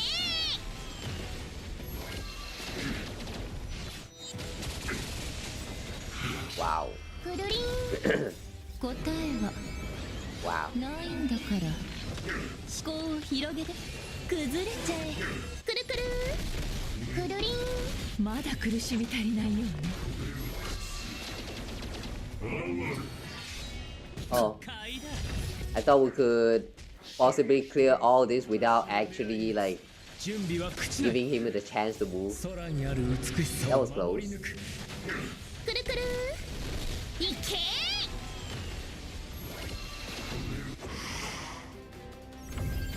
Wow.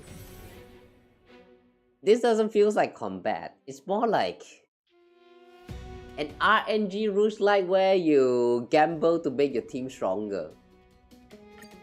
You don't really need to worry that much about your team dying or whatever. You're just here to like bully the enemies. Yu-Gi-Oh? Nah, it's not as complicated as Yu-Gi-Oh.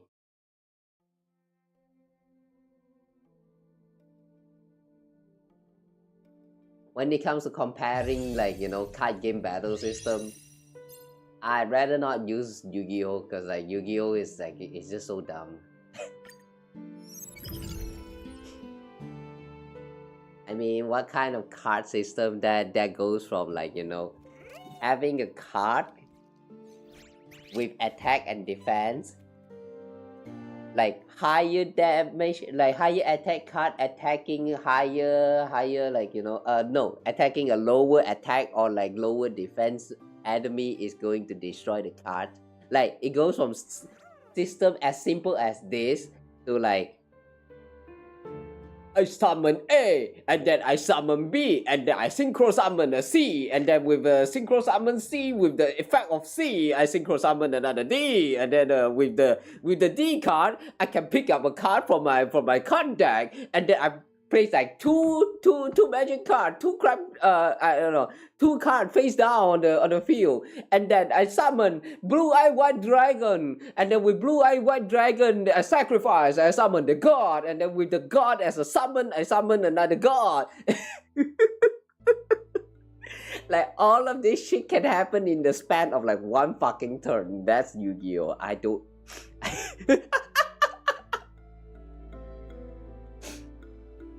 God damn, man. I hate Yu-Gi-Oh! For how it evolved. Back then, when you were like in the first generation of Yu-Gi-Oh! Everything was like so much simpler. Like you can use a magic card to like, you know, mess up your opponents, or like, you know, boost some of your monster card or something like that. It's not as complicated as the system that they introduced later on. All those link, what is that? There's like link, there's the pendulum, and then there's the synchro, and then there's a what was that? Like fusion summons. That was like, what else is that? Hang on. What was that again?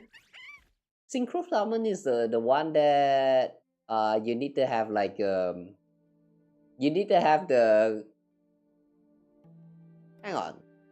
Is synchro summon the one where you need to have the stars of the monster card that like 4 plus 4 equals to 8? That's how it becomes a like you can summon like a synchro summon 8-star card, something like that.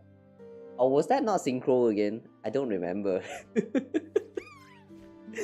That's a bunch of weird mechanics out there with the Yu-Gi-Oh card, and all of that is happening in just like one single turn. It's so dumb, man.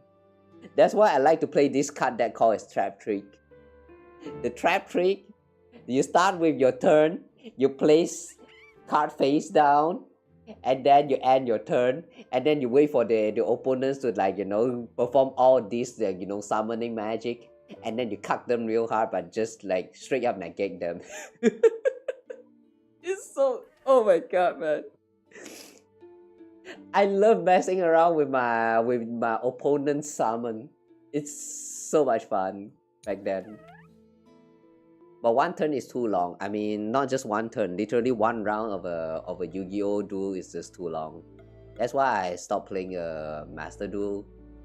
I think the card game system is pretty interesting, but like it's a little bit too complicated for me, at least. It's so funny that you have hope they're going to make an anime out of Uno card games. That was one though. I mean, someone tried to make the parody out of it. It just feels very anime, so like I would make that count, even though they are, like, you know, people with flash, but the anime effect and all that make it feels like an anime. So yeah, if you know what I'm talking about, I'm referencing to that meme meme edit of someone playing Uno, and then, like, you know, with all that like flashy like Sakuga moments and all that. Best card game Uno? Yeah. Wait, hang on. I won't call Uno the best card game lah. I would actually say poker. I would actually say poker because Uno is still a little bit limiting.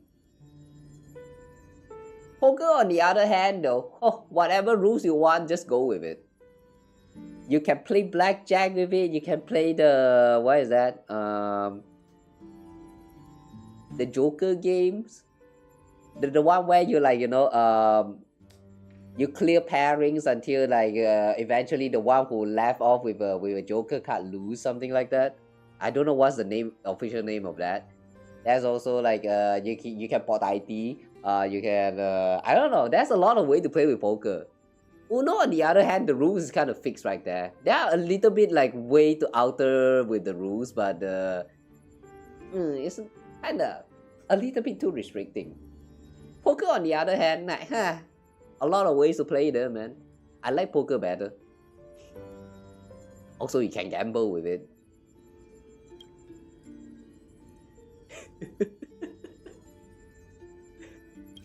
Nah, actually, as long as you have the wheel, any card game can be used for gambling. So, but it's not. I'm not promoting gambling, okay? I'm just saying. As long as you have the wheel, any card game can be used for gambling. It's just whether you wheel for it or not. Anyway. After 2 tests, you become familiar with the basic mechanics of currency wars. You can explore more details in the subsequent in-depth tests. Of course, I'll keep my promise and pay you accordingly based on the test progress. Okay, sure. Now that you can work independently, Topaz and I can live without any worries. Leaving? You're not staying with me anymore? Woohoo, you don't want me anymore. As much as I love to continue running simulations with you, we've got way too much work on our hands. We apologize. Our data is stored in currency wars. You can borrow our abilities whenever you need them. See you next time. Allah. Topaz and Adventuring left. Aren't you going with them? Don't worry, I'll stick around with you for now.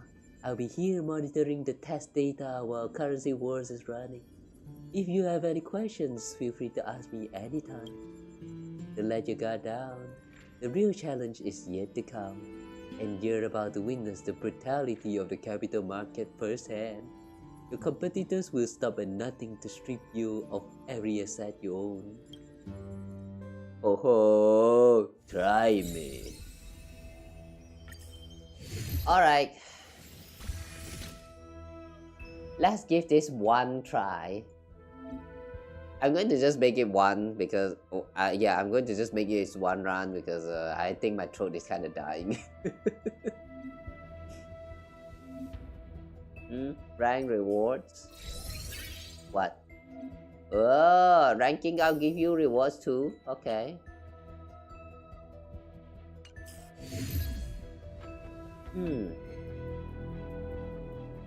Pretty sure there are some casino that use Uno in gambling. There are? Oh, that must be a very loud bunch. The table must be very loud, is what I'm trying to say.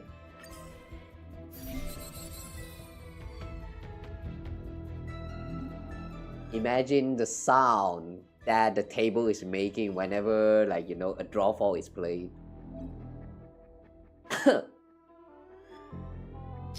The greatest evil in Uno's term, I would say, is the +4. I hate the sight of that card. +4, +2. All of those cards. And the fact that they actually stack. I hate them so much, man. It only feels nice when you are not the one who is like, you know, who is receiving the cards. If you are the one who's receiving the cards, oh my god, man. You're going to hate that so much.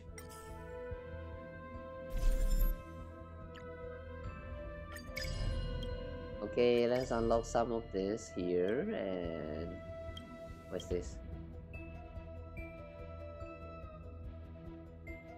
Get extra option at the supply phase. Refresh each investment strategy option one time. One random piece of basic equipment after clearing boss node. Oh, okay. We'll unlock this first.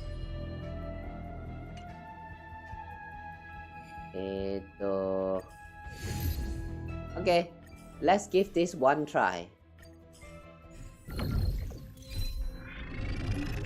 Generating opponents. Bosses of this match. Ooh. Greyhand Biotech. What? Greyhand Biotech? Rhymeforge Arms and Industries. Iron Shield Security Corps. Why this faction is called Greyhand Biotech? That sounds so wrong.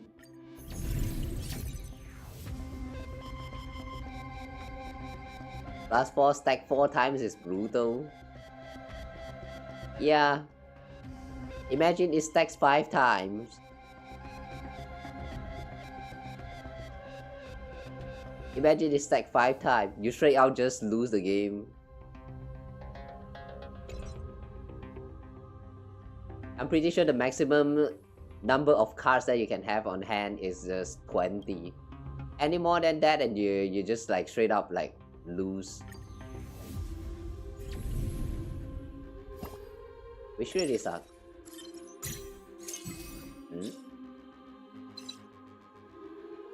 Strategy feature? What? I thought we're done with tutorial. There's no more? Apply strategy. Ayo. What this? You can see the lineup and bonds and okay, apply strategy. I don't want to. I want to try the Aglaia one. If possible. What do you need for the Aglaia one? The what's that? The speed build? The wheelchair? Yeah, let's give this a try.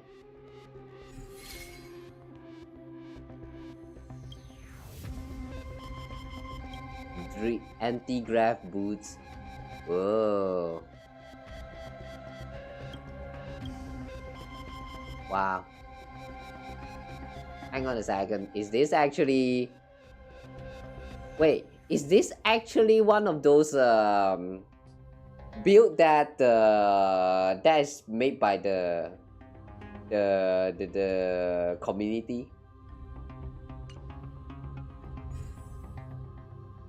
Alright. Anyway, let's just give this a try. Good luck. Okay. There she is.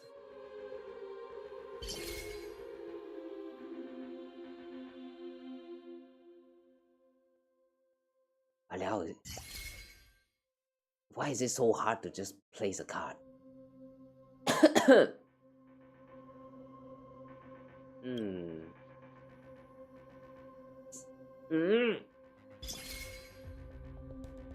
Okay, we don't need this. Blade.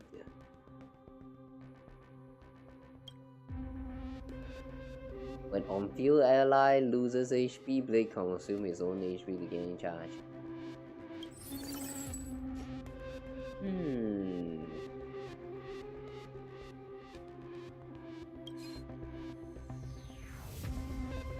Okay.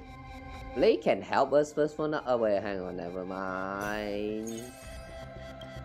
Okay, wait, yeah, I guess he can stay now. Alright. Let's go.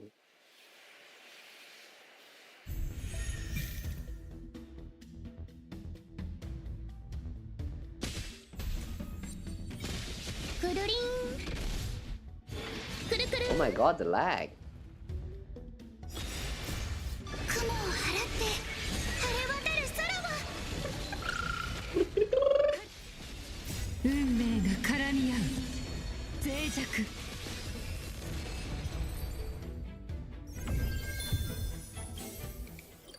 Okay.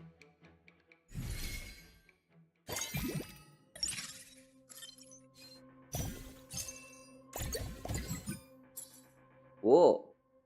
What is this? Ring of Life HP amplification. Do we need this?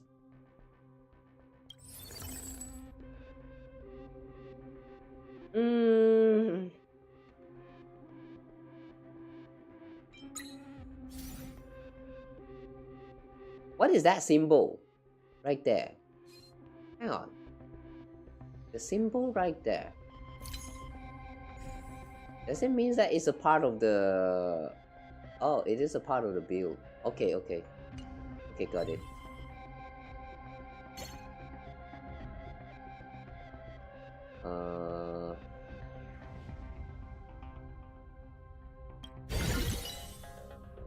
Okay.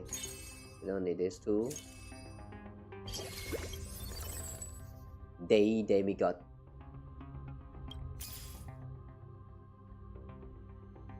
Ayya. Ayya.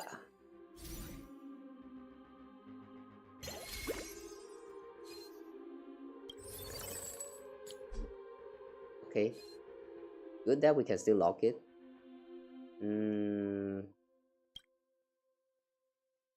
Recommended equipment.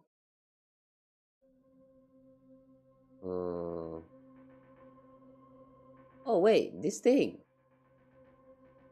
This is one of the recommended stuff for Aglaia. Okay, and then Flower of Life.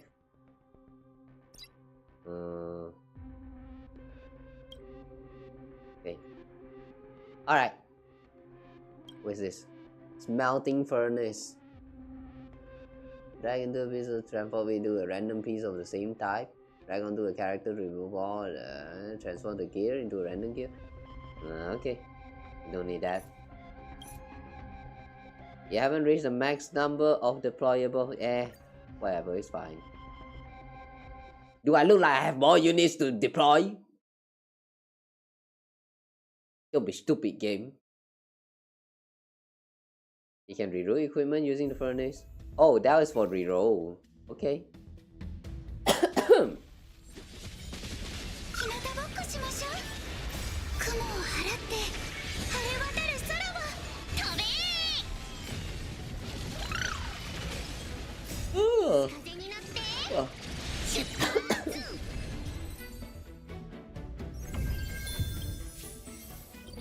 Okay.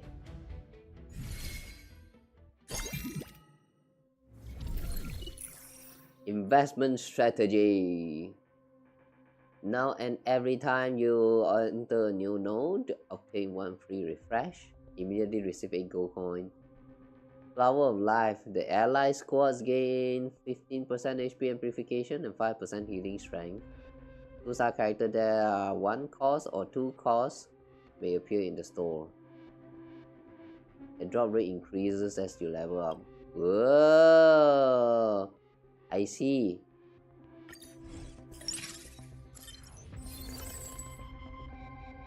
Sounds nice. Oh. Roller skate. We need more of this for the anti-grav boots.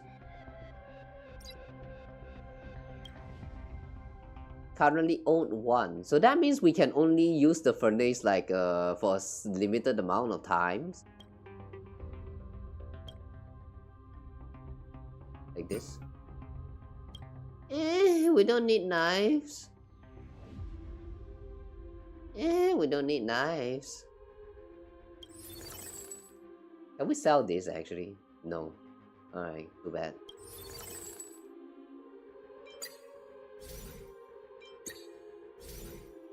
Okay. Why is Sunday only on field? Why can't Sunday be off field?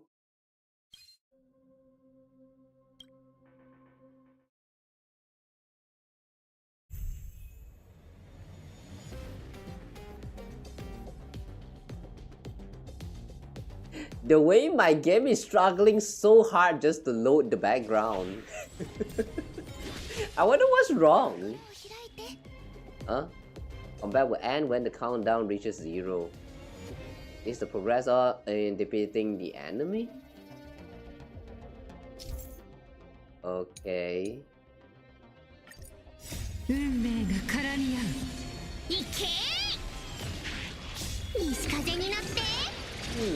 So there is like a timer, sort of.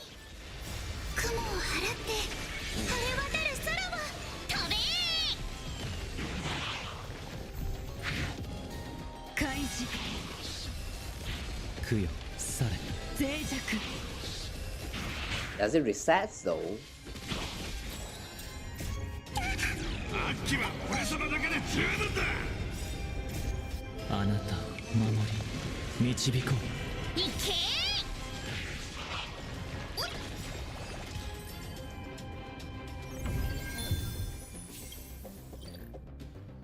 Okay.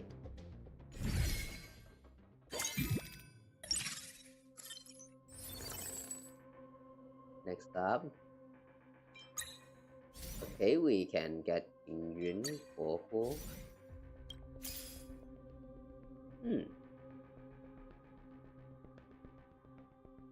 Oh, we don't have enough. Okay.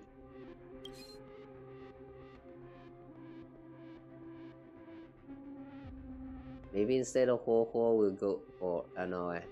Nah, Ho is fine. Ho is fine.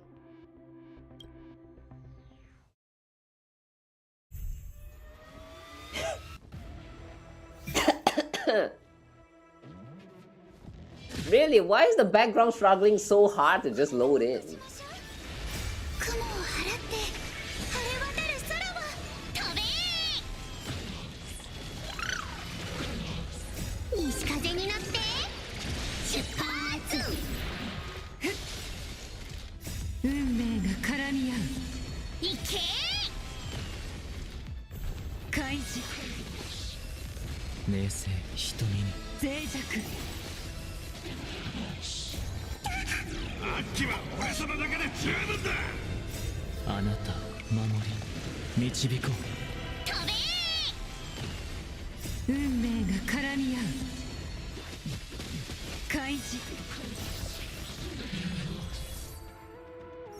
Alright, so far it's still very easy. Next. Supply phase. Batch food. Can I reset? Okay, no reset it seems. We choose an XR then.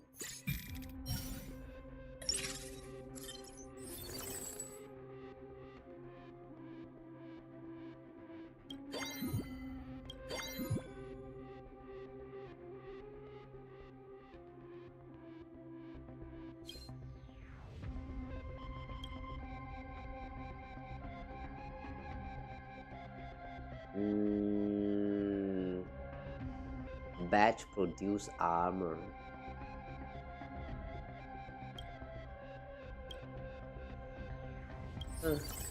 Okay. You don't have the shoe.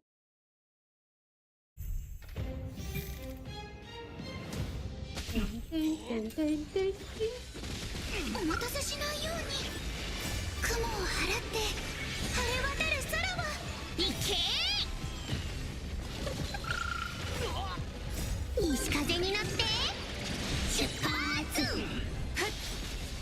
運命が絡み合う飛べ脆弱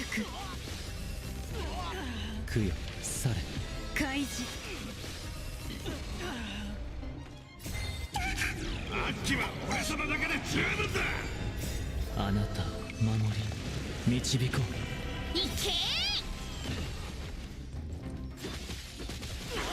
悪者め西風に乗って出発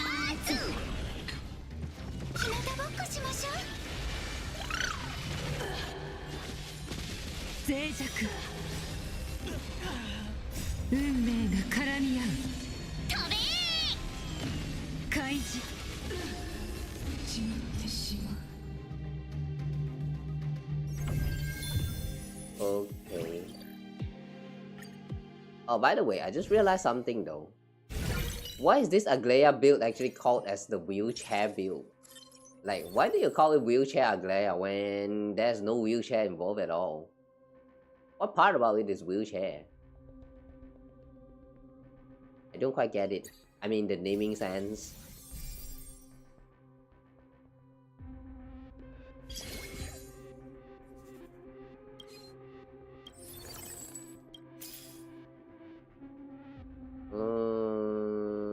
Nothing good here. Okay, fine. Weapon Master.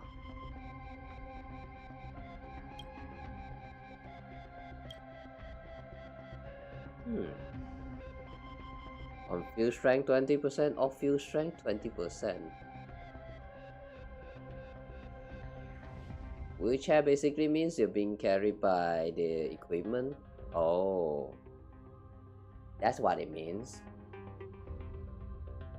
Is it really like, is it, hang on, it shouldn't really carried so hard by the equipment? What did the equipment says again? Anti-grav boots. The start of wearer's turn, speed amplification increases by 15%.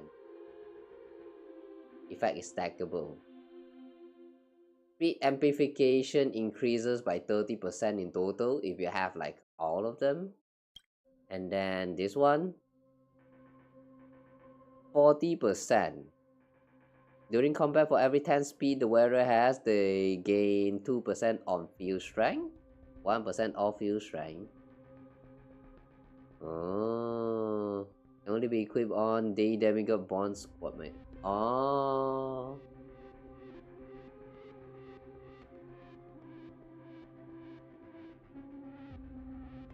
Okay. Basically, this build like maximizes the speed that she has. And that's about it, huh? I don't see how hard it's actually carried by the equipment just from that, but oh well, we'll see as we go, I guess.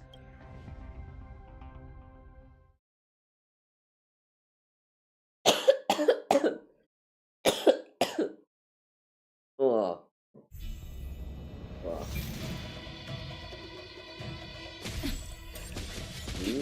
クルーがいい。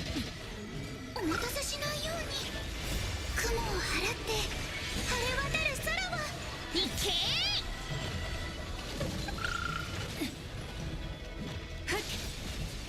運命が絡み合う飛べ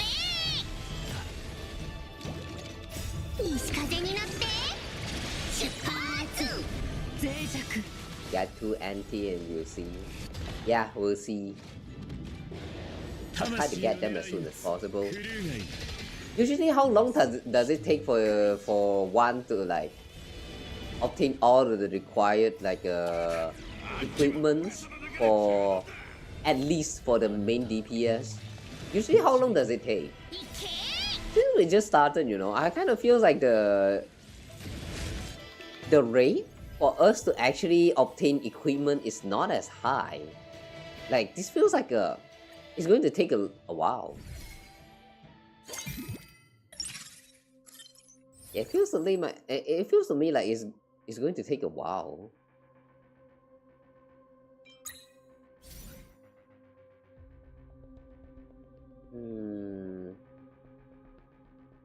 Cool.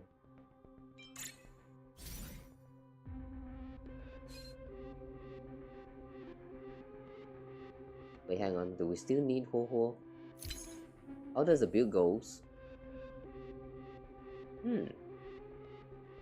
According to the build, we do need Ho, but for some reason, Ho just now doesn't have the icon to show that it is recommended for the build. That's kind of weird.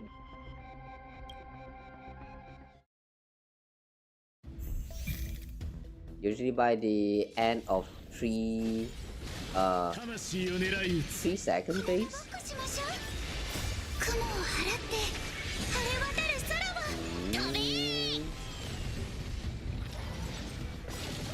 That's still kind of far away, I guess.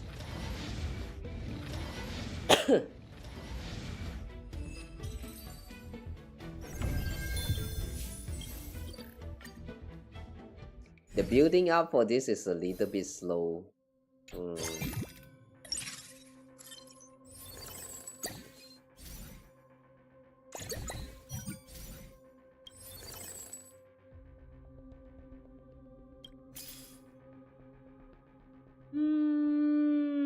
Nothing good.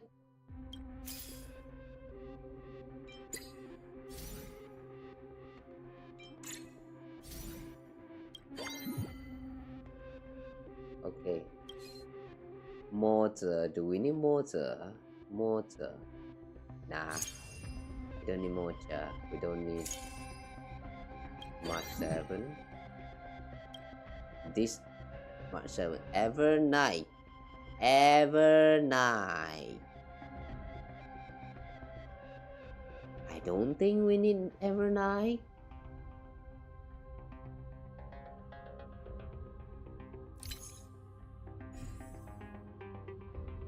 Hang on. I'm going to keep Evernight just for fun. I think we can feed her into the off-field. Somehow.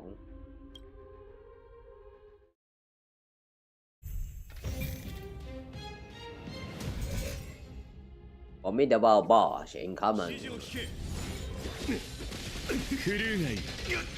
お待たせしないように雲を払って晴れ渡る空は行け大丈夫です運命が絡み合う飛べ西風になって出発脆弱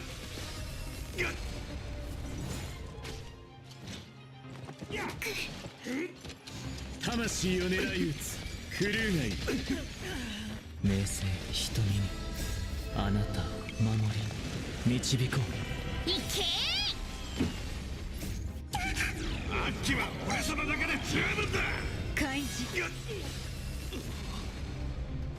Wow. 指示を聞け集中しろ孫悟の名のもとに行くべき道です慌てないで雲を払って晴れ渡る空は飛べ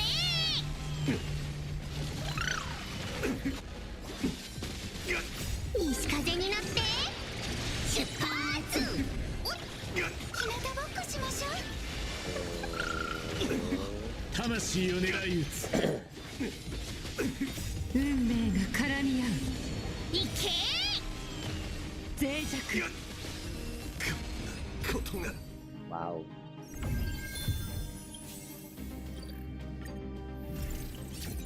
That's a lot of damage, not gonna lie. Okay. Now we at the second phase.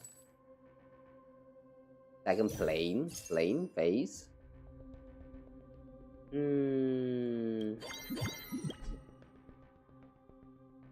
Still not enough.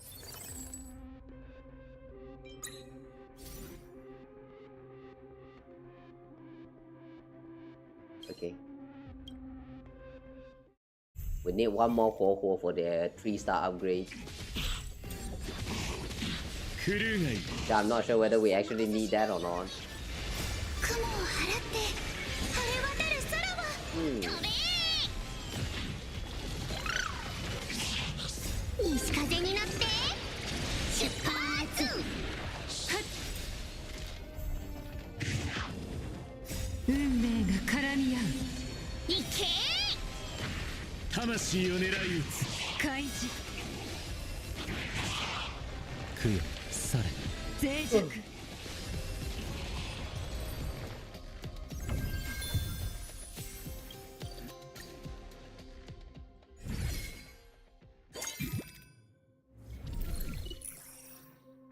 What's this?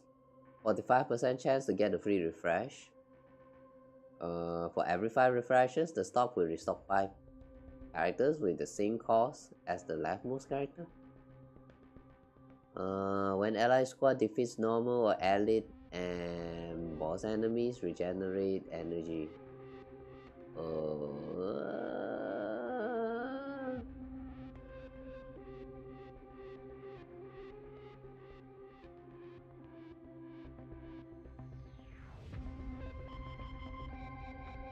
Let's go gambling.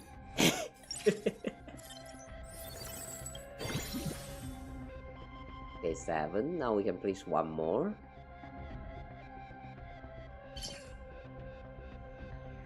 Okay.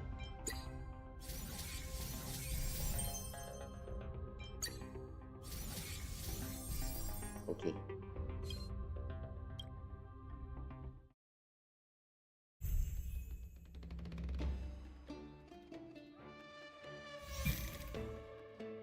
The background is taking forever to load for me. Why is this happening?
Right.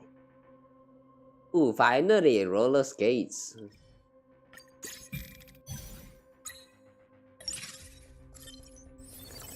But we don't really need boot heal, do we?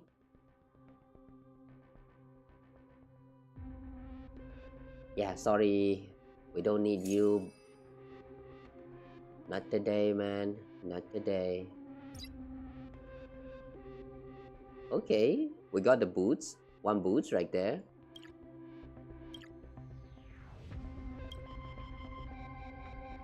This one with the on-field strength or off-field strength. I guess we can give this to 3B.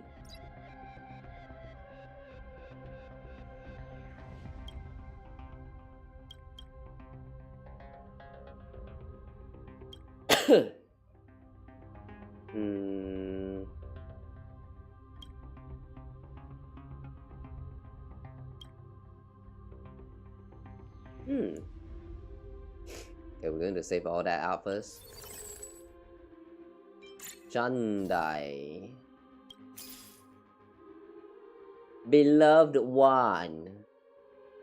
Eh, Kirini is here, but do we need Kirini here? Maybe not. Sorry, beloved one. Next time. Next time, if there's a chance.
Alright. I still don't feel the power of the wheelchair. How much longer until we witness the power, the true power of wheelchair? I am still sort of waiting for it to happen.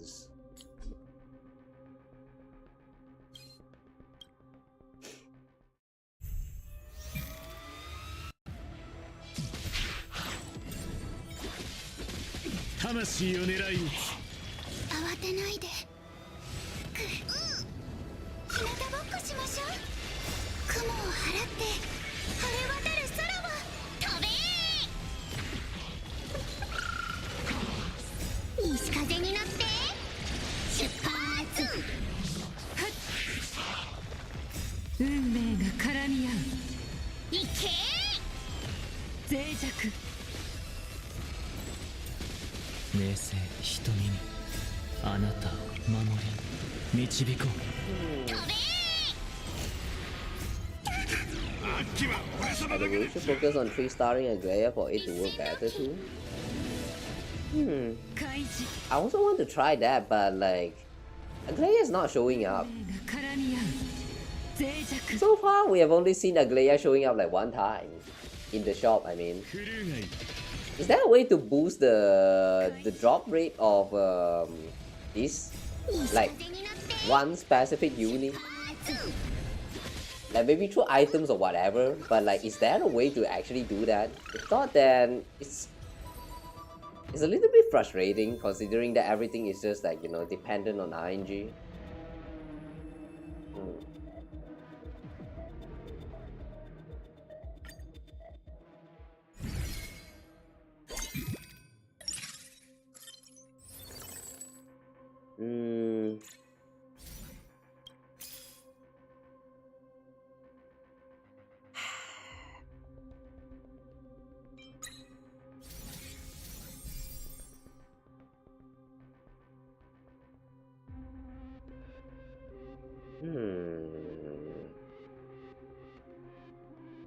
Okay, I will log this.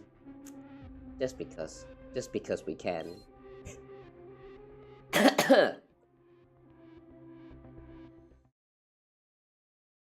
One star drop rate decrease the higher you level since it's the lowest rarity. Wait, that's how it works?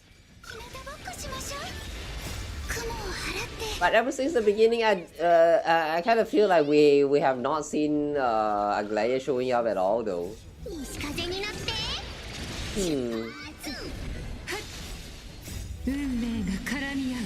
Damn, that's sad. Why so restrictive one? Yeah.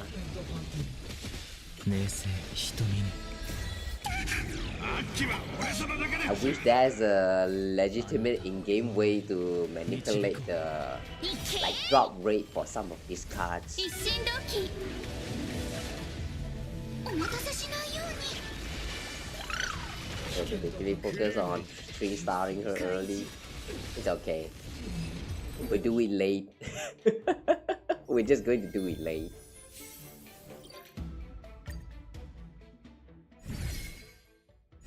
We had the fat fuck to carry us, so it's fine. Okay, fat fuck. Okay.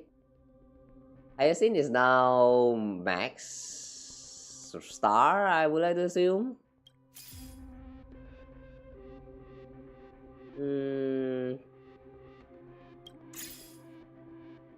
Yeah, once the normal rarity is now at common rarity 19%.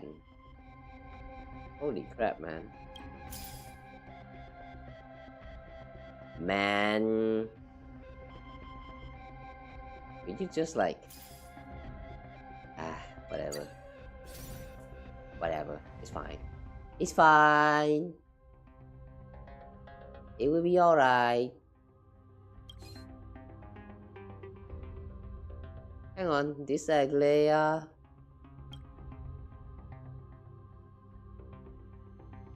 Oh, we only needed one more 2-star Aglaya, that's all we ever needed.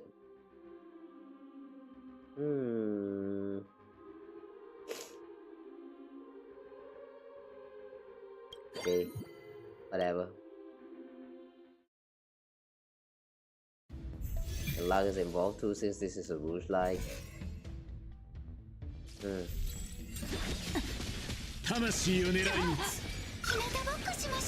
Still though, even for rouge like, usually they will have like some kind of like items or something that allows you to manipulate the RNG.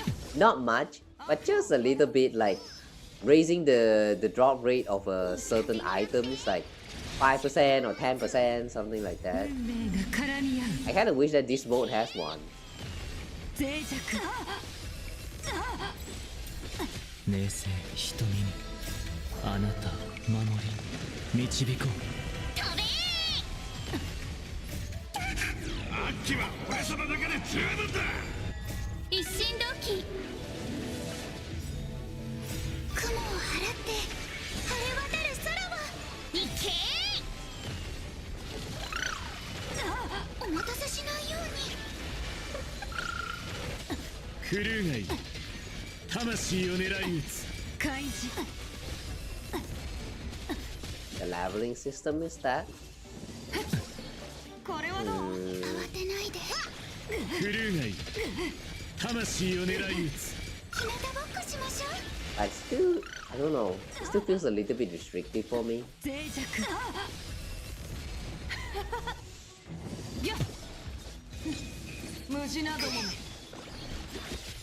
I just don't like how the direction for the RNG works in this game mode is like very not directional. 西風になって出発 But like, it's not a big deal lah. It's not a big deal. I mean, you can technically make a bunch of like weird combinations of team and still somehow make it work. 一心同期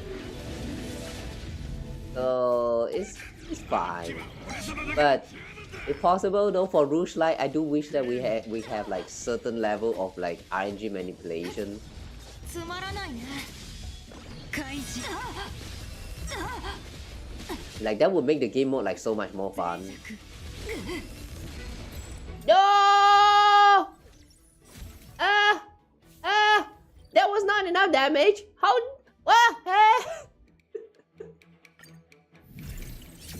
Yeah, we need Aglaya to be at 3-star, man.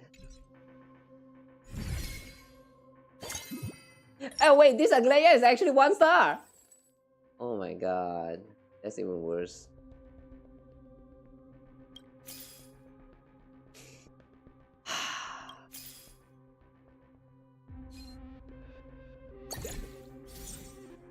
What's this?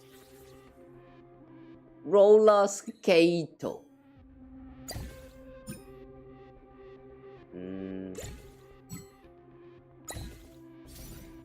What is this? Gepard.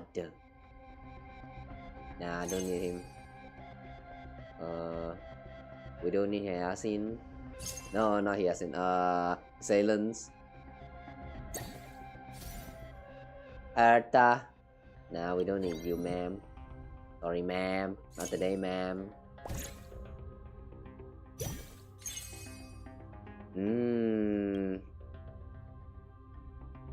Now we can play with the furnace. Let's try it one time. Stop! Give me shoes! Oh yeah, what is this number actually means?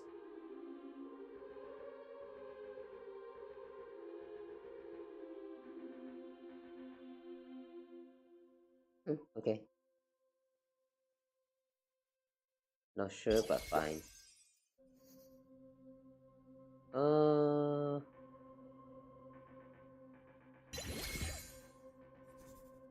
Okay. Full energy team. How about this?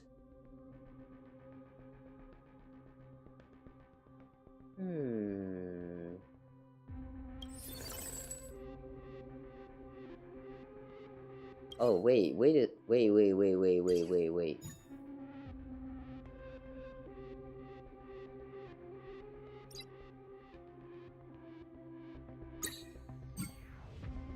I should have done this long ago.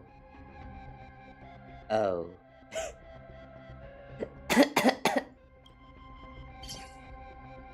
Oh my gosh. Rarity. The way the rarity also comes into play is something, alright?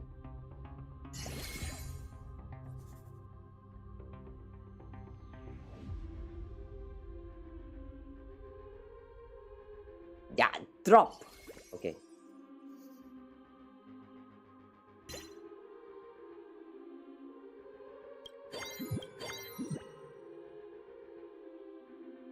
One of them has to be sacrificed for now. And Nexa? 4-day demigod. Nah, we'll go for energy.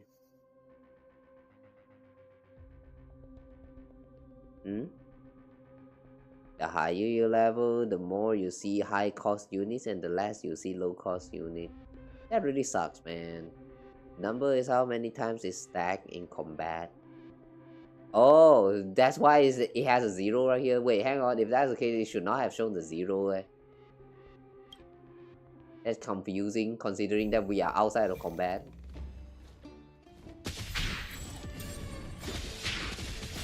Like, why the unnecessary info? Hiya.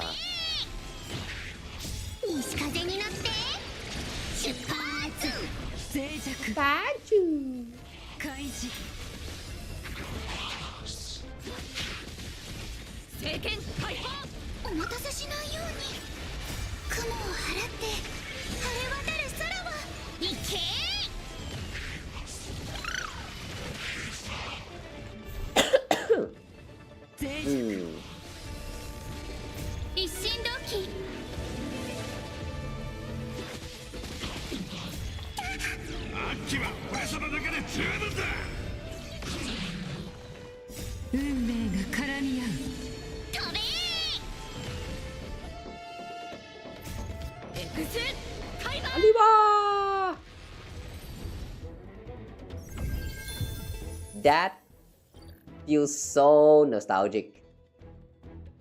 The fact that I have Saber and like I have never used her ever since I obtained her is a little bit of a something, alright.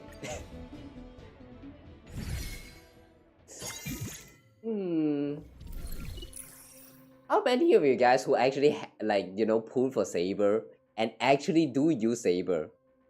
I have only ever been playing with Archer Saber, on the other hand, she's just kind of like right there eating dirt. I don't know, man. It kind of maybe feels a little bit bad for like neglecting her like that. 45 gold coins each time you enter a new node. If you have more than 50 coins, you get 1 free refresh for every 10 extra coins.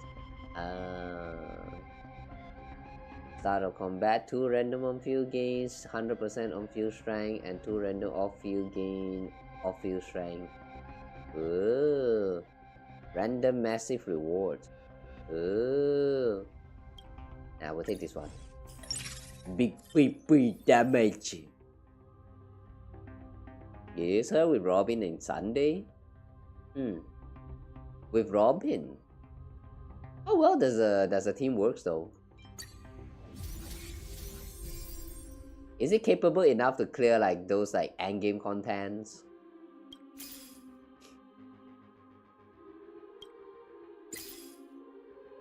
Last I tried with Saber, she was kinda not doing it. Maybe I don't have like a good enough of a build for her just yet. Maybe that's why. But like yeah, she doesn't feel very like working very well with some of those like endgame contents like pure fiction. I think I was trying with pure fiction, I believe. Oh no, maybe I'm wrong. Okay, I don't think we need Ebonite.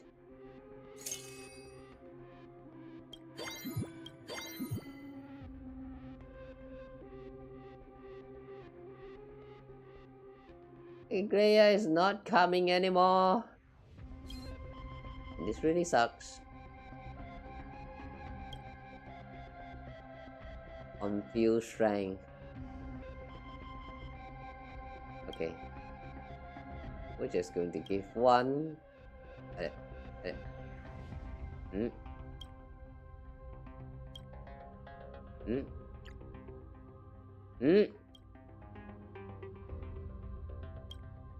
No.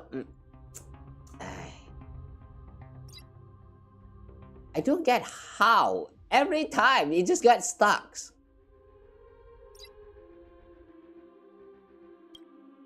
On field strength. We have like 2 of this. What happens? On field strength 60%. Damage amplification 15%.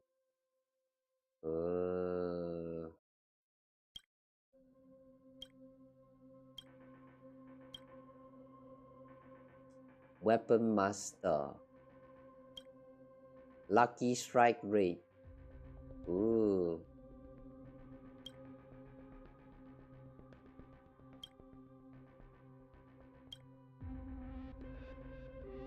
HP amplification, damage amplification, speed amplification. Oh, ring of life. Oh, I think we can give this to Ho. Okay. This one, damage mitigation. What's damage mitigation? Like reduce the damage that you receive?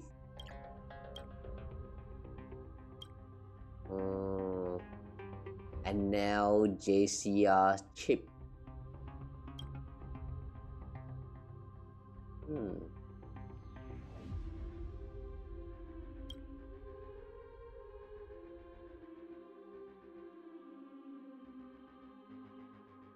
Whenever the wearer uses ability on ally target, increase the on-field strength by 30% and grants 10% damage mitigation for 2 turns. Oh, okay, nice. We can give this to Sunday. Okay. Oh.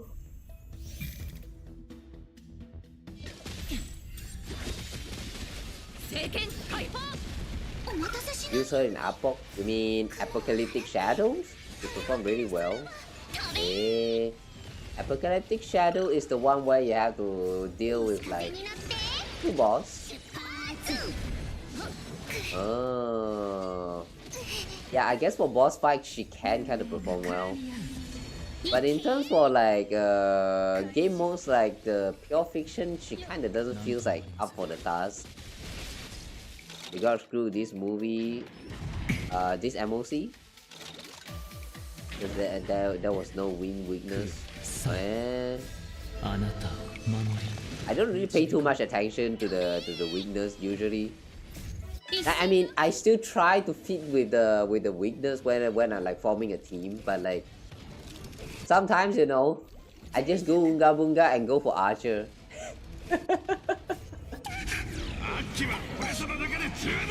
I have to say, Archer is such a interesting character, man.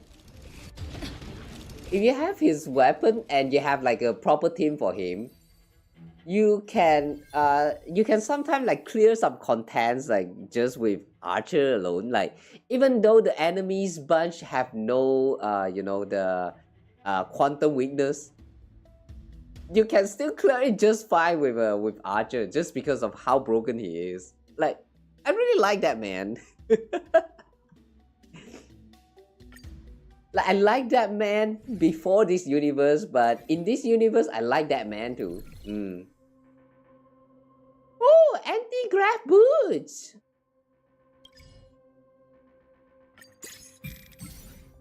See, our choice here.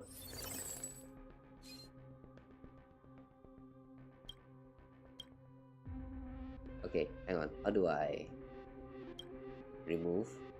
Ayo! This is so annoying!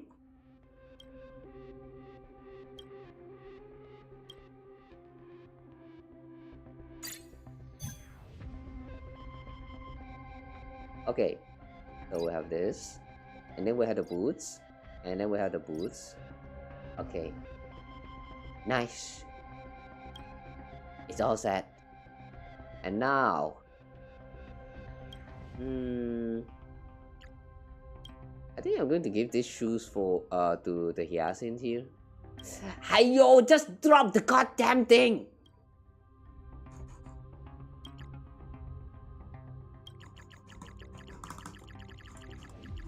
You see this shit? This happens every time, guys.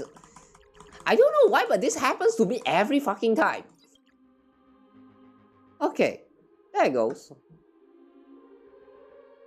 Every time when there's like a drag and drop involved in all these games, it just always gets stuck. Always. I don't know whether it's like my mouse issue or actually the game issue. Because like my mouse do has like this issue where sometimes it's just like, you know, randomly double clicks. But double clicking should not have like issue with like drag and drop. I don't get it, man. I don't get it. It wasn't that bad. I guess it's just a me issue then. I guess it's my mouse then.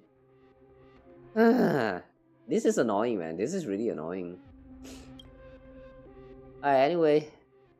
Archer.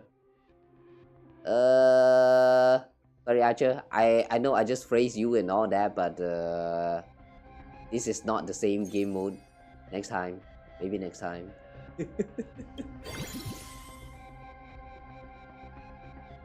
Okay. We'll place the Nexa and Sunday.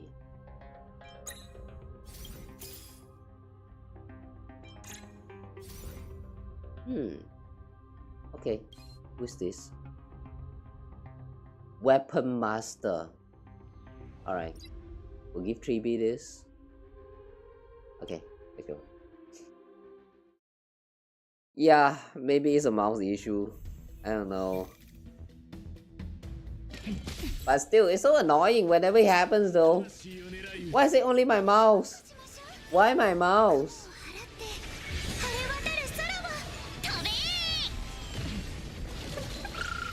This is sad.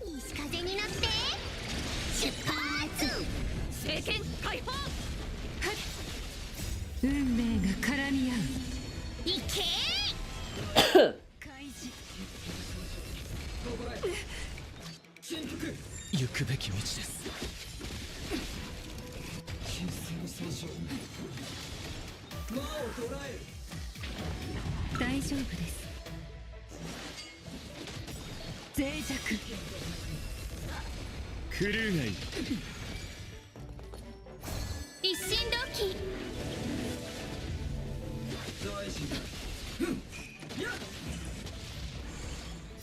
あなたを For Sunday getting bullied. 導こう。飛べ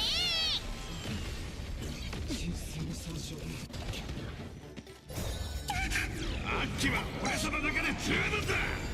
運命が絡み合う。エクスカイバー X Calibur! お待たせしないように。開聖剣解放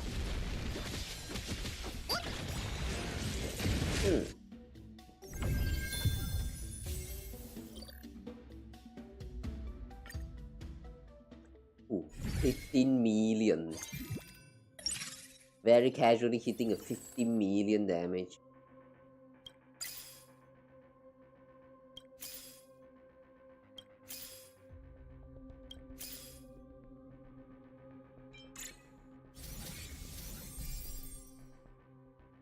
Ah, not enough. Okay, fine. You know, I can easily see why a lot of people is having fun with this currency wars. Like, it's the best game mode in this game getting introduced so far. Like, I can see why this is. Considering that when the fake collab dropped, you know, and then people played the game mode and a lot of people also enjoyed it. Yeah. Really can see why. It's kind of like the fake collapse strategy gameplay, but now also with combat involved.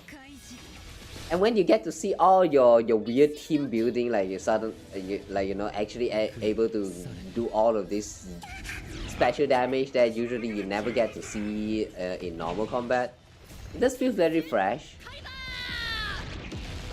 And the fact that you can have more than 4 members in the combat is it really feels very special.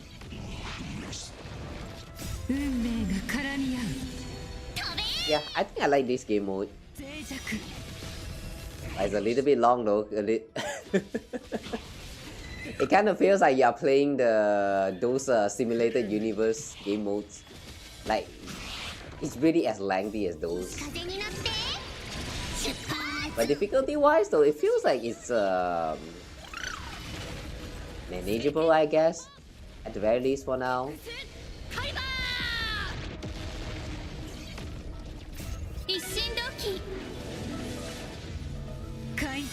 As someone who like to just chill, you know, yeah, I won't say that game mode like this really is like my favorite. In terms of gameplay, yeah, I do enjoy it.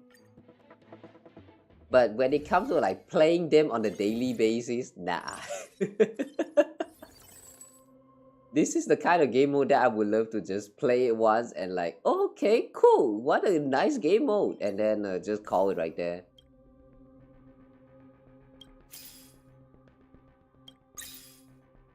I don't know about you guys though, but it seems to me like a lot of you guys also enjoy playing playing this kind of game mode a lot, to the point that you would love to like repeatedly playing the same game mode again and again.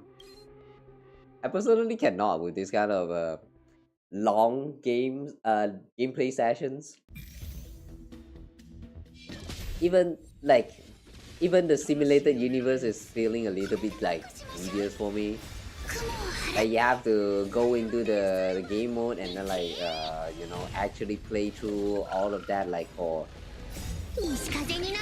I don't know, 30 minutes on average. It's just a little bit like, I kind of wish this is more of a limited time event sort of thing. Like, you play it every once in a while and that's all, instead of like having like the need to do them like every week, if you get what I'm trying to say. But yeah, I do personally love the gameplay. Just not to the point that I want to play them like every week.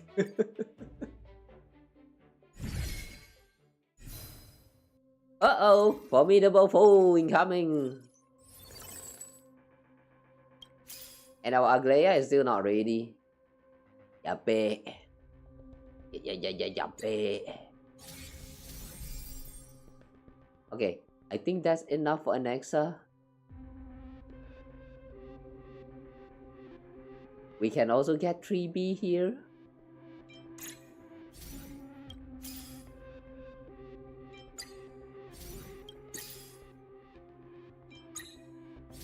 Okay, Excalibur.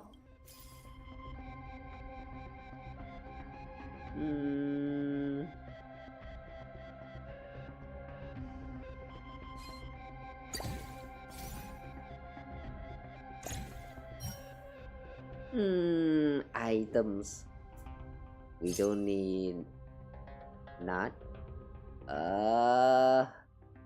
Anexa. We'll save that first. What's this?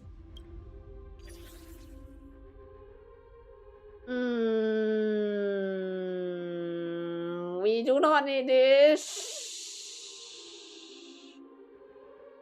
We do not need this at all. I like the man, so the man can come here. And now bye, man.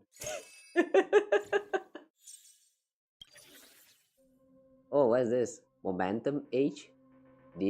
Decapitation operation? Star Cleaver Blade.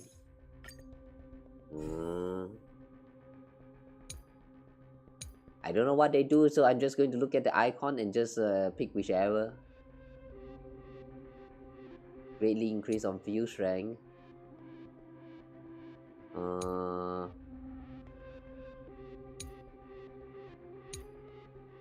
Okay. We'll pick this one. And we'll give this to Sunday. Okay.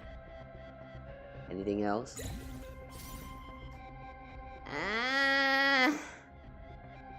That's Robin.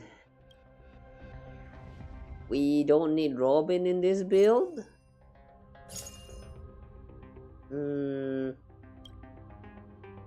Star Cleaver Blade. Who need this? Any on field strength? Really increase on field strength.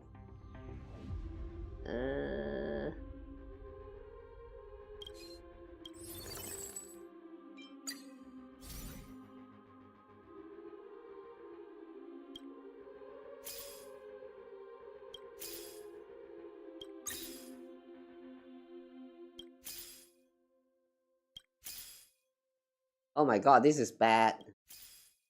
This is really bad.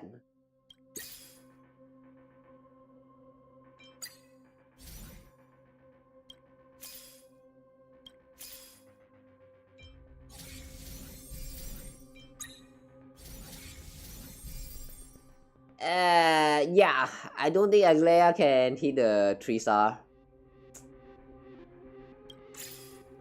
It's too late. It's too late.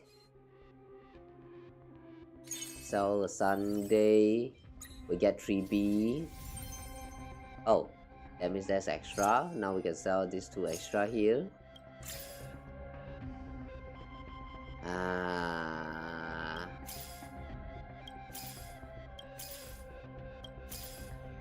Eggy. Eggy.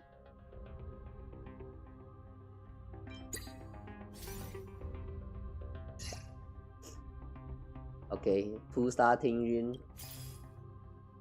Eggy.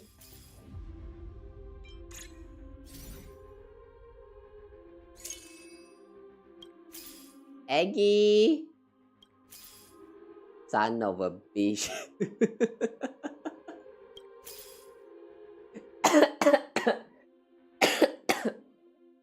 Alright. Well, too bad. No 3-star Aggie.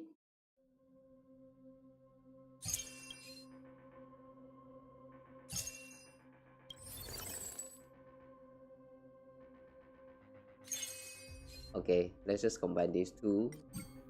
And then... Okay, you can have this. Okay, you can have this Sunday. Okay.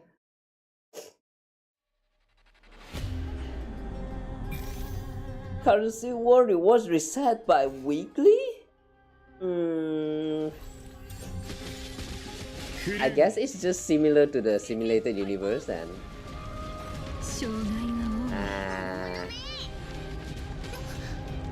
Well, I guess if we are to choose which one, I mean like choose between currency wars and what's that simulated universe called again? But yeah, if we have to choose between these two though, actually I would prefer to go for the simulated universe because that game mode, I have reached that point where whatever I do in that game mode, I will be able to clear just fine.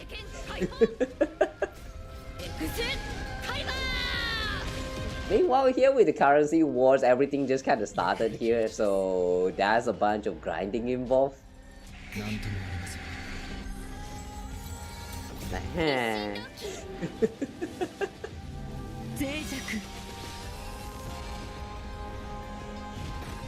The problem with starting out with a new game mode in this kind of, you know, gacha games is that you're going to need some time to, like, you know, farm for the like progression for that game mode until eventually you can just clear everything, like, you know, like just a flick of a finger, something like that. Like it takes a while. It takes a while until you reach that point.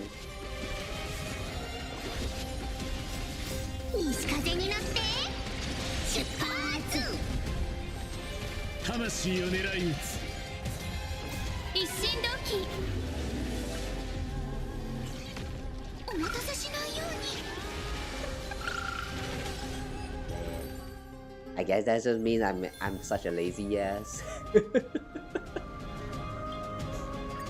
Okay. Finalization. So we cleared the game mode just fine this time. How's the result going on though? I mean the weekly reset and all that as well.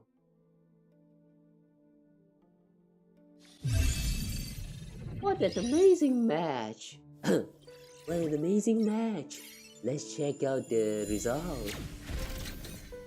Oh, it functions similar to that the previous simulated universe then.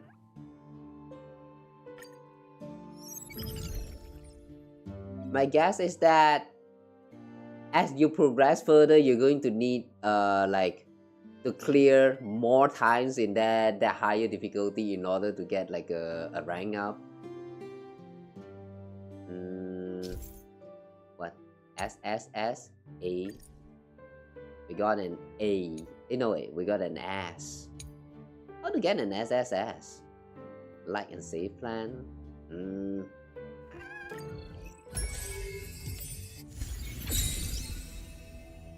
Somehow I feel like I did not see the true potential of a wheelchair. But oh well. It's pretty interesting how the strategy goes for the building for your team. Like you actually have to try and get a hand on the 1 star, no, the lower rank cards, like as early as possible if you decided that you needed them. Yeah, that's pretty interesting. I remember that in the Fate collab, that event right there, you don't really went into this kind of trouble that often. So yeah, this is a little bit surprising to me. SSS is when you have 100 HP. Oh, only the HP? All you need to do is make sure your HP is like full. That's actually pretty easy though. I kind of messed it up just now, but yeah, I still think that it's supposed to be easy to achieve. Oh well. Anyway, interesting game mode. I like playing this game mode. The only issue is that if you have to do this like every week, then yeah, it's going to like it's going to feel a little bit for me. But it's not too big of an issue, so yeah. I guess I'm just going to like slowly unlock all of these features and the stuff, and yeah, that's all. Whoa! Wait, so you're saying that it has its own like point rewards per week? So that means it doesn't share the weekly reward stingy with the previous simulated universe, but instead it's a new weekly task to do? Damn! Now I'm lazy. Now I'm really lazy. And what is this? Bond links? Day demigods? Oh, so this is kind of like the collective what is that? Collection achievement thingy? Okay. I like how they just laid out all of these things right here that you can unlock for rewards. Like they just laid out everything right here so that you can just check right here and see that, oh, you need to do this, you need to do that to unlock the like to get the full like primo gems, the rewards and all that stuff.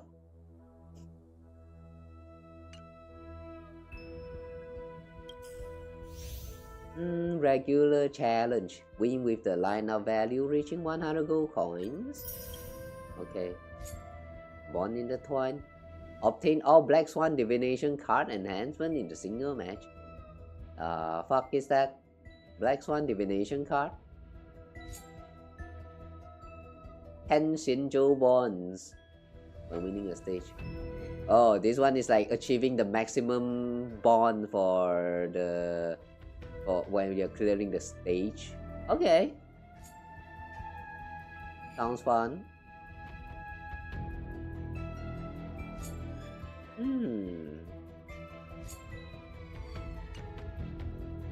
Alright.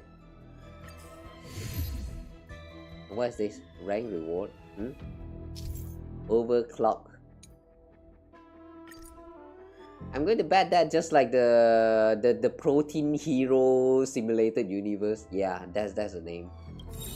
This is like the one that will like change every week. Ascension points. Okay. You have to clear the standard ones to unlock the rank before you can do them in this overclock mode, isn't it?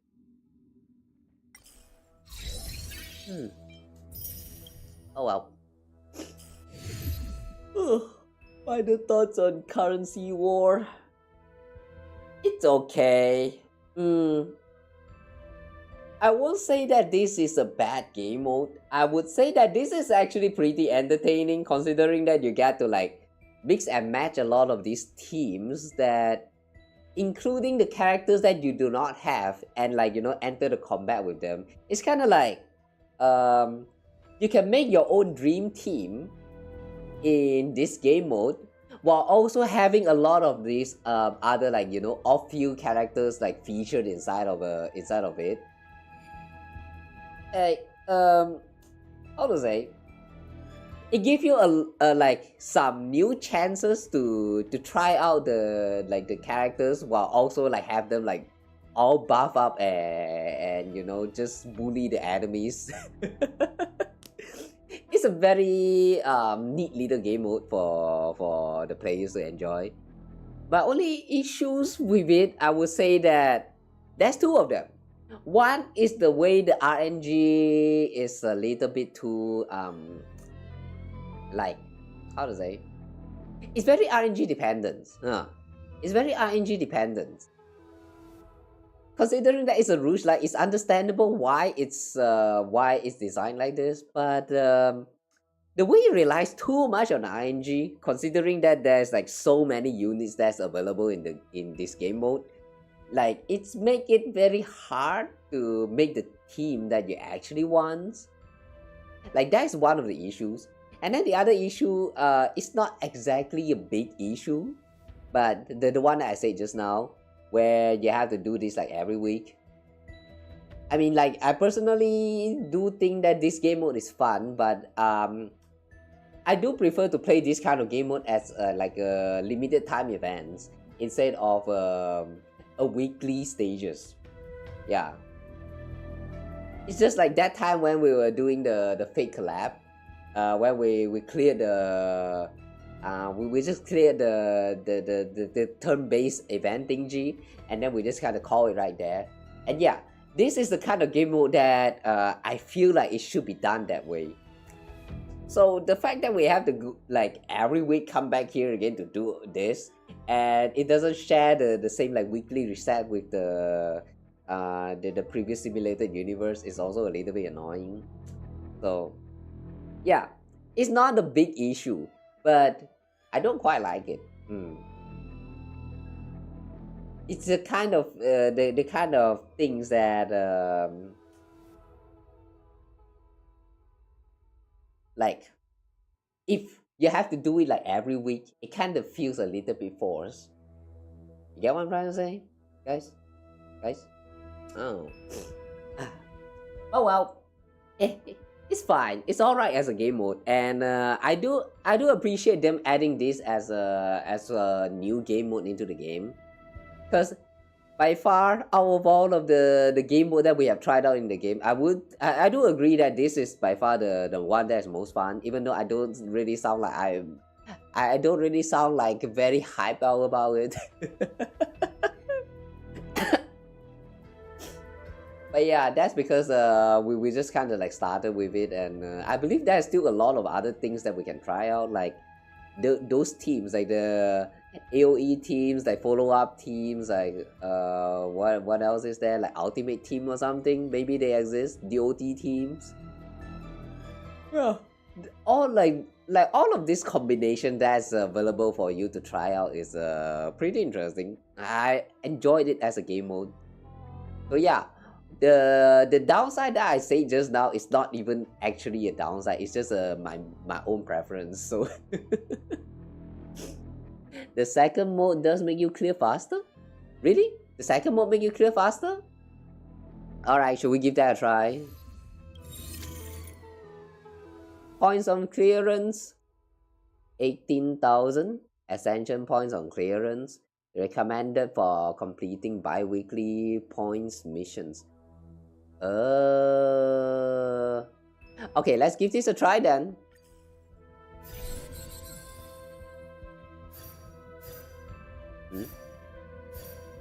A lot of the things is still kind of locked.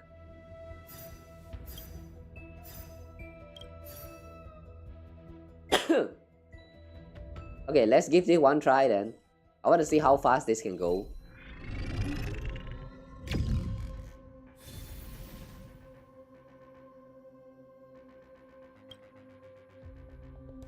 Ooh, you still have to go through all of this. Enemy difficulty 11, second plane enhancement. Okay.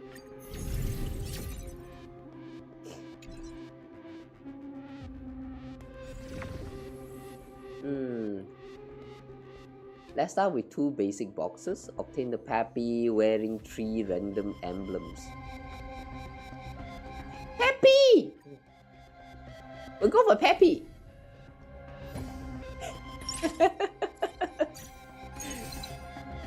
Oh, you can have Peppy in the team.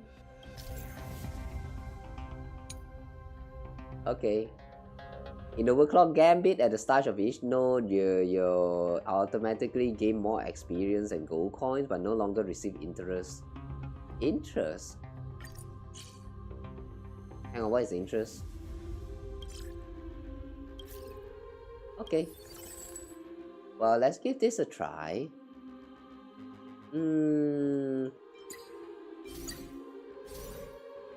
Let's try the Aglaia teams again.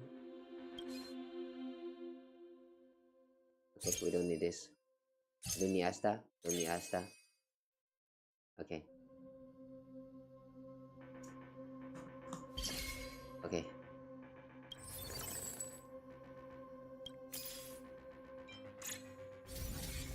Okay, 2-star Asta right away. Nice.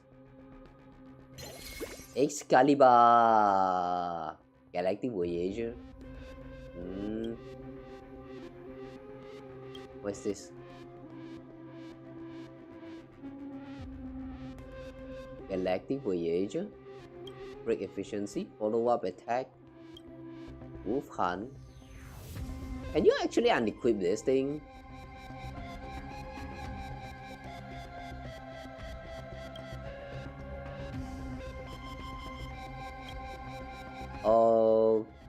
Okay, I don't think you can.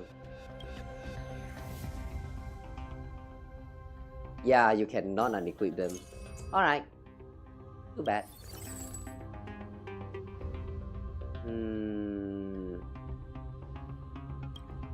Which team should we go for? Day Demigod.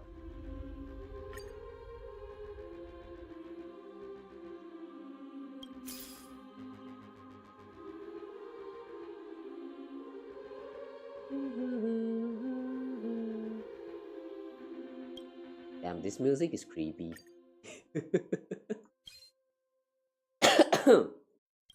Okay, you haven't reached maximum number. Do I look like I have enough?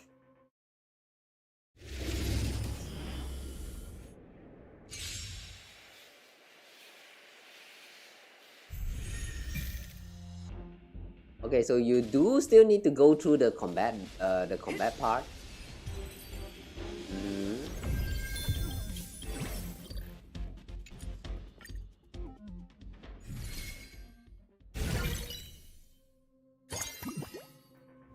Okay, now what? One basic weapon box. At the beginning of the next 5 nodes, obtain one basic weapon box.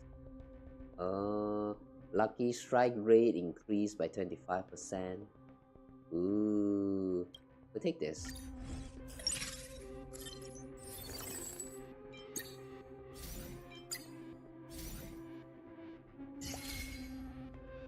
Alright.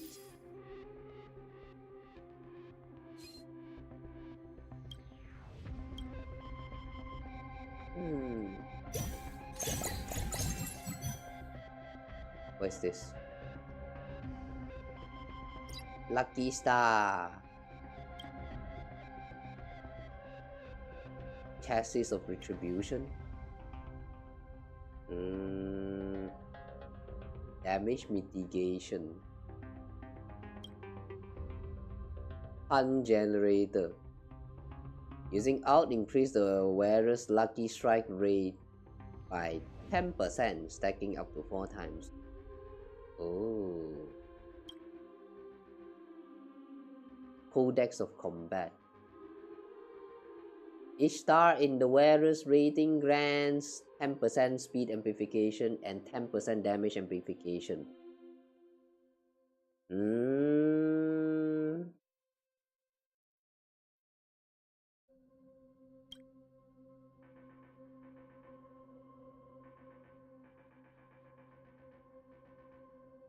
Hang on a second.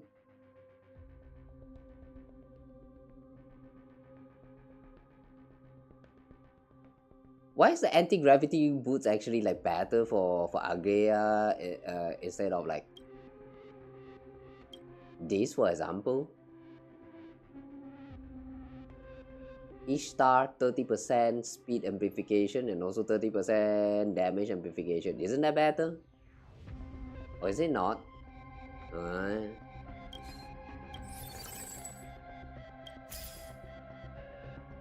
don't know how this works. Galactic Voyager.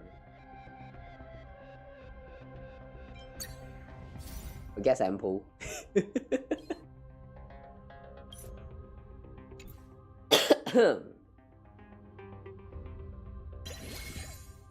Okay, Shampoo, do your job.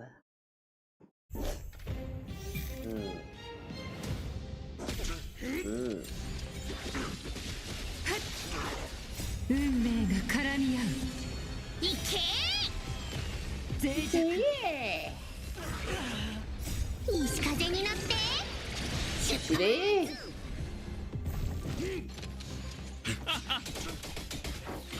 ストライクエア前エクスカリバー。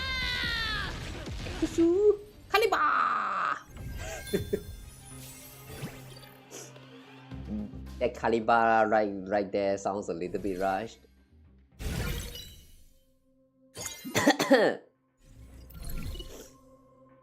Alright, what's this? Ooh! Peace Pistol! Nice naming, I just noticed that. Encounter note. The higher the difficulty, stronger the enemy, so choose wisely. Yeah, we'll just go with this one.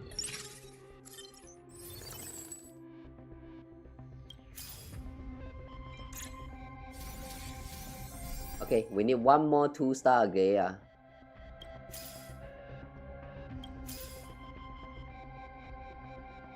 Locha. Ah! We broke. Okay.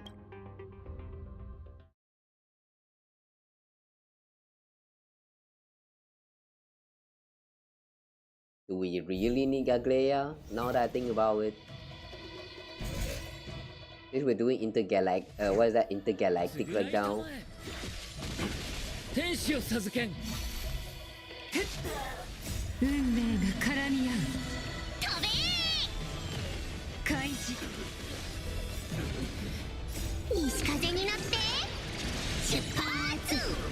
厄介を避けん。はい。ストライクエア前エクスカイバー。 Execute Calibar! There's only one strategy. Yeah, that's one of the thing that I enjoyed about this kind of gameplay.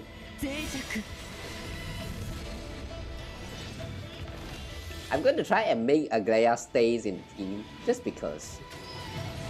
顔はなしです。お客様を裏切れと追加料金ですよ。 And try out Herta, Acheron, Finance, etc. Well, for this run though, I want to go with the intergalactic ones. No, Galactic Voyager, this one. We still need 3 more.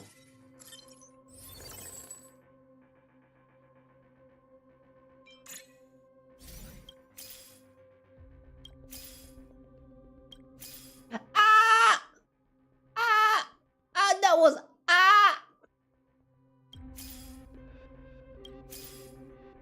damn Saber.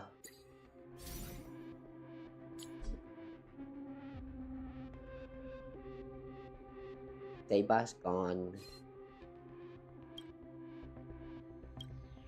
Excuse me.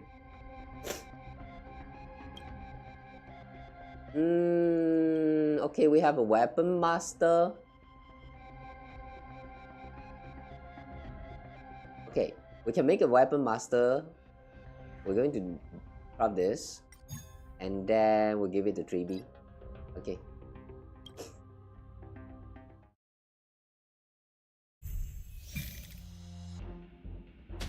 Reward node. 厄介を避けん。運命が絡み合う。いけー。開示。西風になって出発。天使を授けん。はい。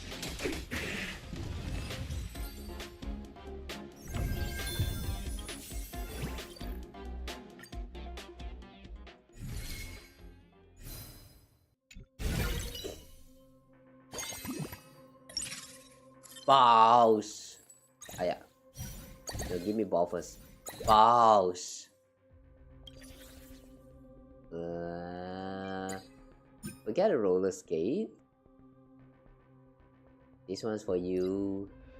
Okay.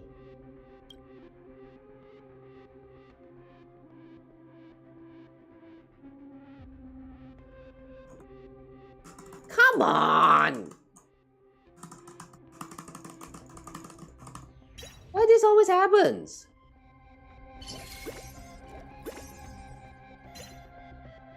Day demigod. Okay, we have one day demigod.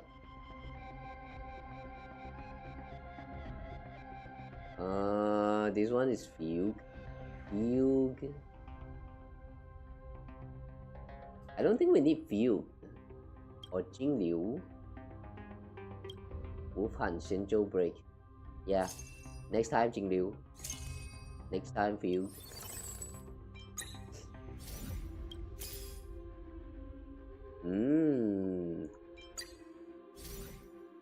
Galactic Voyager. It seems like this man is also a Galactic Voyager.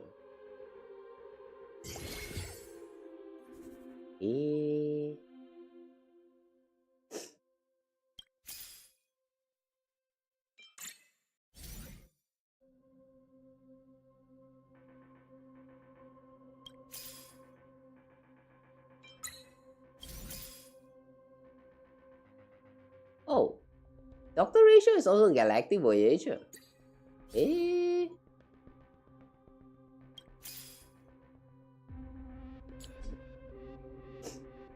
Meanwhile, Aglaia is not showing up anymore. I'm a little bit worried.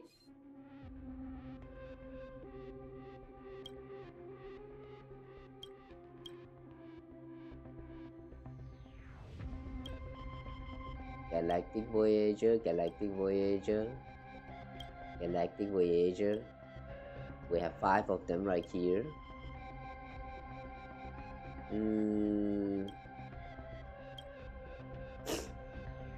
Okay, just this time we're going to go in without like the full teams. Okay.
Strike air.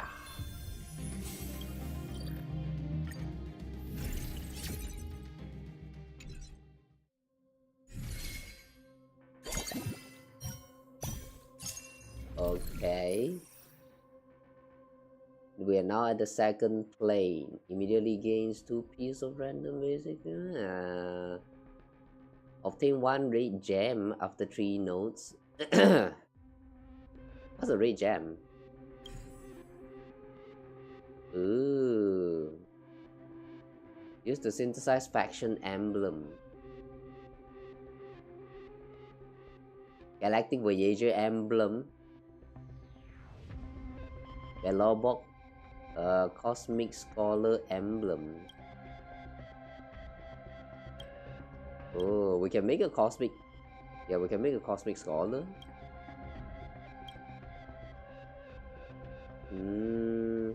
Night Demigod emblem.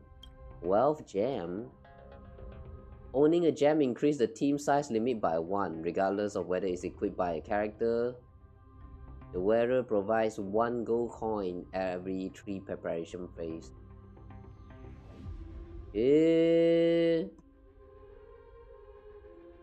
Interesting.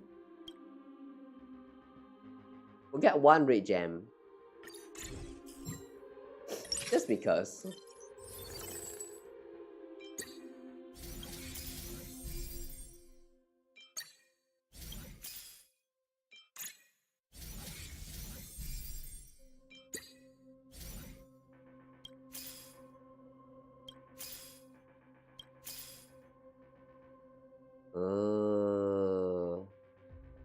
Đánh hơn inhibitor luôn nè.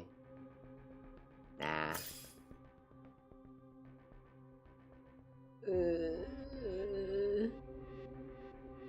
One. All we need is one.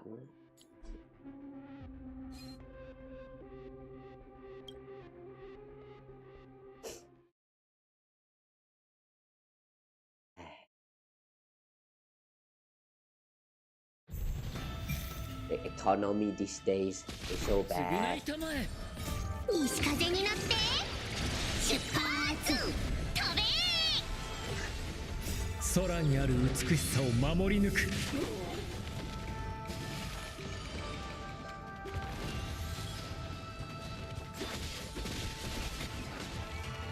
天使を授けん。はい。運命が絡み合う。行け脆弱。消え去れ。空にある美しさを守り抜く。Okay, next.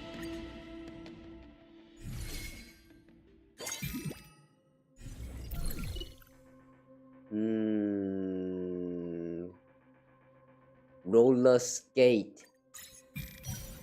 Okay. Ooh. Random 5 cost character. Alright, that would do.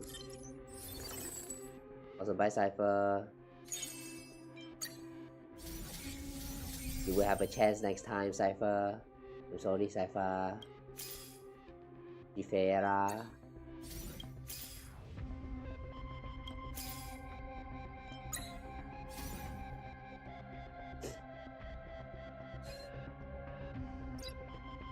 Okay. Now got the shoes. What is that? That one equipment again.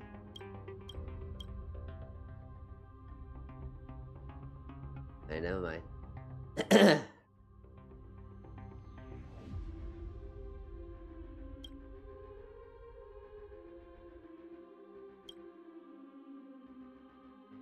Let's try to do this. Gun!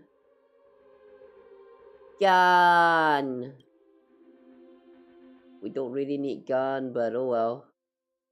Gun plus star for the Starfall sniper.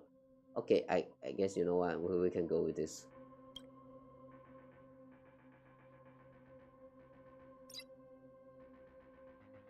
Okay. One more.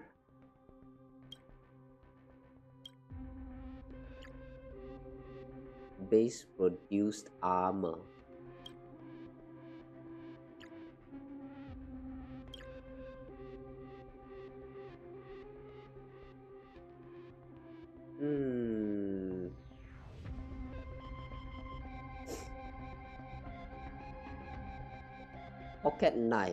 Pocket knife and armor.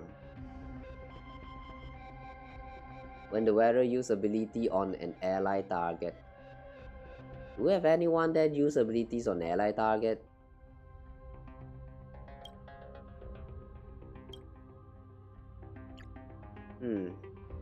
Not yet. Okay. Fine, we move on.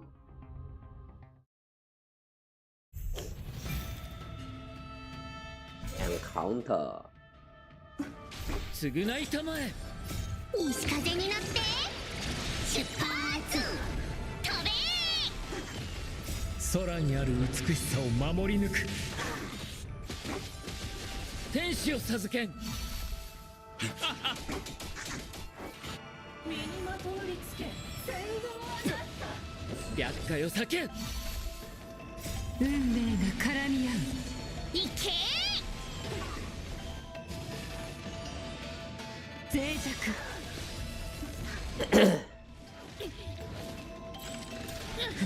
天使を授けん消え去れ白化よ叫ん Gotta go get some water, some drinks from store. Yeah, go hydrate yourself. 前 Oh. タイマ Oh. はい開示 Take care of your throat. Don't be like me. 白化よ叫ん Throat is dying. It went on for a 6-hour stream. It's been 6 hours, holy crap. I actually planned for this stream to be just like about like 天使を 4 hours at the most. 準備 This went on for 6 hours now, holy crap.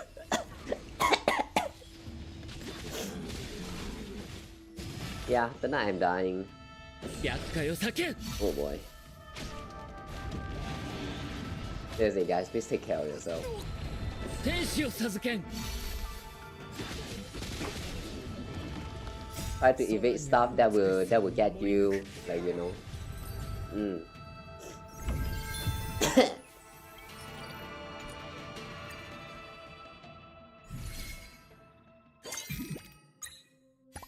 Whenever you can avoid suffering, just avoid it.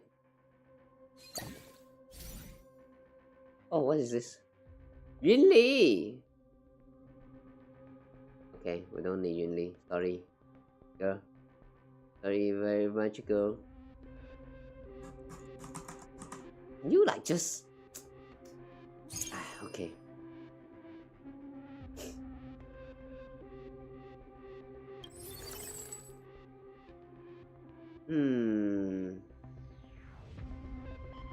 Do we get one for sample?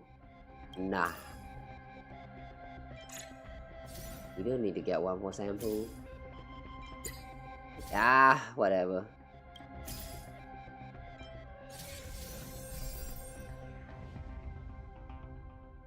There we got...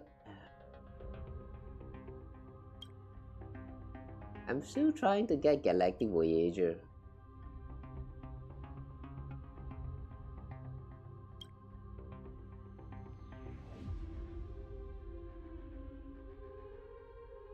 We still have a no, not saber, archer. We still need an archer for this.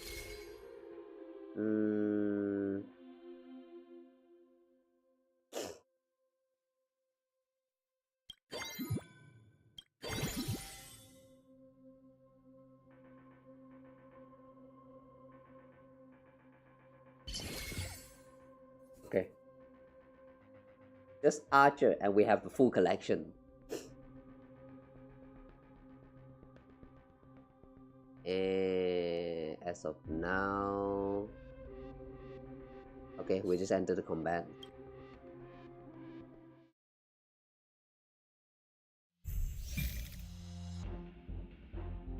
I wonder if it's actually possible to fill out the... like... all of the slots that's available on the table. 準備は口ない運命が絡み合う脆弱 Alright, that was quick.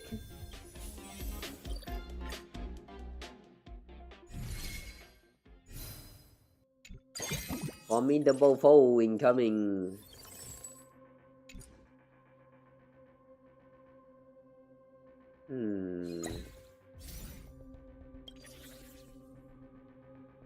Oh, okay, now we can get another shoes. Shoe. We don't need Japart.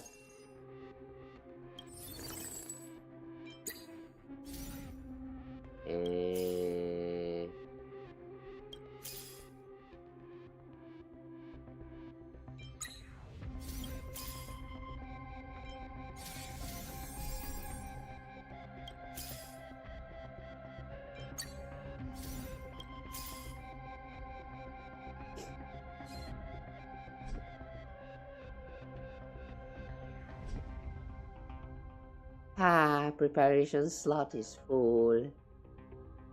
Yali yali.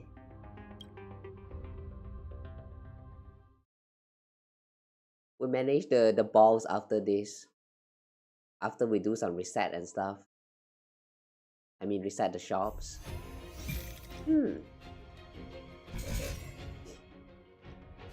償いたまえ。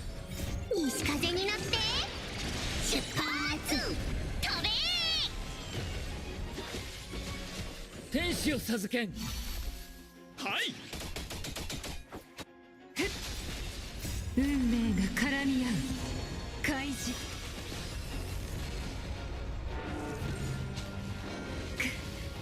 厄介を避けん。消え去れ。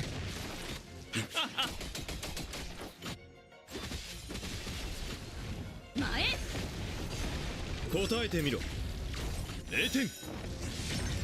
脆弱。天使を授けん。はい。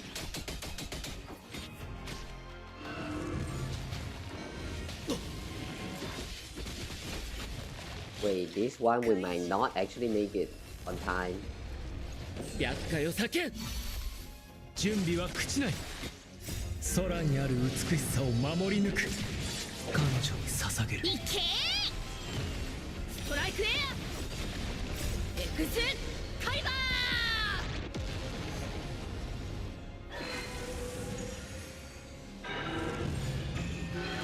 ー Or maybe we can. All you got to do is believe. 脆弱。 Got to believe. 天使を授けん。開示。はい。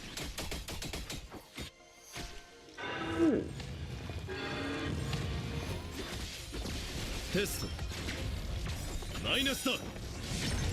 0点。知識は尺と真理を探り語尾を根絶する。飛べ脆弱。 Okay, we actually made it. Okay, good. Good. I thought we won't made it actually.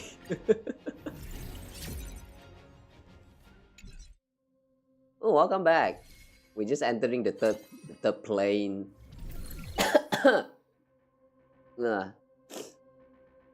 Obtain 1 Galactic Voyager emblem and 1 Argenti.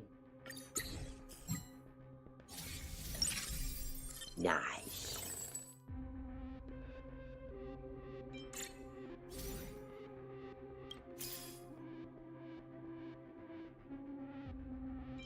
And now we run out of slot. Okay, we don't need sample.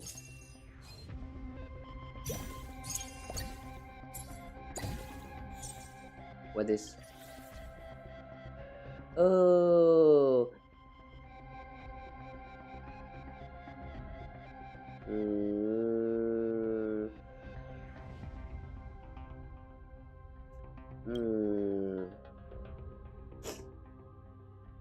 Grand Wearer, the Galactic Voyager Bond. Galactic Voyager Bond.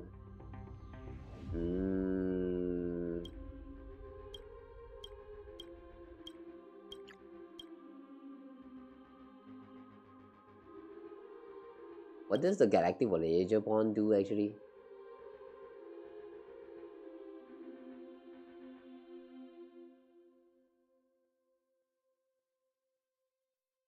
Boost specific stats for your squad, increasing with more Galactic Voyager character on the field. Ah, so everyone just equally gets all the boosts as long as this this buff is activated. Okay, we'll give it to Tribi.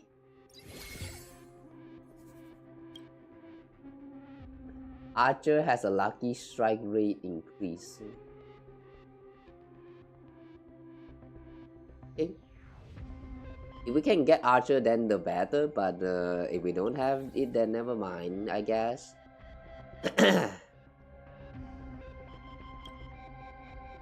Okay, what was it again? There's something there I wanted to get.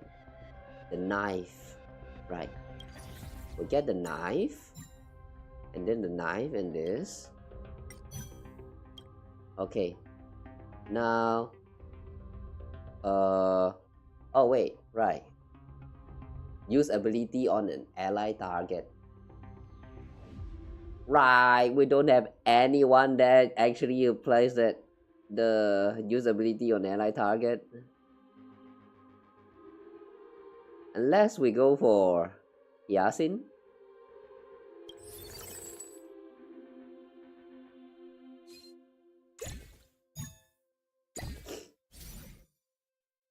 Yeah, we'll go with Yasin.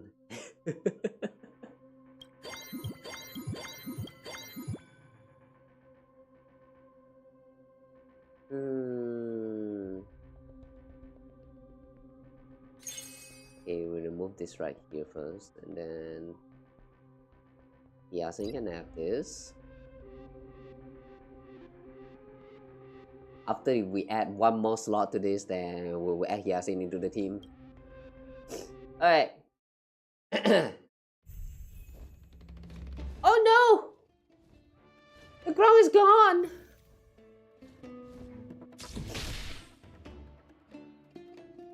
Good night,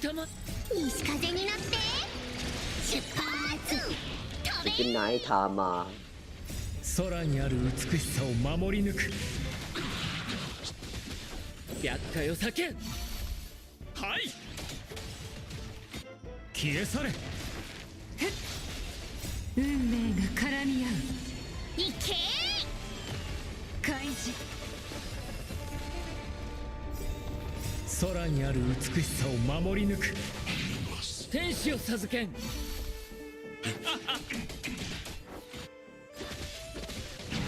What happy Padoru? What is Padoru?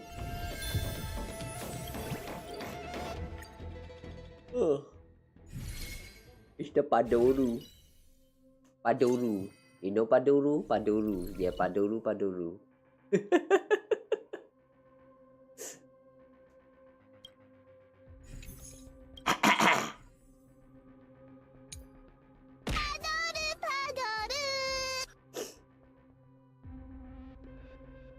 Happy Padoru, guys.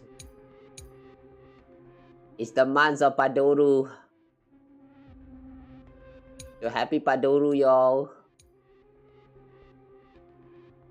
Piece of fury.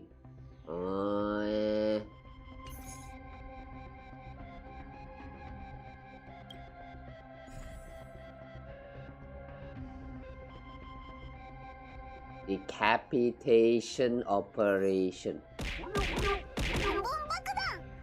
I've got this one.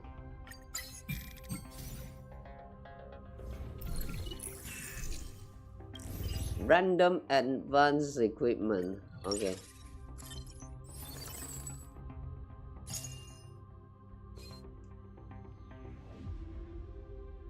Hang on. What's this again?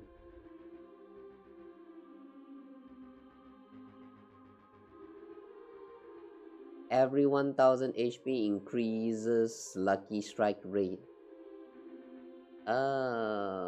We just give this to Hyacinth. Yeah, we'll just give it to Hyacinth. Okay, guys. Thanks for care package.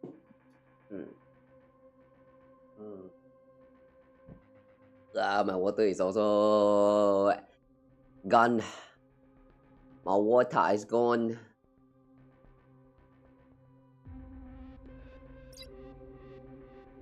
Gonna need some water.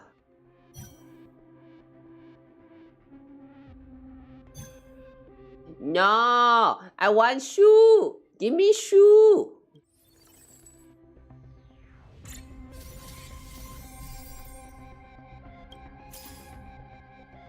Well, Greenie? Should we go for Kirini for the love of Dagon? Okay, it's fine. We can grab. We can have that. Yeah. No, huh?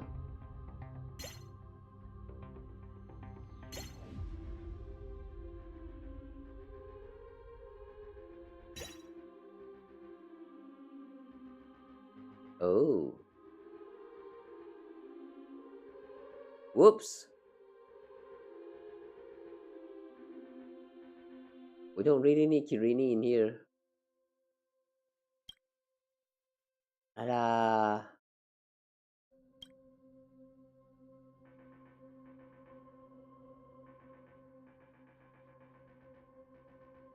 We don't really need Kirini. Oops. Next time. Sorry, girl.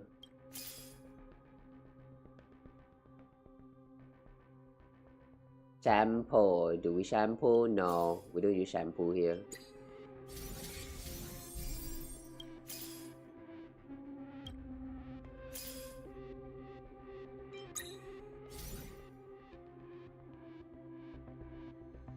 Okay.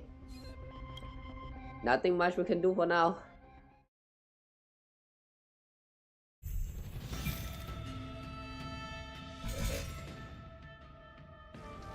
西風になって出発行け空にある美しさを守り抜く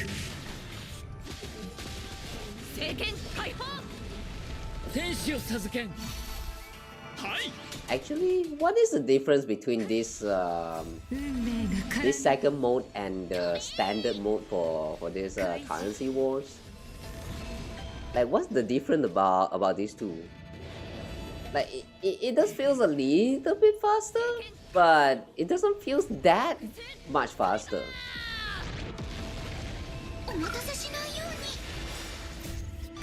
Like, is it fast as in like the like when you're leveling up the you know the slot for equipping more cards? It's a little bit faster there for this second mode. I don't quite understand it. You get more EXP and there are less stages. Oh, less stages? Is it? The number of stage feels about the same. But yeah, I guess the EXP one, it just feels a little bit faster in terms of like unlocking new slots. No interest? What is interest? What is the interest that they mentioned there? I wasn't really paying attention with all these like special terms that they use for this game mode. Is interest actually something important? 天使を授けん政権解放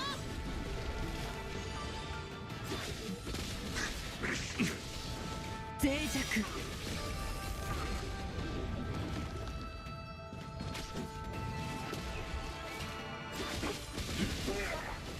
厄介を避けん政権解放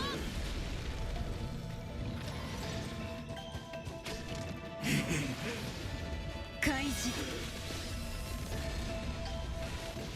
天使を授けんはいお待たせしないように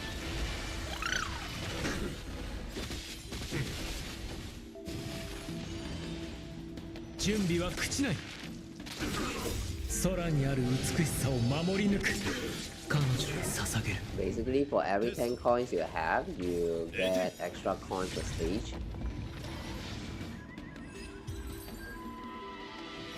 In the second stage, I mean this second mode, every 10 coins you get, you will get extra coins. Oh, so that's why things feels a lot faster. You'll be able to afford like upgrades like better. Oh, I don't know. I'm still kind of messing up the whole build, so like maybe that's why I don't really feel that much of a difference. I'm still messing out the build as best as I can right now.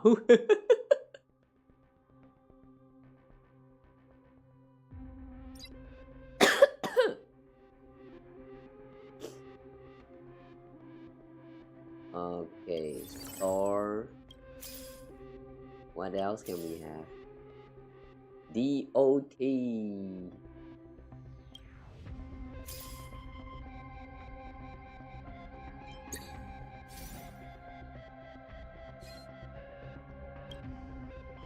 These emblems right here though.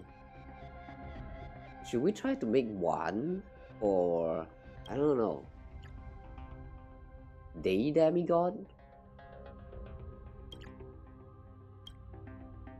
You're going to need shoe again. Oh wait, they are night demigod. For night demigod, you only needed the gun.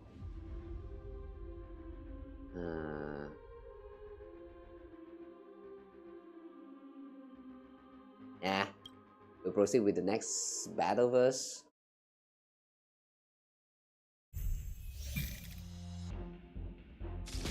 Tsugunai tamae.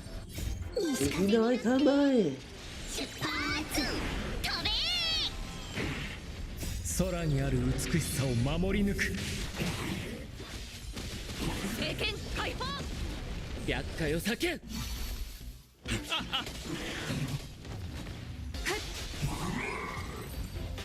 Ooh, a lucky strike. Alright. Now what?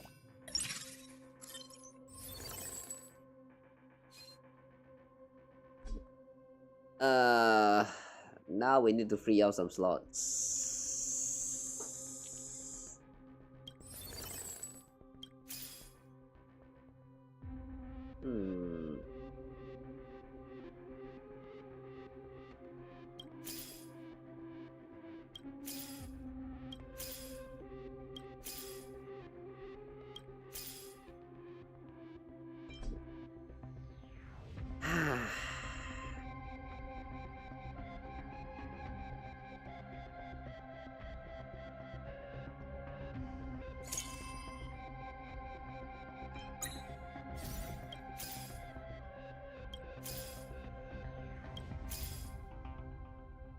Why is my luck so bad?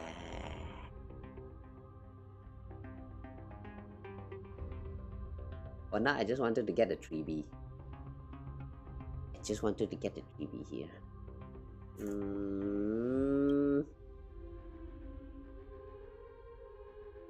Yasin, I guess we can just sell away Yasin for now.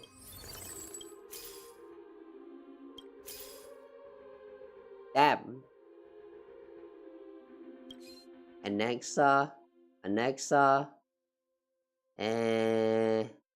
Anexa. We don't have enough slot for Anexa anyway. Maybe we should just sell Anexa away.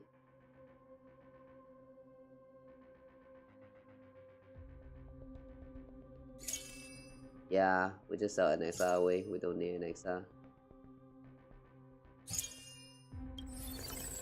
Sorry, Professor.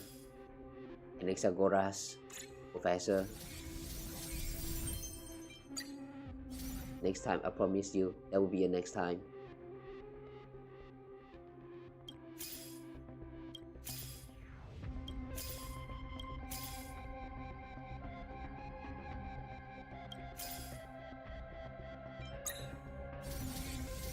Okay, Doctor ratio is now 2 star. Okay. We are not ready, but I think we are just going to pretend that we are ready. Okay,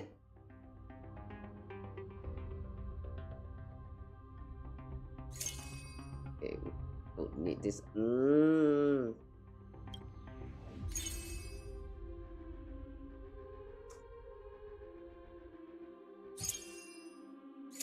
It's constantly stuck.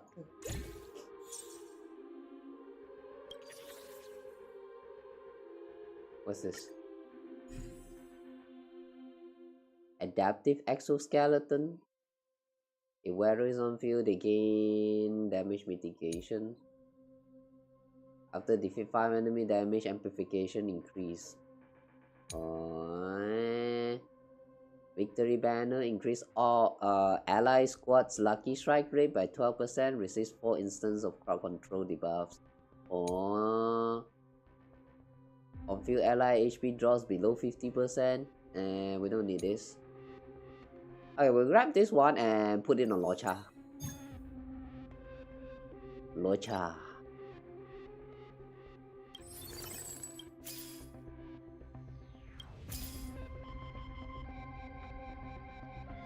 Saber. Wait, we have 20.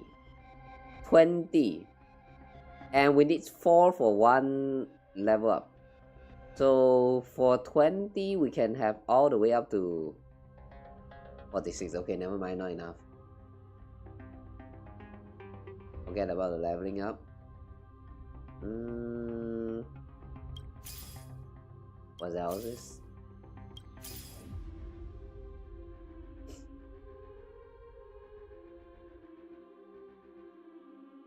Oh. What the fuck is that?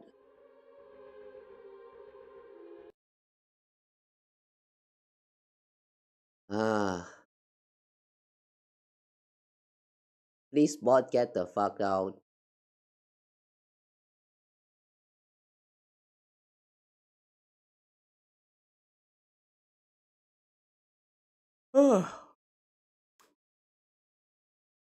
It is full of this kind of weird interactions, man. Really, so far after multi-streaming in all this platform, I feel like Kick is like one of the worst of the interaction you can get as a new streamers. It's so dumb, man.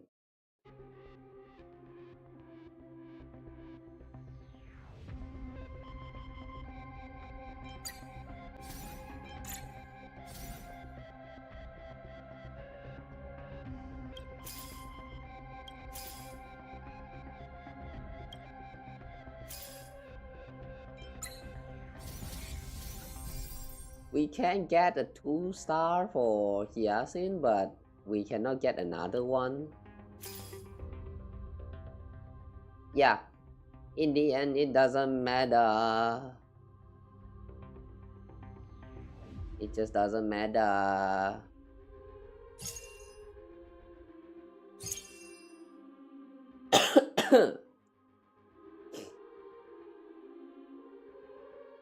Alright. This is sad. I give up. Nothing else we can level up for now, so we're just going to press on with whatever we have.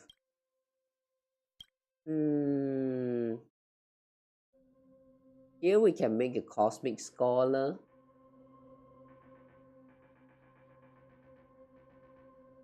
Cosmic Scholar.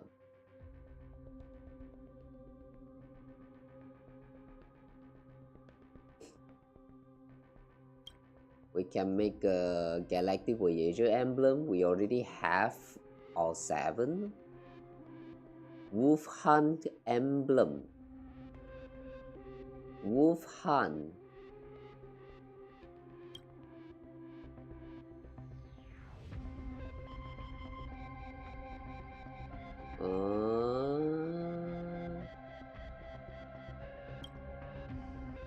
Maybe not.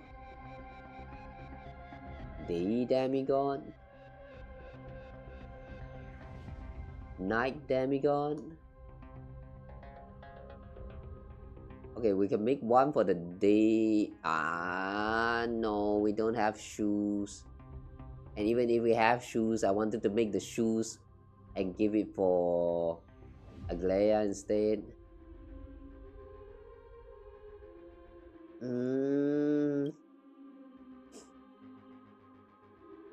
Okay, let's just make a Wolf Hunt emblem.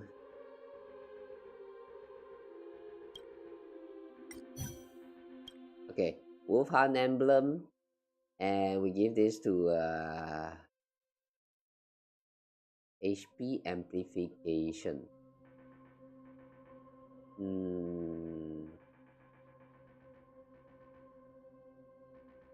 Nobody here uses HP, but whatever.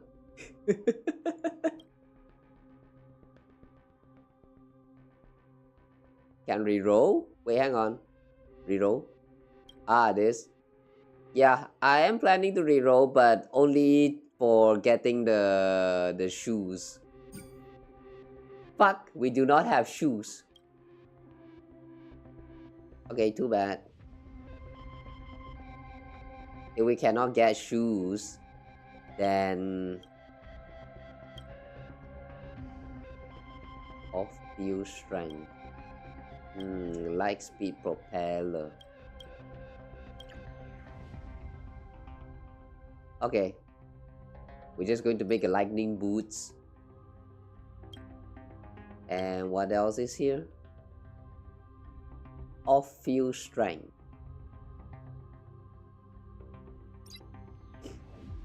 Okay.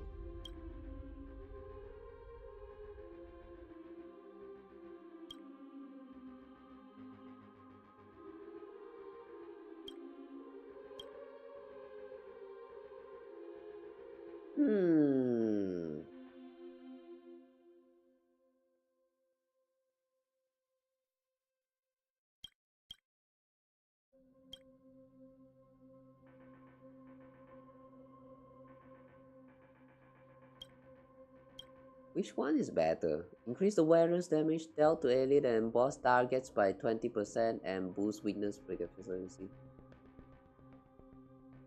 Okay, we're going to make this operation thingy. And then we give this to Dr. Ratio. And then this one last thing, initial energy. Saber can ask this. And alright, let's just hit into the battle. Nothing else we can do here.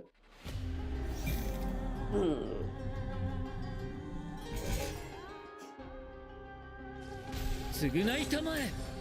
西風になって出発行け Pink color number. Oh, 天使を授けん。 are those like the lucky strikes? 運命が絡み合う。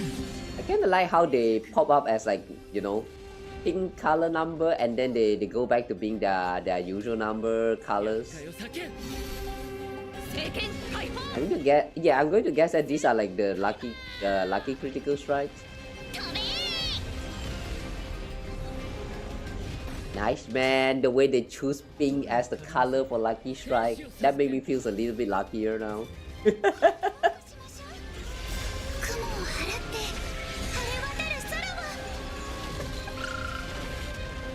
Every hit is a lucky strike boost. Wow. Lucky strike hit and then はい。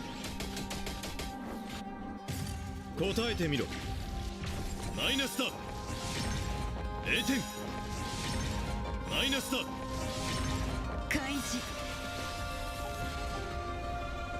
You noticed the pink? Now you did. 天使を授けん。 It's so cute, isn't it? 厄介を I 避け like the way they interpret being pink as being lucky. Too bad the real pink is not as lucky. Bad. 脆弱。 But it's okay. That made me feel a little bit more appreciated.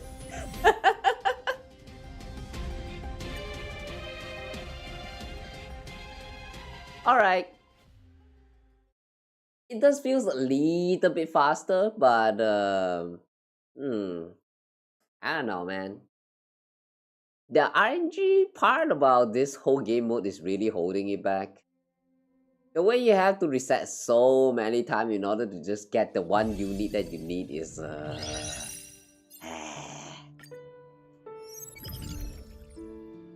I love this gameplay mode, but at the same time I also hate it for the RNGs.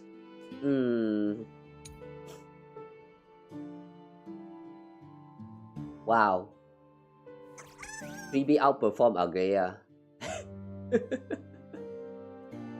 How do you have a 0? Oh, it's because okay. Rocha doesn't do burst. Doesn't do the out. Okay, makes sense. Alright. That was pretty fun. Advantage layout, and with this we now have access to another one. Another one and another one. Okay. Unlock seasonal advantages after activating all permanent advantages. Yeah. Seasonal, does that mean this second tab is going to reset over times?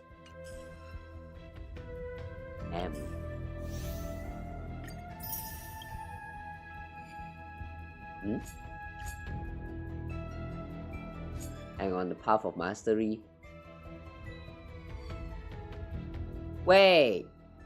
So I went through the trouble to look for the galactic friends bond, but turns out you don't have an achievement for the galactic friends. Son of a bitch, waste my time.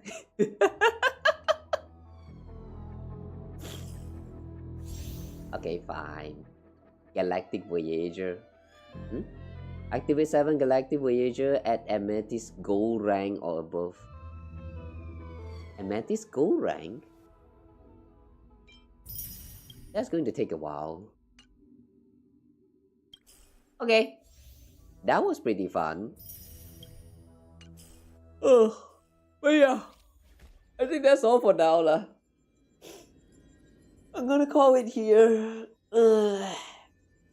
My throat is also slowly dying now, so yeah. I think it's best for me to just call it right here. Okay. It has been fun playing through this new game mode. It's not as like how to say, I won't say that this is as like as great as like all of those hype that I've seen of, like, you know, people call, like, you know, circling around it. Like, how to say, before I played this game mode, whenever I see, like, you know, social medias where people were talking about the currency war, everyone was like phrasing it like, oh, this is the best game mode that we have ever had in this game so far. Holy crap. When I play this game, it feels like I'm about to come. Something like that. Yeah. That's what I feel from looking at all those like social media posts. And after experiencing it myself, I do think that it is fun, but it's not really like that great. Like, you know what I'm saying? Like, I feel like people is a little bit like over exaggerated it. Like, yeah, I personally think that it's a little bit too overhyped. It's not that too special. Yeah, it doesn't feel like all too special. It just feels like a new like weekly gameplay mode where they use the fake collab, you know, that RNG Rouge-like system, and then they add that into the combat. And it also allows you to build your own like dream teams with, like, you know, all of this like special buffs and stuff. So it is fun, but I don't think it really like it really like it's as great as all of those like hype that I've seen around the internet. Like, yeah, literally every time when I see people talk about currency war, people is really phrasing it like it's like the best thing ever, like, you know, added to the game and all that. But it feels like just a fun little game mode that you can play for me. That's all.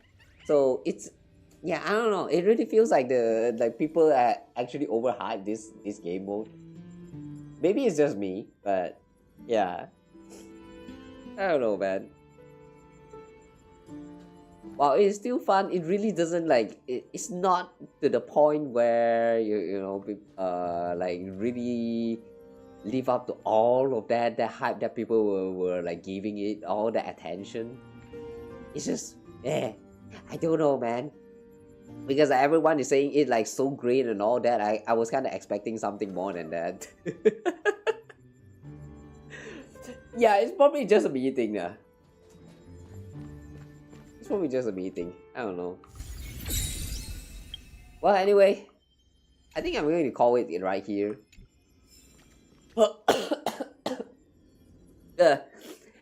Alright, any more than this, I think I'm going to die. So yeah, I'm going to end the stream right here. So if you have been watching here, if you have been staying through the stream, like lurking or whatever, if you are still here, thank you so much for joining the stream. Thank you so much for staying all the way through for this almost 7 hours. Oh, I didn't really expect myself to like stream for this long today. Like I originally had in mind that I wanted to just like do the do a quick watch along with for the live stream, and then play through some of this event real quick and just like call it right there. So I was expecting like 3 or 4 hours. So yeah, we are very over time today.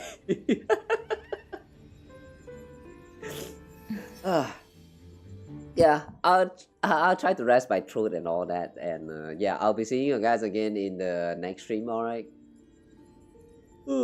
Until then, take care, guys. Had a great time chatting. Yeah, I also had a great time yapping about all that. You know, the discussion about how the Tikirinis and the Amphoreus system works. My brain had the fuck moments, but yeah, it was really fun. All right, I'll see you guys again in the next stream. So until then, take care, everyone. See you guys again soon, and yeah, rest well. Have a nice weekend, and we'll see you guys again soon. Bye bye. Take care. Good night. Mwah. I'll try to rest myself like as best as possible. The next stream is going to happen in like 2 days. Yeah, tomorrow. No, more like tonight. There will be no stream, but the next stream will happen on Sunday. We will be doing the Kingdom Hearts. We will be going through the Kingdom Hearts 0.2 fragmentary passage, and after doing some research, apparently that this game is going to be very, very short. So I'm also thinking of like including the watch along for the back cover movies into that same stream. So yeah, if you're curious about what all that is about, then drop by and say hi, I guess. The next Star Rail stream though, I think it's going to be like after we get the next update. So yeah, it's probably coming in like another 10 days. But yeah, until then, I'll see you guys again. Take care. Good night. Bye bye. Oh, I'm dying. Yeah, I'm so dying. Good night.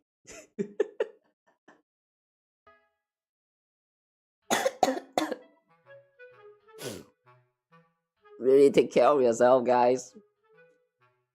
It's easy to too easy to get sick nowadays.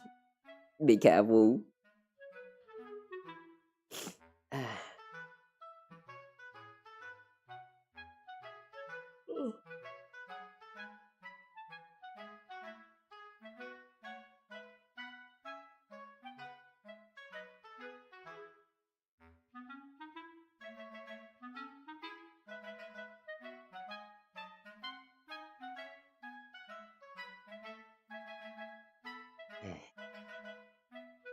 Short event catch up. Short